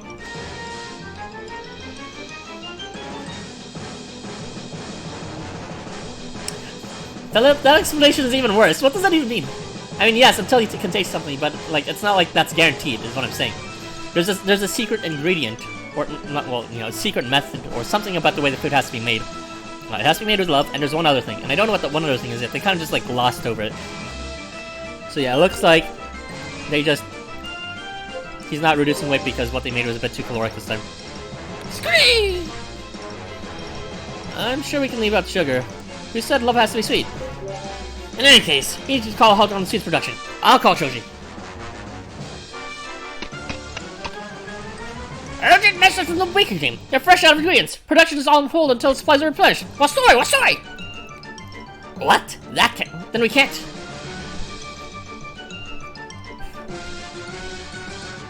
If that's a spoiler alert, I'm gonna fucking commit Shino.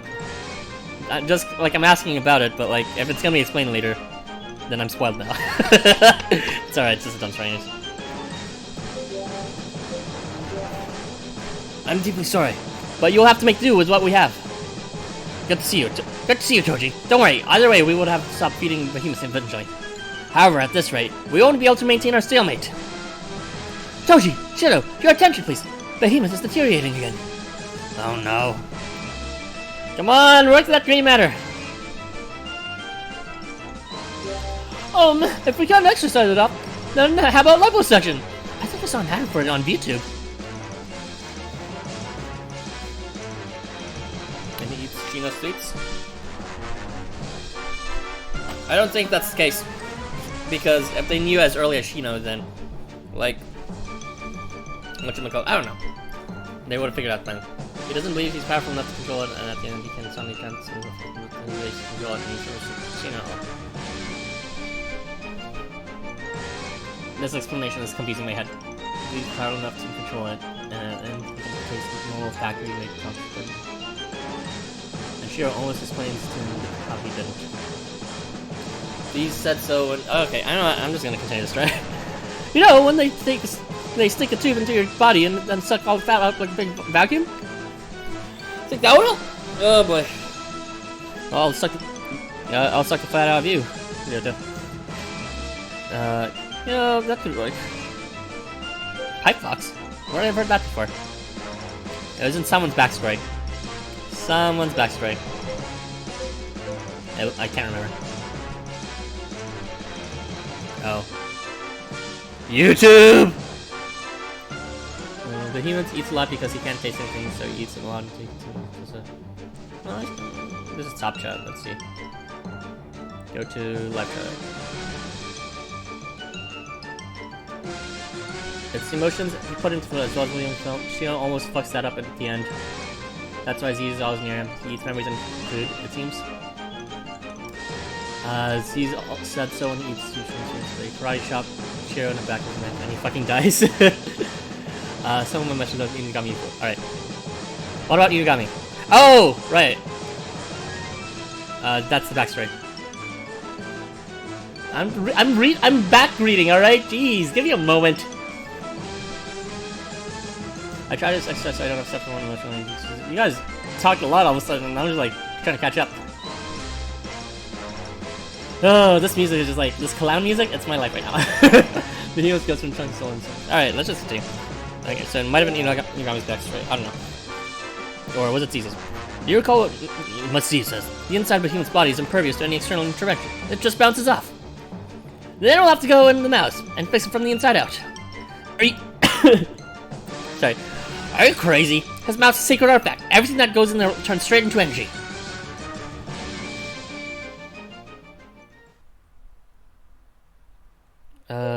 No, wait a minute. Not everything. Kengo! Tensei desu! Huh? Okay. He can't convert sacrifices, and he eats feelings. Okay. He can't convert sacrifices, and he eats feelings. So, okay, so that's the thing. It has to be a sacrifice. I mean, I got that sort of vibe before. Might be related to memories, but I don't know. Like, Choji definitely sacrificed something when he made those things, so I'm not sure what exactly constitutes sacrifice. So that means Valentine's Fest is still the best of Prince. This year should be the best if Tez isn't yet. Oh, am I being done? Why are you insulting me? I don't like being insulted. So Inugami is one of those thingies that they mentioned, like a dog. No, Inugami is an Inugami. I don't know what he is. Inugami isn't a name. Inugami is like.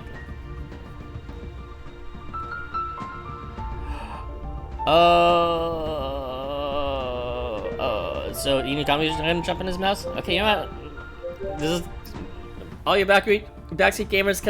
Just like don't spoil the story, alright? I'm confused, but if it's gonna be explained, don't spoil it already. I can't hold. The theme suddenly knows a tiny morsel left behind, caught just perfectly between one cheek. I'm just like presenting my own cheeks right now, and he looks like, wow, that looks edible. That's my chocolate. I must have dropped it. Kenta's voice drops to a whisper as he heads. That's the one I made for Inugami. This is yours, Kenta? So there was one left. How dare you not give it to me? That's right, I can't give it to you. Not after I've come so far. I'm just saying for you to prepare for the suck that's about to happen from both Behemoth and Inugami. So you're just saying something that happens in a story later on, and to prepare for that. Okay, it's called a spoiler, but okay. You're glad it's not a main quest. Sorry. I mean, you're lucky it's not the main quest, because it's like, I don't really care too much about, like, even spoilers. A part of me somewhere was sure it was hopeless. I had convinced myself that I was lost. But food tastes better with fruit. That's right. I came all the way over the rainbow to meet you all. Thank you, Kenta. I'm gonna eat this and get control of myself back. That's Inugami's. Here goes nothing. The chocolate vanishes and Behemoth's yawning and dissipates in a pure burst of energy. Not a moment later. Whoa! Something black and furry bursts from Kenta's school bag and streaks through the air after its stolen prize. Did he run back inside? Did he just jump in his mouth? I guess he did. And that's why Kenta was off screen conveniently, and his bag was, because it was like Inugami's not there anymore. Oh, this game is so clever. With slow budget.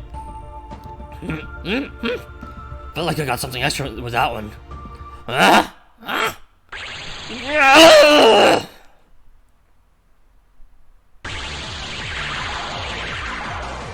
brilliant torrent of light suddenly erupts from Behemoth's mouth. That must be all the energy I had stored away. What on earth is happening?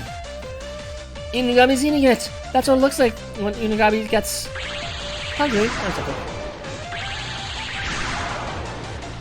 When Inugami gets full. Okay. The human's body begins to visibly reduce in size. Look at that! The human is slimming down. Inugami races down the human's insides in a desperate search for his G-spot. Kenta's chocolate has now been reduced to formless energy that permeates Behemoth's entire body, and unable to find it, he devours everything indiscriminately.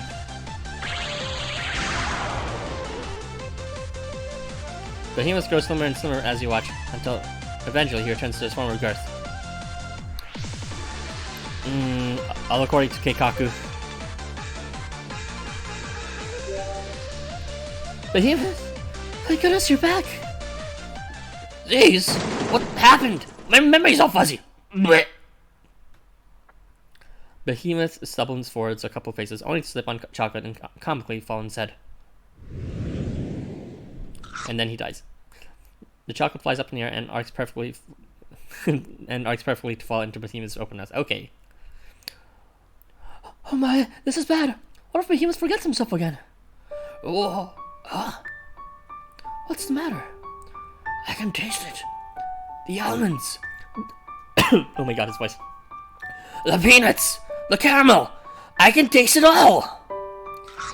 Behemoth picks up another cookie from the floor and pops it into his mouth. This one too. So that's what chocolate chips taste like. Jeez. I think I can control it now. My sacred artifact. Behemoth. Those chocolates have wrappers on. They aren't even handmade. Could it really be? Huh?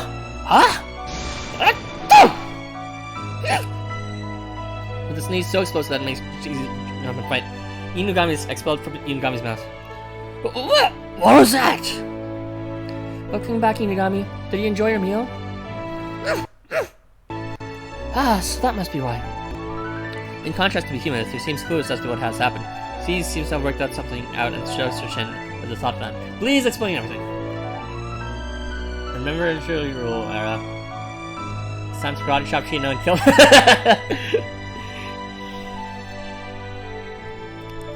Let's see. So Behemoth can taste it now. Did we do that? Are you really sure? I think I understand now. When Inugami entered Behemoth's mouth, his role must have ceased to function. Oh, then Behemoth's body wasn't. Behemoth believed that his sacred artifact Zero converted anything to energy without distinction. Until now, it acted only on Behemoth, and was confined to Behemoth's closed internal world. Within any closed space, the truth is returned by the majority, in case of these rules. Alright, you guys telling me all these things, I mean I had an inkling, but let me Minecraft it on my own. I wanna think about this stuff. I have a mind. I wanna think about these things before they actually say it. Within any closed space, the truth is returned by the majority. And in case of rules, that is usually the majority of one. Majority of one. Alright, that's an interesting concept. So probably applies to elsewhere.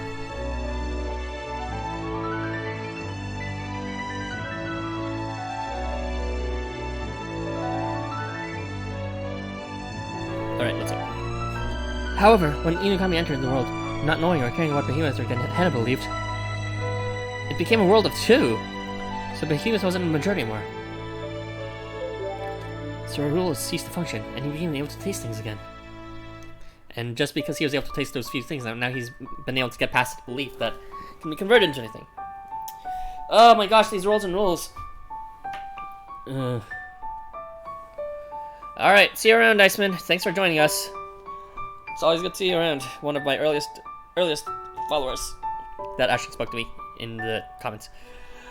Man. But I'm starting to understand.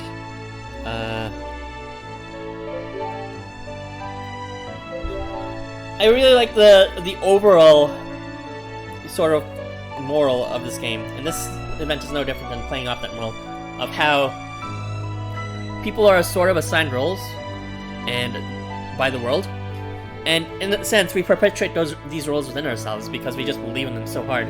But in reality, these roles are completely fictive, and we have the power to control our own future, to control our own destiny. Even though it may seem like that, even though the world and ourselves just keep on telling ourselves that we are destined to never get out of this role. We just need to, like, have the courage to believe in otherwise, to believe in something that goes against what the world believes in, and to challenge your own beliefs about what you're actually able to do. And it's a very rather complex moral that is not easily said, but this game really delivers it enough time that I think everyone who plays this game can understand it. The roles given unto us aren't the be-all end-all, and it's not always bad to follow the roles we were given, but at the same time, these roles can be pathological and prevent us from reaching what we want, just like was the rule. Yule. Yeah, life lessons. I mean, it's not my life lesson. I just sympathize with what the game is sharing with us. Just, if you want to do something, you have to both confront the role that is imposed upon you, as well as the role that you've imposed upon yourself. Your potential is really limitless. You just have to believe it. And as cheesy as it believes, after watching all those animes, people like, believe it, or I believe in you. And it sounds like bullshit, complete bullshit, but like, if you think about it in this sort of context, about how there's just so many barriers within your own mind, and with some sort of perceptual barriers you see outside in the world, those things aren't actually, like, they don't have to stop you. Your life isn't already set in stone by these rules. You're free to break past them, and to decide your own future. You just have to really believe it. And I guess believing isn't always easy, is the real issue. But the power of belief and getting over doubt, or maybe having both belief and doubt and a healthy balance, can really get you to where you want. It's just, we really need to find a supportive community, and to support ourselves, to give ourselves that bravery to choose to believe, to learn how to believe. Shino whispers to himself in the right, too quietly for anyone else to hear. Something only possible because Behemoth's role is deployed within his own body, and not by the app.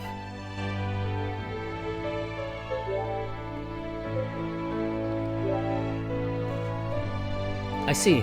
I think I understand.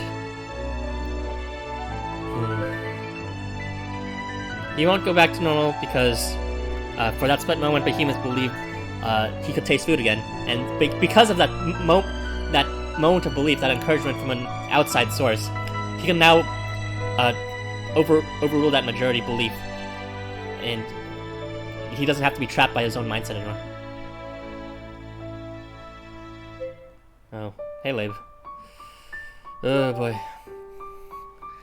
Fortunately, I don't think that will be a problem. Look for yourself. So this is what Steampunk tastes like. What's this? Marshmallow? You mean, it's all fixed, Behemoth? Yoo-hoo! I'm going to take you on tour for this whole extravaganza. Your internet's trolling you? Maybe it's just my stream. But yeah, everyone in the stream listening right now, listen up. You may have some shit going on in your life, you may be telling yourself you can't do it, and you may be completely burdened by experiences, like brainwashing yourself into believing that you shouldn't try again, that you shouldn't reach out for what's good and what's happy, because it'll hurt you again. And then you might even start believing that, hey, happiness isn't for you. But you know what? Guess what? Reach out. Find those who will support you, find it within yourself to support yourself. And eventually, you'll start believing, and good things will happen. Because the only thing preventing you from good things is just belief. The belief that will help you take that first step to reach out when it's there. Alright.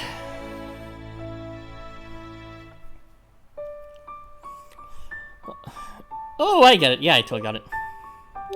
My, you're a clever student. Yes, I think that's exactly right. I don't think Behemoth has realized yet that he was only able to say things thanks to an Inugami. He is convinced that he can now suppress the effect of the sacred artifact. Yes, I see. Well, that's how it says. He can suppress it, or at least he believes it. And as long as he believes it, then it's true. It's always hard to believe when you don't have evidence. That's the issue. So, always reach out for that conflicting evidence to your own beliefs, so you can break free of your own shackles that you call your own belief system.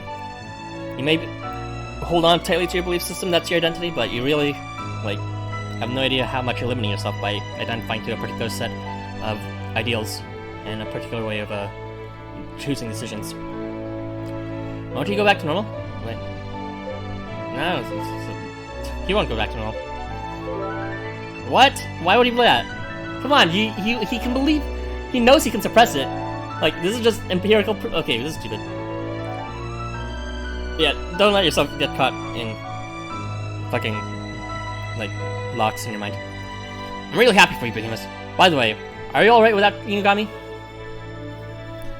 Yahoo! Yahoo! Mario 64 flashbacks, doing the stair glitch. Huh? What do you mean?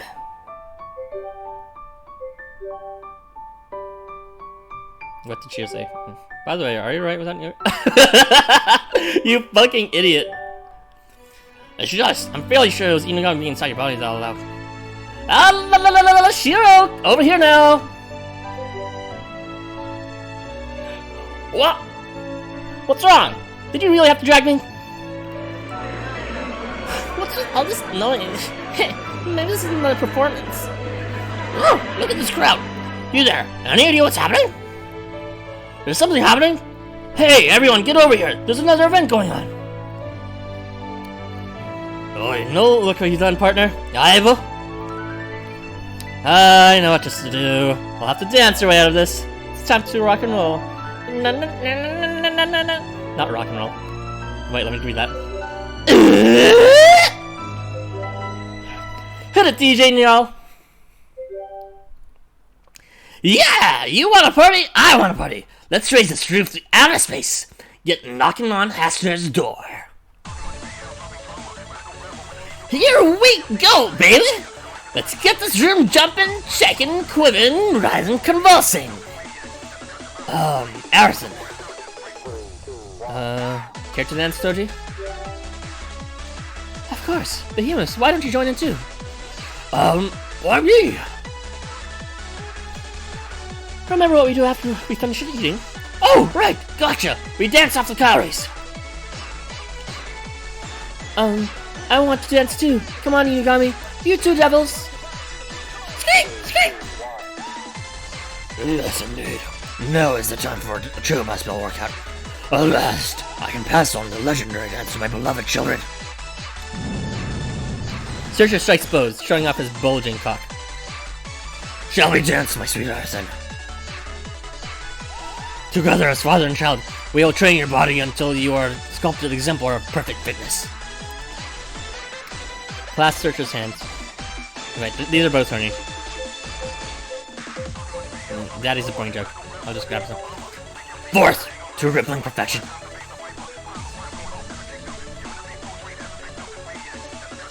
Ah, a butterfly.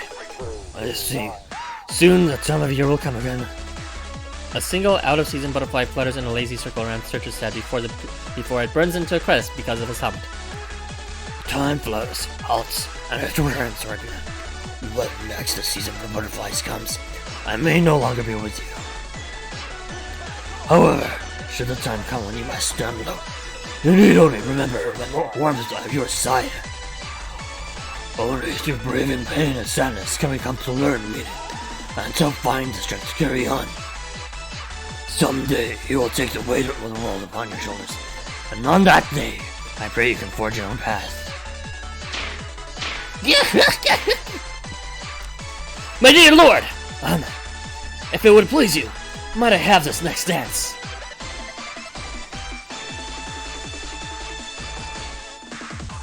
Break out your best back. It's too funny, but I want to be horny with you. These are all good choices, to be honest. Normal dance, slow dance, break out with your best back. No, I want Macarena none of them. You think you can act Macarena with me? To take the hand of another and dance freely with no special meaning. Not so long ago, I would not have believed the world existed where such thing were possible. Thank you, my lord. My apologies. I fear I may have something in my eye. I pray that one day I can tell you, my younger self of this moment, that it might be comfort of the young, well, Is this Shino thinking? Monologuing? He deserves more waste stunts. There might be some comfort.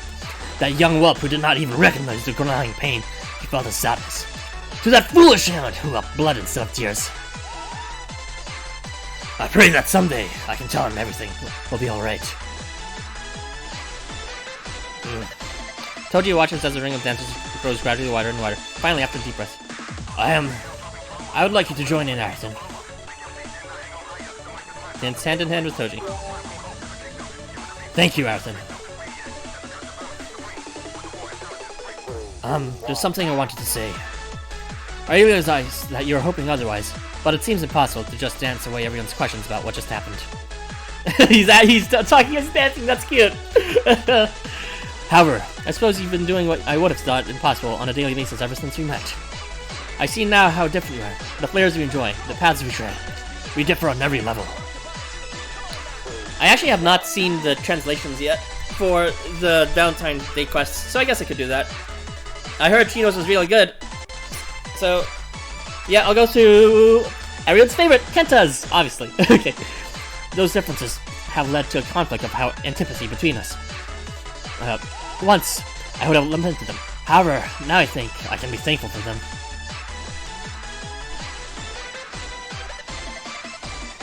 Yin and Yang coexist in perfect harmony. They wax and wane, ebb and flow, never mixing, yet always intertwined. Toji's special gift, well, we never got to try it, because fucking Behemoth ate it. Well, I guess he gave us teeth, but that was really his main gift. That's one of Master Hogan's teachings. I feel I understand it a little better now. We are different, but that need not hold us back. If anything, I think I prefer it this way.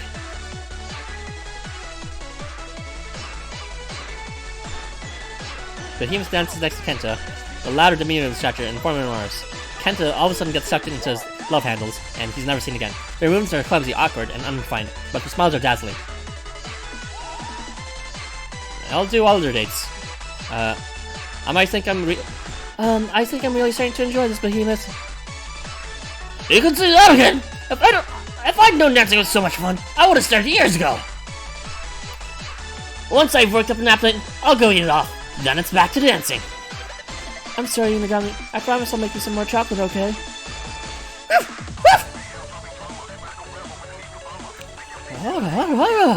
Hold up, Bison. I thought we could see this.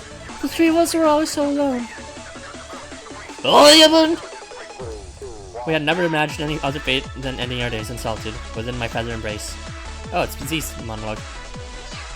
What's story? How surprising. We were to emerge from our cocoon to find a whole new world waiting for us. And a meeting that would turn everything we knew upside down.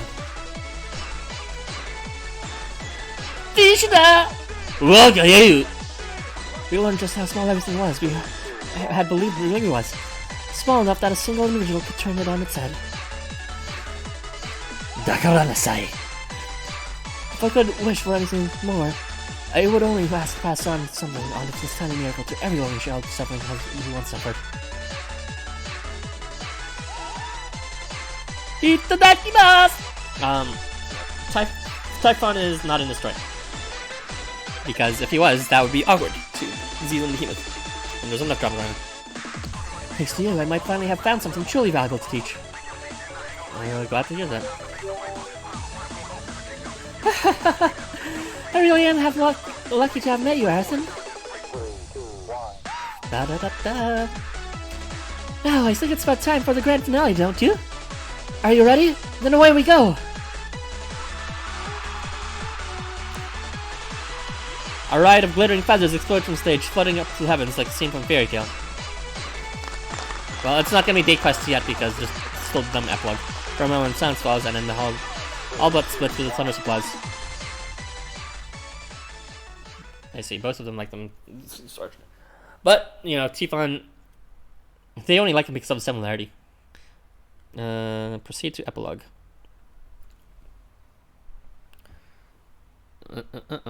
Hopefully the epilogue is shorter.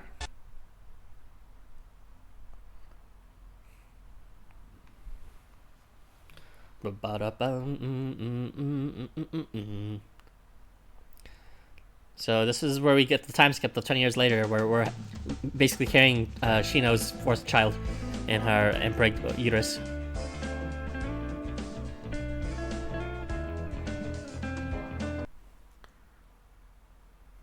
Final thoughts. Yeah, I can do that.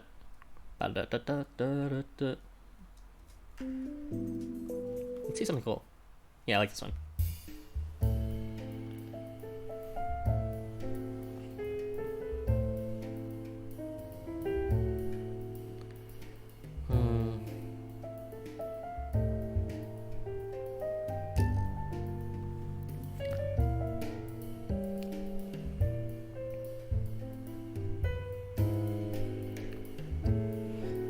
Oh boy. Shino's fun to voice. I think I did his voice justice. I like voicing him with Shino.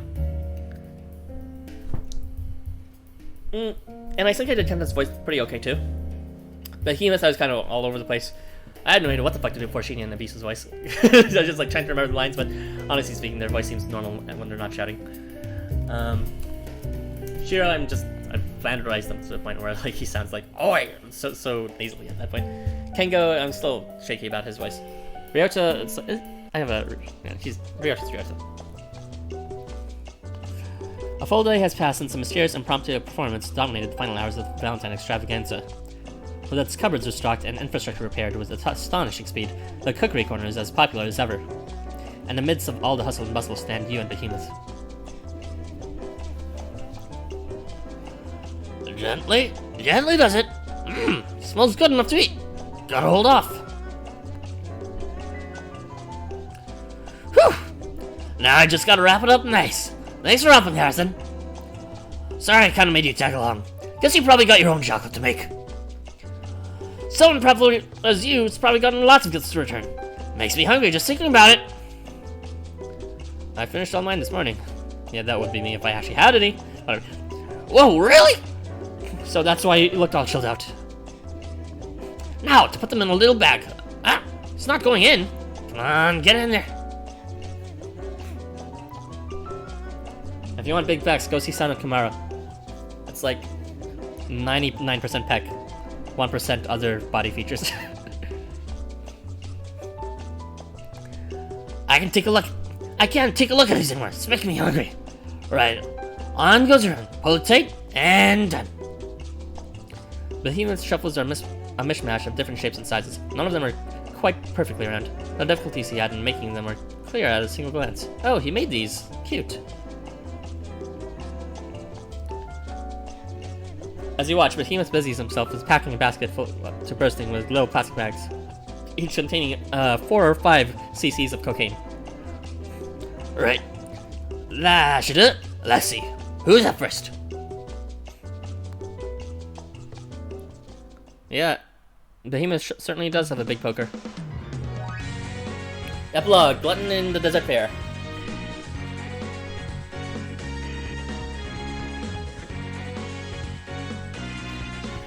Hey, there they are. Shoji, Shinya, and Misu, wait up! Everyone's read that, my dude.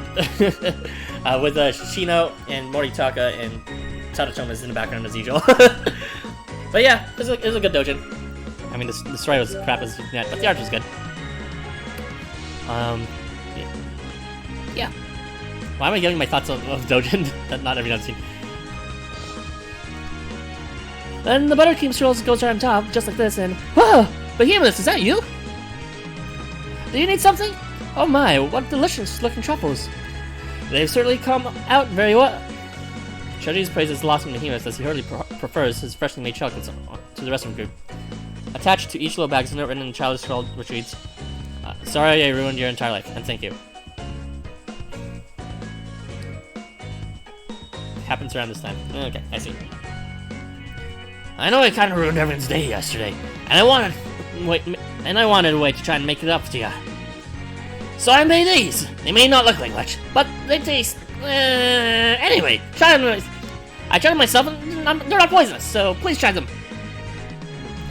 I know it's a little late for this, but I really want to be friends.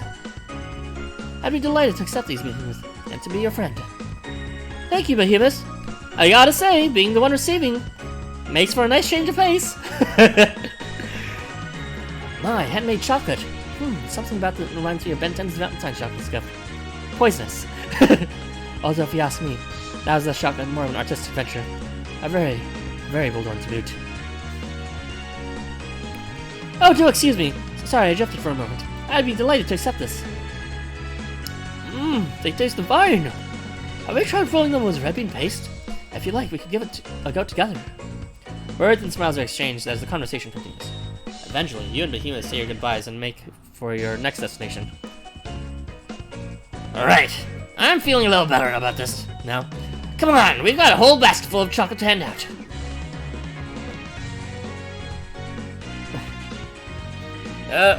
We have plans after.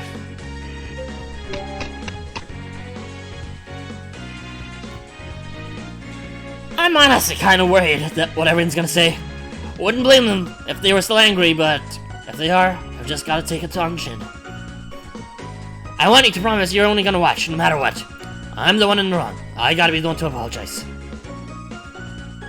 Alright, I'll be watching.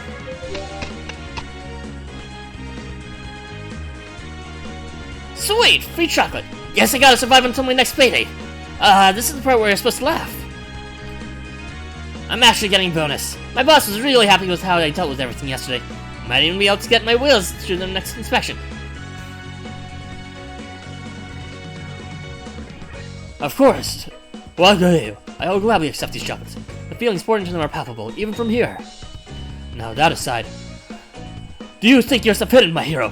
Come, accept my love. I will not rest until you have finished every single last bite. I've improved upon my last efforts, and now is more nutritious than ever. Well, good. Nah, don't sweat it. Honestly, my Valentine's chocolates probably ended up a lot better now. Your bae? Waga Bayu. I was never all that good at putting love into my chocolate at all, but you give me some ideas. Ibaraki flashes you, waving his pitching arms with strong emotion that belies his light tone. A present? How gracious. How could you gift a woman such unsightly chocolate? Although, I suppose I can at least appreciate the effort and nothing else. Mother, I think that might have been a little too much. Too tough, and not quite enough love. I'm afraid Mother here has sometimes chooses her words a little too poorly, but what she means to say is, thank you. Yeah! One more max bond down! Now whose social link should we increase next? I'm not allowed to make that joke, I've never played Persona. My fellow sacrifice, I gladly accept the gift you offer and beloved contains. If ever you should seek the aid of the flames of my spell, you need only ask, and I will treat you to my most lavish and full course.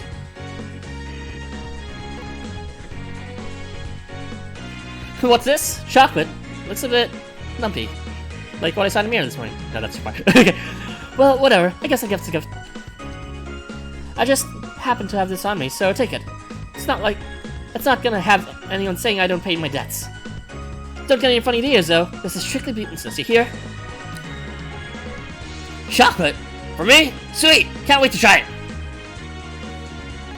Normally, I'm not the one for all this kitty stuff, but whatever. I'm not gonna turn down an apology.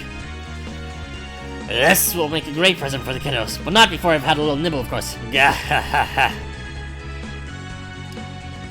What an honor! I eagerly anticipate many more happy days together as both classmates and friends. Of course I will take it. I hope you will accept these dumplings in exchange. What do you think? Good? I'm glad to hear it. Your gift brings joy to myself and my child alike. I would have thought to receive such a present from Behemoth. But then, anything can happen in this city. I have some advice for you, as a fellow resident of both Gehenna and this Tokyo. You have overcome your nature, and this is no mean feat. However, you must continue to forge your own path. Before Shino says nothing. I'm sorry all your red bean treats. I brought some chocolates I made, as an apology. You're not forgiven! Get out of my face! Yeah, my thanks. But I bear you no ill will. What happened yesterday was simply fate. What will be, as they say. So you mean? I have said that you have nothing to apologize for. And that should be the end of it. If you insist on offering more, then I suppose your head might suffice. Oh, wow! That's the time? Nice talking. See ya. Gotta go. Now then, please come in, my lord. Why not avail yourself of a cup of tea? I've prepared some griping treats just for you. Oh, he's got our date after all. Wasoi! Good heavens! Chocolates for me? Your gratitude moves me, but that alone is not enough. A public servant could not possibly accept gifts from a civilian. Besides, I did nothing more than what constitutes any police officer's duty. However, I suppose there's no law preventing me to use this to decorate my workplace. Yeah, look at that! So upright and earnest. It breathes life back into these old bones just to look at. I'll gladly take it. Good afternoon, Behemoth. I did wonder who I was asking for me specifically. I thought you brought someone else along too. Apologies, but the cafe is rather busy today, so you may have to wait. I suspect yesterday's performance may be at fault. We ain't customers today. We aim to give you something. I know how tough it is to make something yourself. Can't imagine how it would feel for someone else to go and eat it, but I want to be friends with you. This probably ain't nearly enough for an apology, but it'd make me happy if you take this chocolate. Very well, I'll take it. I will even eat it. However, I will warn you in advance that my appraisal will be brutally honest. No, Toji.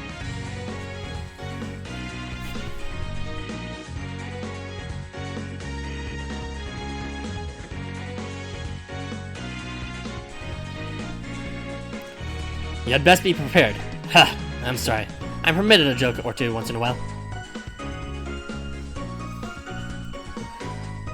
Look over here! Look! Here they are! We were just about to start the party. Hey, what's with all the chocolates? Are any of those for me? They're not going hungry if they don't hurry up. These put together a feast, but I don't think she counted on the company. Handaman Squadron reporting in, with Lieutenant Agil bringing up the rear, fresh from the mid-bay. Wow! Is that more chocolate? I think I'm gonna grow liking this Valentine's festival after all. Agil, you don't exist. Disappear. Well there, Lieutenant. Remember what the dead said. You gotta make sure to brush your teeth after. Shut it or get it ready. I can't believe I forgot something so simple as brushing my teeth. Sorry to keep you waiting. This is the last stop, Behemoth.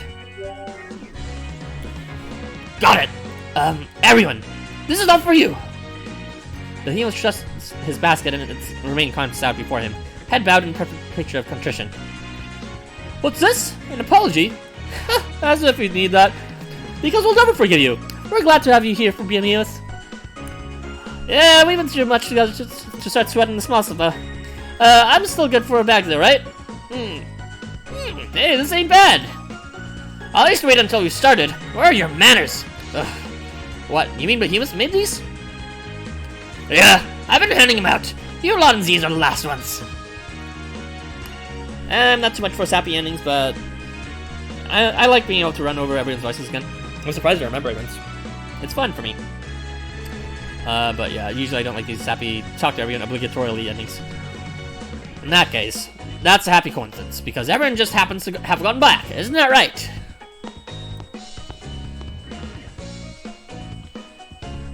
You just come back from the cookie corner. I think Kenta, Inugami, and the Devils have some things to share with you all. Thank you for everything you did for us. So this might be related to the thing that he drugged Shiro away early in the story for. I brought loads of sweets back from the Uncle Vargas yesterday after the extravaganza. He seemed really pleased when I told him about everything that happened. So, I did my best to make something as thanks. I hope you like it.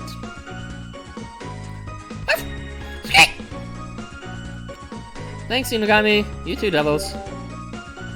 That's gonna be my line in it. Here, one for each of you. Arison, could you, open wide? Okay, now say, Arison, what is that strange noise you're making? Please, it's creeping me out. Uncle Vargas and Inugami always feed me like this. I want Vargas Brand to be as old as Kenta's. Well, then you only have to wait a few more days, because Valentines is coming and Vargas is pretty much confirmed, right? Attention, please. We have just begun boiling the kettle. It won't be long before we start our tea party. Come on, Days, take it back. Everyone else is saying they're good. Right, my. Hold on. It looks wonderful, Behemoth. What a good job you've been done. Now, everyone, take your seats. Alright, let's tuck in, gang. Let's fuck each other, gang. Let's fuck in, gang. I don't know what you're saying. What the hell is the tucking supposed to mean? It's supposed to mean, like, good night, but what does tuck? From the fragrant aroma wafting from your cups, Aziz's affection suffuses the air. From the sweet flavor of the truffles, Behemoth's affection trickles to your taste buds. Aziz's sea warming you from the inside out, shielding you from the faint chill in the air. The tea party begins. Oh yeah, right! You made chocolate too! Where'd you go to give it to someone? I want to do it in private. You sure? You know, I was wondering, maybe you'd let me try a bit. I bet your chocolate tastes sweet and all. It's not for you! The sun shines gently down on your gathering as laughter of your friends fills the air. For this short time, it feels as though spring has already come.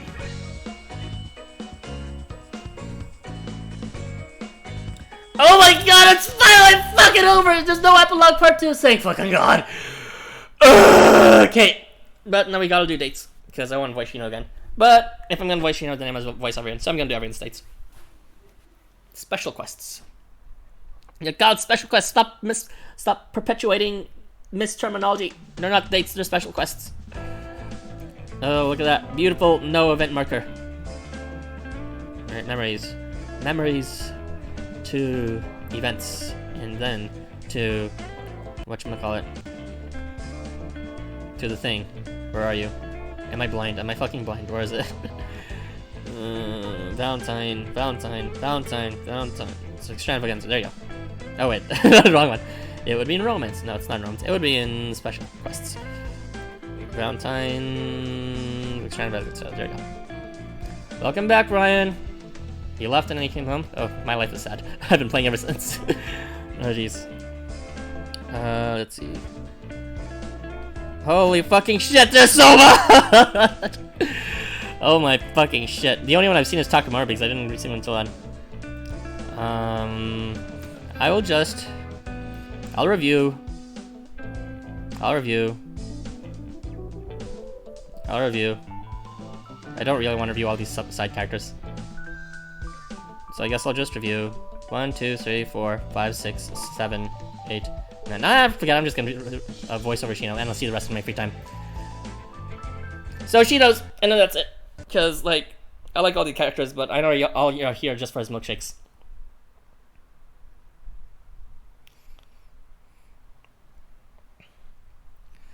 Alright, Shino. My dearly departed. But not in this sweet moment we shall share together. My dearest. Kurt. Boy.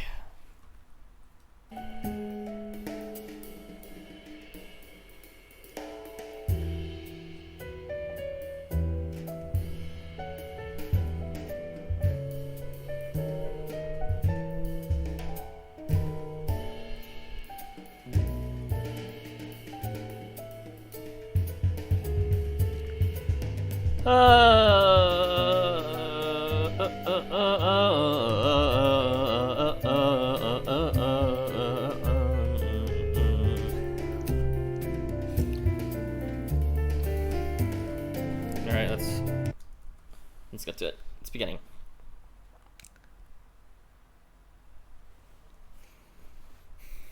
I wish they would have like put in the dates up in front again too. Oh well. Dusk has fallen, and the event venue is now almost empty. You sit on a red bench beneath the parasol next to the obese trios, enjoying snacks with Shino. I have brewed some tea for you, my lord. Is everything to your liking? Circumstances forced me to prepare these most hastily than I wished. I fear they are not worthy of presenting to you. Let's eat together. What? This isn't an offering from vassal to lord. I cannot possibly presume to share. Well, if you insist, you are most generous. Shino accepts a red bean treat from you and carefully puts it in his mouth. What a bizarre festival this has been. Stalls upon stalls overflowing with sweets from foreign lands, and smiles upon every face. It has been a great while since I last saw a place where time flows so peacefully. Let alone so filled with warmth and thoughtfulness, and so far removed from the smell of blood. What's more, I never imagined the day would come that I could share my tea time with one such as you. Someone with the same scent as my dear. Shino looks away and lowers his eyes, blushing. So, this is what Valentine's is about. Such a sweet dream. Valentine's is more than that.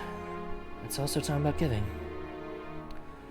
Shino, will you be my Valentine? What is this? It's a Valentine's gift. We give gifts to each other, to the ones we love. My lord, your generosity is wasted on one such as I. This is far more precious than the gift that this dog deserves. So, you won't take it? No, that's not it.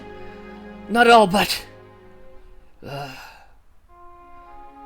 Shino takes the present from your hand reluctantly, with an air of resignation. I am truly grateful. Thank you, my lord. To think a mutt like me would receive such a gift. It reminds me just how far I have come. I would be lying if I said I was not jealous of those lucky enough to spend their springs and summers in this town. Shino fondly looks at the present and turns his gaze up to the sky. What would my past self think? Had he seen this? Oh, do excuse me. The tea has gotten cold while I selfishly chattered away. Let me brew you another cup. I will only be a minute. Shino gets up from the chair and rushes away. Shino? Ugh. Shino wipes his eyes with his burly arm and looks at the present once more. Then he summons up every last drop of his courage. When he looks back up, his eyes are filled with determination. Now then!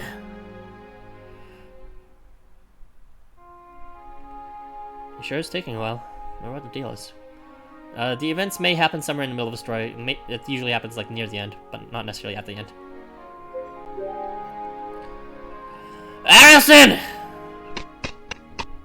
You hear Shino's voice behind you, followed by footsteps and the sound of someone kneeling. What you turn to see is... Shino? What?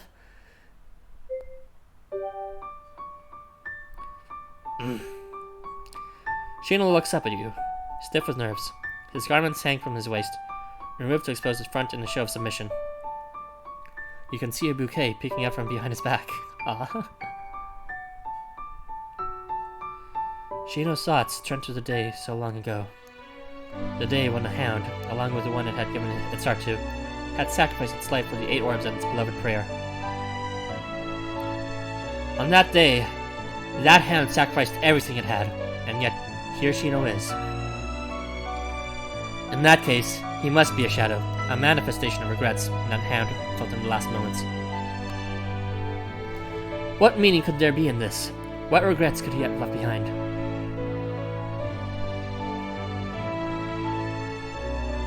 I know, or rather, I've heard before, what this day called Valentines is about, and what we give to those we adore on this day.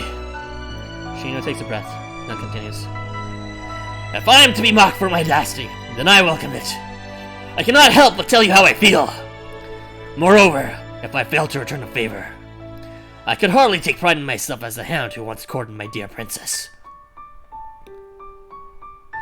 So I beg you to take this gift, the best that a presumptuous dog can offer. Shino stands up and hands you his bouquet.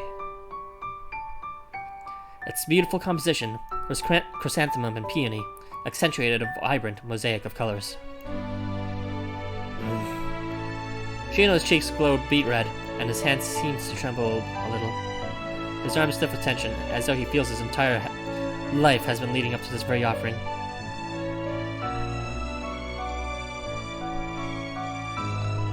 I am nothing more than a shadow left behind when I was a lowly hound, sacrificed everything for the sake of its beloved. This is all I have left to give you. I would like you to have it. Please, accept my gift. Please! You mustn't! Despite its fluffy appearance, Shino's body is trained and hardened. You can feel his heartbeat pounding and his body temperature rising. At first, Shino's arms tries to resist your advances, but gradually the power drains from them. Forgive me. He cautiously wraps his arms around you. Bouquet still clutched in his hands. You and me, Brian. You and me. The intimacy he once could only dream of is now here in his arms. As you hold each other tightly, the wind caresses your skin and sets the petals of the bouquet aflutter. Then you look into each other's eyes, as though it were the most natural thing in the world. Edgar. Jeez. Ruining the moment, Edgar. Shino's resistance fades away, and he embraces your affection. The crimson rays of the sunset color you in both red, signaling the end of your momentary dream. Shino closes his eyes gently, lamenting that he ever had to wake.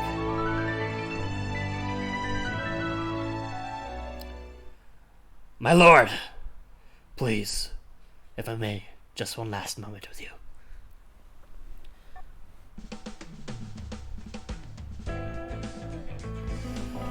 Woo! Well, that was a doozy. Edgar, you are thirstier than I'm normally used to. What the heck? You're usually also formally spoken, but of all the times you have to be horny, it has to be Shino's date fest. Alright, it's cool, it's cool. Well, you're here on good time because I'm gonna read the rest of the dates myself because everyone only cares about Shino's apparently. I want to read the rest, but I don't want to bore you guys. I'm just gonna finish my dungeon, fully leveling up my protagonist, and then call it a day. Because the uptime right now is almost 4 hours. 3 hours and 53 minutes, and I'm about to fucking collapse.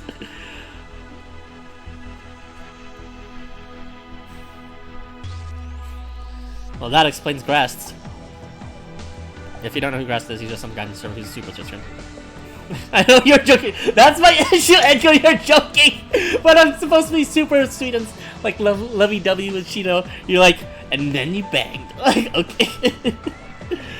Oh god, you're ridiculous. I love you. What am I looking for? Fucking dead. All right, and wait. We need some proper jams for this. None of this. Well, this music's good too, but like, I like my place better. Configuration. Goodbye. All right, let's turn on some music. And let's get to the thingy-majig. Oh boy. So I have in total brought my protagonist 5 times to the dungeon. According to my calculations, my arithmetics, he should be fully leveled up by the time this is done. To level 75. And here he is. No, not this one. Leave. This one. There you go. Let's begin. And I'm not above terms coming, but I won't show that on stream. Let's go. Is this the right setup? Yeah, it is. Thanks for watching. Alright, wait. While I'm playing this, I'll give you guys my thoughts of the Valentine Festa. So, the formula is fucking terrible in terms of whatchamacallit. you know, someone about to open up their heart and then behemoths ruin everything. That is like was really hard to watch. Almost 500k just got him to level up to 75. Yeah, in this, just level up to 75. Yeah, I mean, this is the most efficient way you can do it. Like, seriously, rather than waste all-around boosts on the protagonist, you can just do dungeons efficient like this. But yeah, it was a really terrible formula that upset me a lot. About whatchamacallit. I probably should have moved that backwards. Or like, I wouldn't have even 3 anyways. 静まれ Yeah. But it got better in the end, for sure. Because Behemoth actually became more sympathetic, even though I said I wouldn't forgive him. I mean, I'm still angry at him for a lot of those things, but at the same time, after seeing Behemoth's backstory, I see a lot of his own struggles as myself. As with every single struggle in this game, every single one was just bundled with despair and bad backstories, I swear. But yeah, Behemoth's own story with Z's, about just sort of succumbing to like some sort of fake smiles to, you know, comfort away the pain that they hopelessly could not confront. And that really reached out to me. And yeah, I don't know. 180 cents. Let's see, I can still move Kotaro a bunch because Kotaro's Kotaro, and that's good. I want to do something like get closer. Oh, they're too far. Whatever. ついてくるがいい未熟者どもそれがしに続け我らの玉の輝きが強く始めろ Nice. How's everyone's transient stone storage? What's mine? It's like almost 150. I should have enough for 3 multiplays for this Valentine's, although that's not necessarily I will actually pull that much. Oh boy, this is a shitty setup. I don't like it at all. This is actually the ideal. Hopefully I proc evasion with... Come on, evasion! Oh, protection's okay, I guess. It's not enough. No crit. You stupid piece of shit. Well, at least we know it's not, the dragon that's moving, so I can solve it.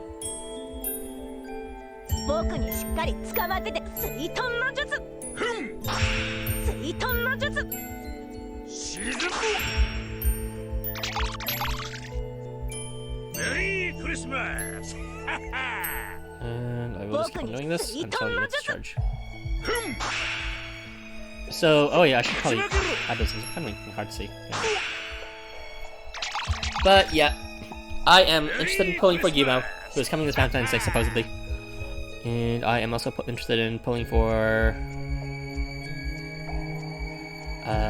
any AR cards that look good. Because like AR cards make this game fun. Like, turn 1 means having Kotaro sit up all the time. That just simply would not be possible without AR cards. It makes real good units broken, and it makes certain. Oh shit! Chiden's dead! Chiden's fucking dead! Oh, for some reason he was fine. I have no words. Anyway, I will stall.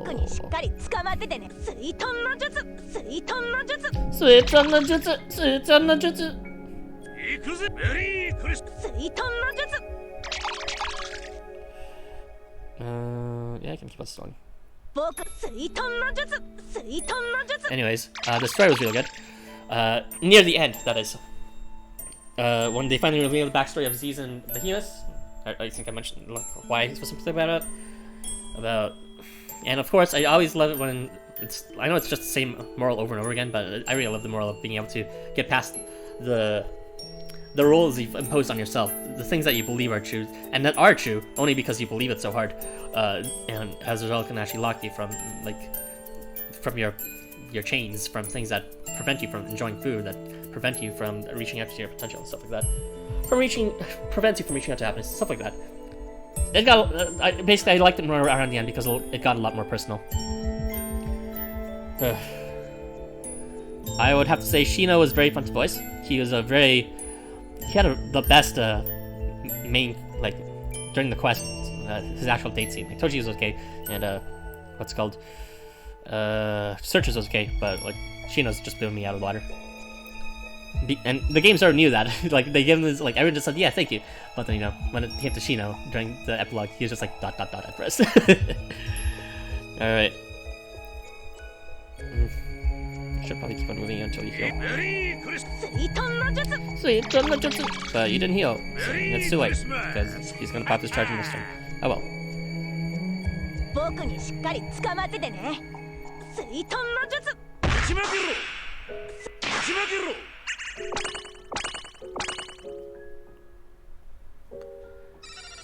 Kento was okay.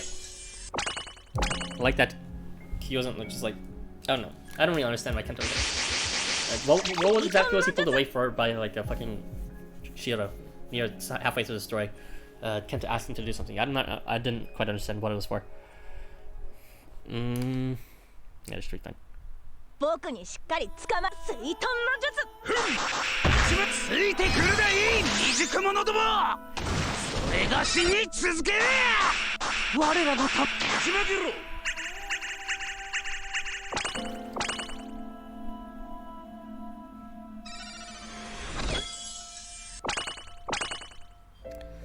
Uptime, 4 hours and 1 minute. Oh boy, one of these days I'll have a life and I won't be able to do this as much. I feel like we need some wholesome Valentine event after the dark times of chapter 9 and chapter 10. Something wholesome. How about let's see, what could be a wholesome thing for Valentine's Day?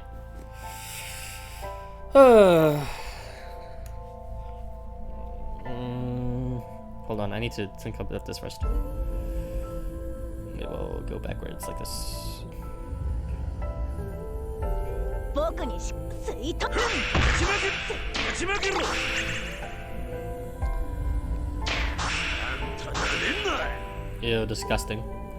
That's some pretty shitty, what's it called, attribute advantage. It's Yog moving back, so it doesn't really matter, but... 行くぜメリークリスマス水遁の術やるじゃ Okay, what was I saying? 僕に水遁の術 Oh yeah, 打ち負けろ speed dating? As a theme? Speed dating as a theme? I don't know about that. I mean, it'd be the most explicit at that point.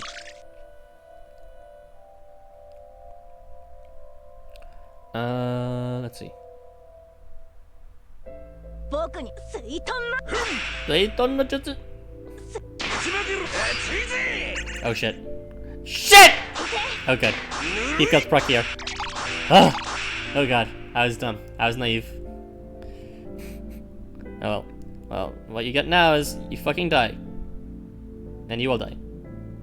But yeah, he doesn't bestow anything. Unless he said, which is dumb. I will just move you up. No, not you apparently. And not you. And I guess I'll just move you. 僕にしっかりつか水遁の術 Maybe つ help いてくる someone がいい after 未熟者どもそれがしに続け That sounds like every single event 我 ever, らの玉の to be 輝 frank. きが打ち負けろ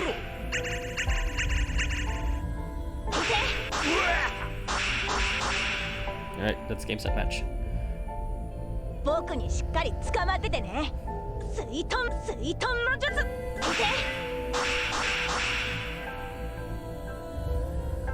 僕にしっかり水遁の術打ち負けろついぜ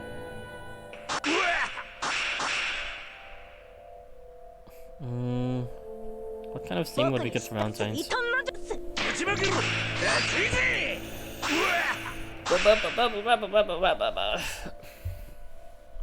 Maybe one to celebrate our dearly departed, just like Shino. Yeah, that's romantic. 僕に水遁の術打ち負けついぜ That's All Souls Day.